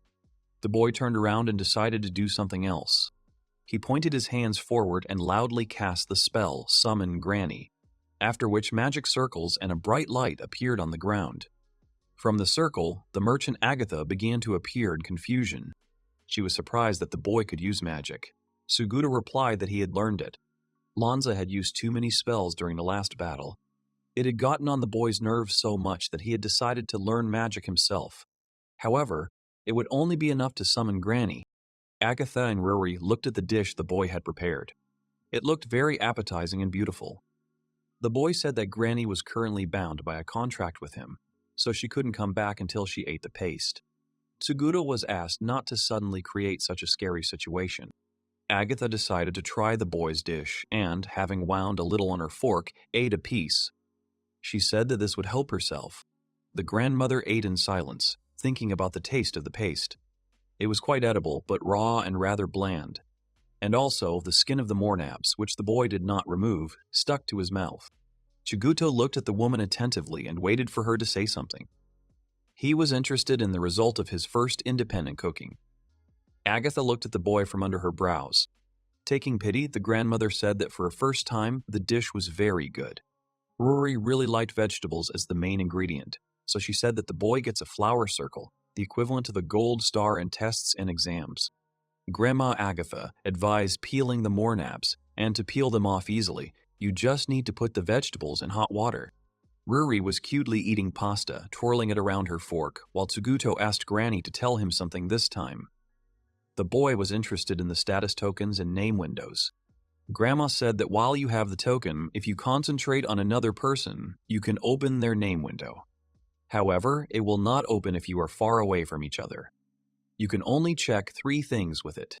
If you want to know more details, you need to take another person's token and then use magic to equip it. When a person first receives a token, the mana that flows from the soul to the body flows freely into it, causing the token to also be equipped. Tsuguto, with an attentive expression on his face and his eyes closed, firmly replied that he understood everything. However, he was too worried about Rury to realize any of this. The boy helped the sheep use a shovel-shaped spoon in addition to a fork to make it easier for her to eat. The grandmother replied that this was not surprising. Agatha looked at her name window, where a different job had appeared.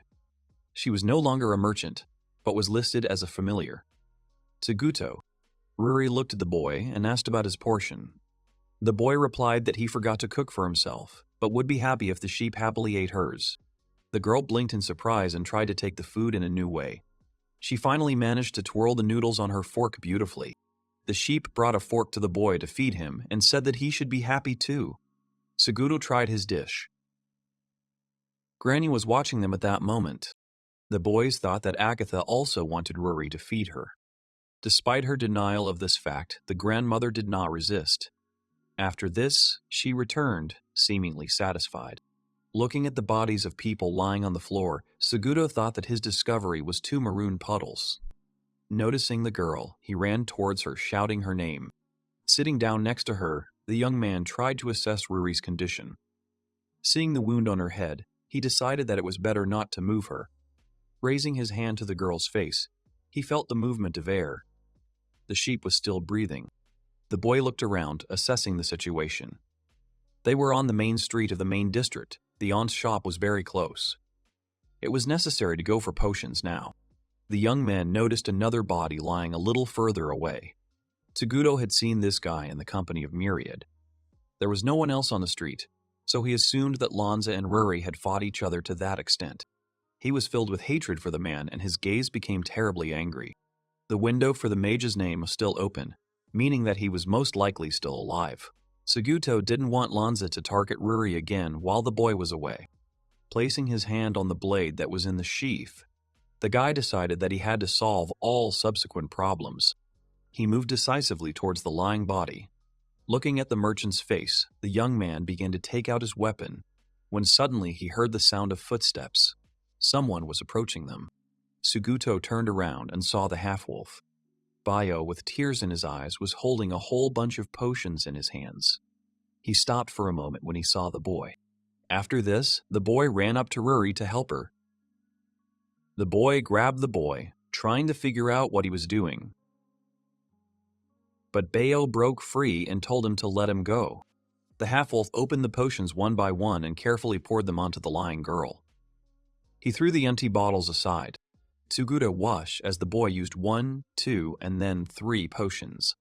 After a while, the sheep finally opened its eyes.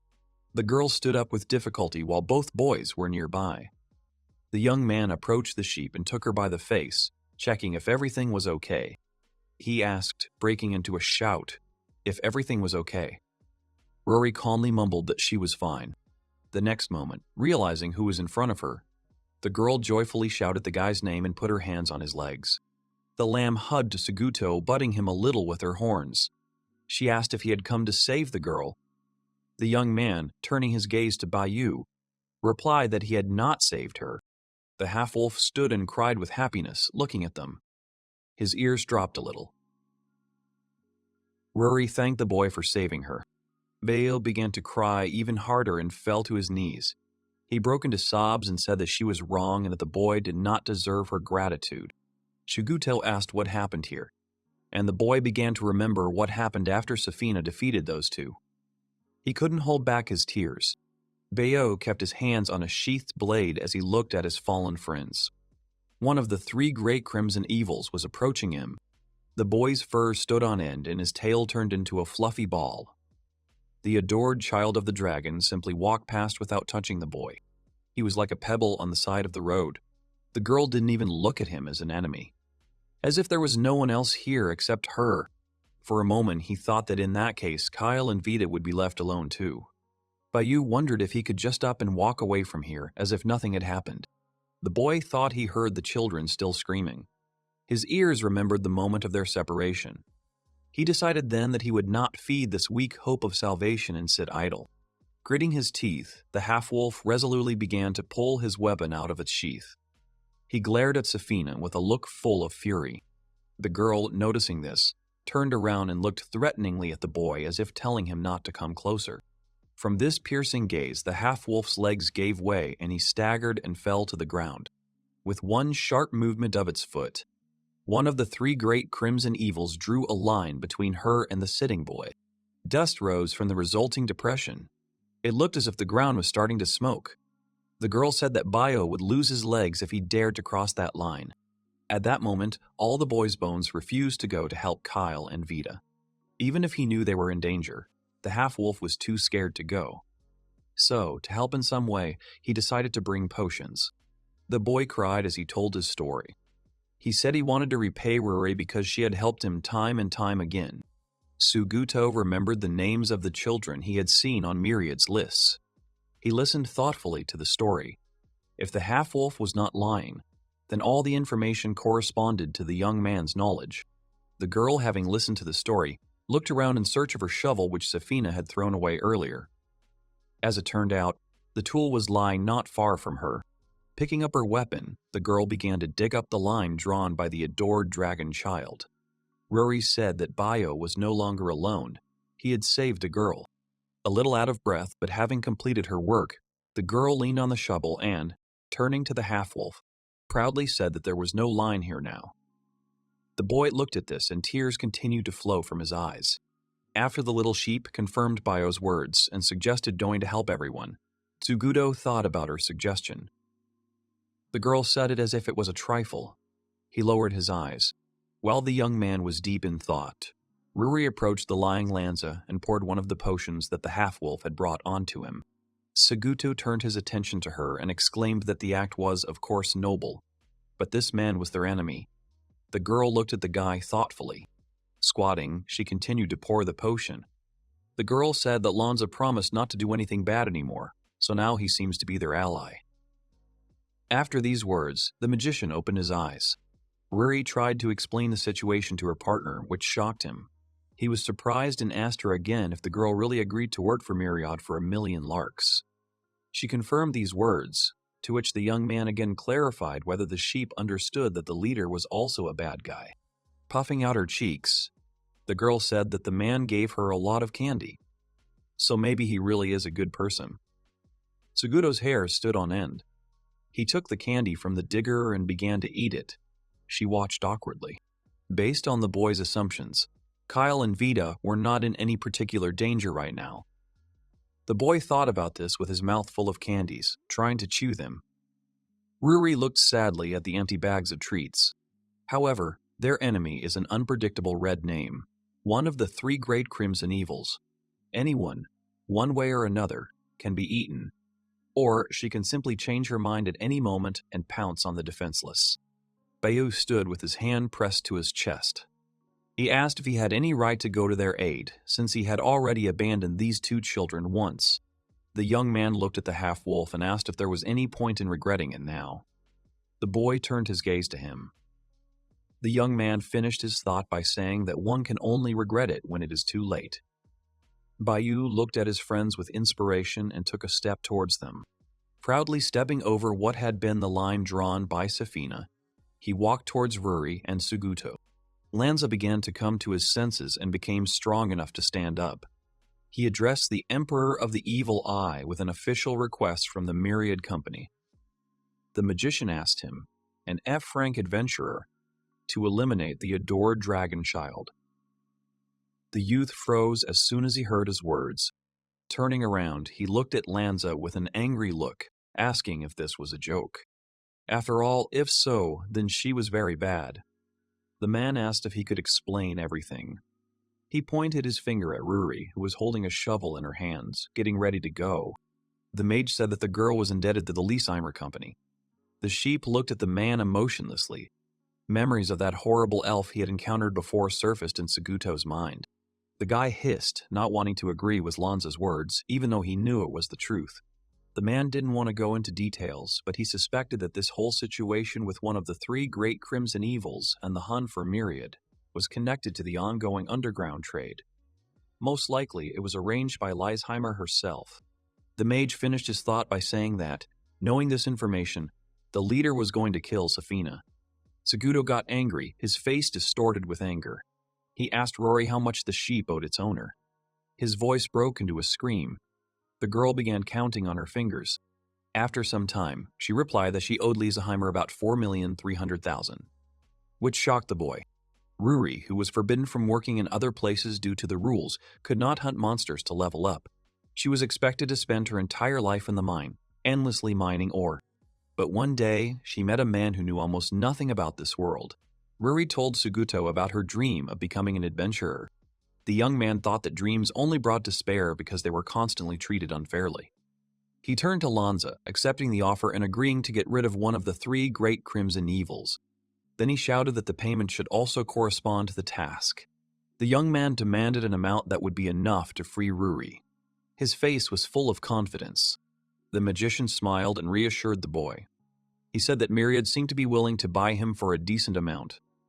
The man held out his token to make the deal. He added that the reward for this task would be 10 million larks. At this time, a group of people were stationed near the entrance to the dungeon Magic Ore Cave. The leader of Myriad was looking at the place where they would go. One of the mercenaries informed the chief that many adventurers were currently exploring the new floors that had appeared after the mutation. It was impossible to explore the entire dungeon in one day. Most would prefer to return to the surface and rest. Some groups were already heading inside to call people back. The warrior said with a serious expression that, most likely, if all of Berg's adventurers had gathered here, there would be more than 150 people here. Myriad calmly replied that he needed to hire them all. The man sat on the chair as if on a throne. He looked down on everyone with his bold and predatory gaze. The head of the company intended to buy their desires, their honor, their courage. Acquire all mercenaries fully. The Emperor of the Evil Eye carried the lamb on his back while Lanza and Bio followed behind them. Rury asked if the boy was okay, to which he confidently replied that he was feeling much better than the girl who was suffering from blood loss. The young man turned his attention to the man. It didn't look like his flesh and torn body parts had fully recovered either, but he still looked ready to fight. As he walked forward, the young man tried to figure out what their chances of winning were even if they reached the Magic Ore Cave. Lanza, as if understanding the boy's thoughts, decided to ask if Taguko had any plan to defeat the Red Name. Even the promising, unstoppable force turned out to be useless. At the last sentence, the Emperor of the Evil Eye turned to Lanza, while Rury pulled the boy's ears. She wanted to go down to the ground. The girl took her shovel and stuck it into the nearest boulder, showing how easily the tool entered the stone. The young man was surprised, to which the sheep happily declared that it was all the power of the digger. The mage also said that she managed to hit Safhina. However, this attack couldn't even penetrate the skin of the adored dragon child. Bayou chimed in, suggesting that a shovel was not her weapon. It was a tool used by humans, so perhaps they would not be able to exert any force against a human. Rury puffed out her cheeks like a child and hugged her shovel, calling it the best. Taguto listened attentively to the half-wolf and thought about something. A thought came to his mind. The young man went to the nearest tree and asked the girl to hit it. The sheep looked questioningly at her partner, but said nothing. She swung and hit the trunk with all her might. With a metallic sound, the shovel bounced off the tree. Bea was surprised by the result. He looked at Rury with his mouth open. Lanza came to the conclusion that the shovel had no effect on living beings, meaning it was useless in combat. Rury's dreams of becoming an adventurer began to crumble. The girl approached the tree again and began to hit it aggressively with the shovel. Tears began to appear in the girl's eyes. She hugged her shovel and said that it was the best. The evil eye emperor touched the tree and used his ability on it. Looking at the tree again, he walked up to the girl and stroked her head, trying to calm her down. He would ask her to try again. Toguro thought that he was no match for Safhina alone. Rury had also lost to one of the 3 great crimson evils. The girl tried to stick the shovel into the tree again. This time, everything worked, and without much effort. The boy snapped his fingers at the tree, after which it fell with ease. Lanza and Bayou looked at this picture with undisguised surprise. Rury was inspired again by this result. Working together, they could find a way to overcome any problem. Suguto looked at the girl with pride and said that her shovel could definitely be the best. At the entrance of the dungeon Magic Aura Cave, many adventurers had gathered. Of them, 56 were E rank, 78 were D rank, 33 were C rank, and 11 were B rank. An adventurer with a huge sword commanded the rest of the fighters. He ordered to surround the enemy on 3 sides, and the low-ranking mercenaries to focus on support. At this point, 24 people were killed. In the heat of battle, K, a B-rank adventurer, casually asks the girl if she's really human. Even hunting a half-dragon isn't that hard. The mercenaries fight against the red name of their suppression target, Safhina, one of the great crimson evils. The girl easily deals with such an army. Some notice how the wounds on the girl's body are healing. People think that this is impossible unless she used the restoration skill. Adventurers worry about their limited mana and potions. Sitting on a wooden throne, Myriad asks the younger brother Balamis if his arm will return to normal. The injured man replied that if it was just a wound, it could. However, if you lose something, it will not return. The leader thought about the last phrase and repeated it to clarify. He believed that Lanza would not return, but still the master wanted the magician to see him become the strongest. Myriad sat and watched the active work of the mercenaries, and next to him stood 2 guards. Tsuguto with the girl on his back. Bael and Lanza raced towards the dungeon Magic Aura Cave. The man thought that Myriad's eyes had not changed since they were children, when drunks from the slums beat them every night. The leader received 10 times more for his attractiveness. However, in this god-forsaken place, devoid of light, his eyes were the only source of radiance, and his smile always showed ferocity. The heroes ran closer and closer to their destination. They hurried with all their might. The Evil Eye Emperor used his key skill to see where the adored dragon child was. The girl was too far away to see her status, but she was right in the center of an ominous vortex of magical energy that swirled above her. Safhina stood on the roof of the building. She had a perfect view and she tracked her main target without any problems. With animal speed, the girl rushed towards the man on the wooden throne. As the distance between them began to decrease, Myriad gave the order. Belamis and Belinus simultaneously threw Kyle and Vita into one of the 3 great crimson evils. The adventurers did not expect such an action, so they were stupefied. They believed that Myriad and his people had decided to use the children as human shields. To everyone's surprise, Safhina began to slow down. She stretched out her arms and deftly caught the 2 children by their coats. The adventurers stared at the girl, not expecting such an outcome. One of the 3 great crimson evils looked at the children, who in turn were too afraid to even cry. Myriad knew this would happen. One of Safhina's inexplicable habits is to continue working as an adventurer. Despite her red name, she does not give up on this business. If she didn't just get an A ranks, she'll be more likely to comply with the mission. It's to stop the underground traders and free all their debtors. However, this also means that Bayou, who Myriad left in the city, and these 2 children will remain alive as long as they belong to him. This is the real reason why he did not free them. According to the leader's plan, his trump cards would be Kyle and Vita, whom Safhina still held with bandaged hands. After the throws, the master's guards rushed towards the girl, weapons ready. They attacked the rival from both sides of the war.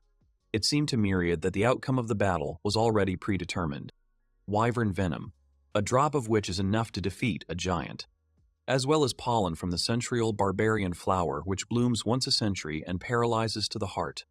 Obtaining both ingredients took a lot of effort, so they are valuable goods of the Myriad Company.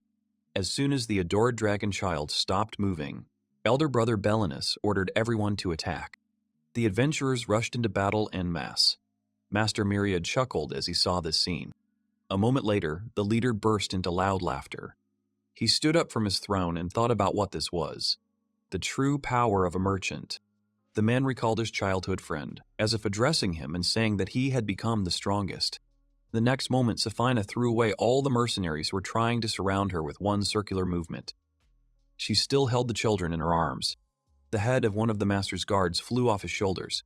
The second guy was hit in the stomach. In just a couple of seconds, the bloody name returned to normal. In one lightning-fast dash, she reached Myriad, opening her mouth and baring her fangs as she moved, and slammed the man into the wall. The girl bit his neck like a wild animal. The leader managed to notice a small group of people approaching. Among them, he saw Alonza, accompanied by the Emperor of the Evil Eye. When their gazes met, Myriad gave him his bright smile one last time. The girl decapitated the man with one bite. The magician Wash, as part of his old friend, flew off from the main body. A fountain of red liquid splashed the girl's face. She stood in front of the wall and the body, which was smoothly descending the stone. The blonde's head fell not far from Safhina, who was still holding the children in her arms. When Myriad died, his name disappeared from all the status fields of the two children. The ownership of Kyle and Vita temporarily passed to the Merchant Guild. The dragon child's adored belly rumbled. The little girl trembled and Safhina turned her gaze to her. Since the purpose of the mission was to free the debtors from Myriad, other thoughts now entered the girl's head. Out of hunger, she thought that nothing terrible would happen if she ate them. Red Name opened her mouth, from which saliva flowed and brought the girl closer to her. Kyle screamed at the top of his lungs. He was calling for his older brother, who at that moment actually heard the screams of his family. This time, Bayo was not imagining things. His legs, which had not moved from their place before, suddenly came to life. The half-wolf recalled Myriad's words about him being a child. The leader was not sure that the boy could fight well enough to be worth 1,000,000 larks.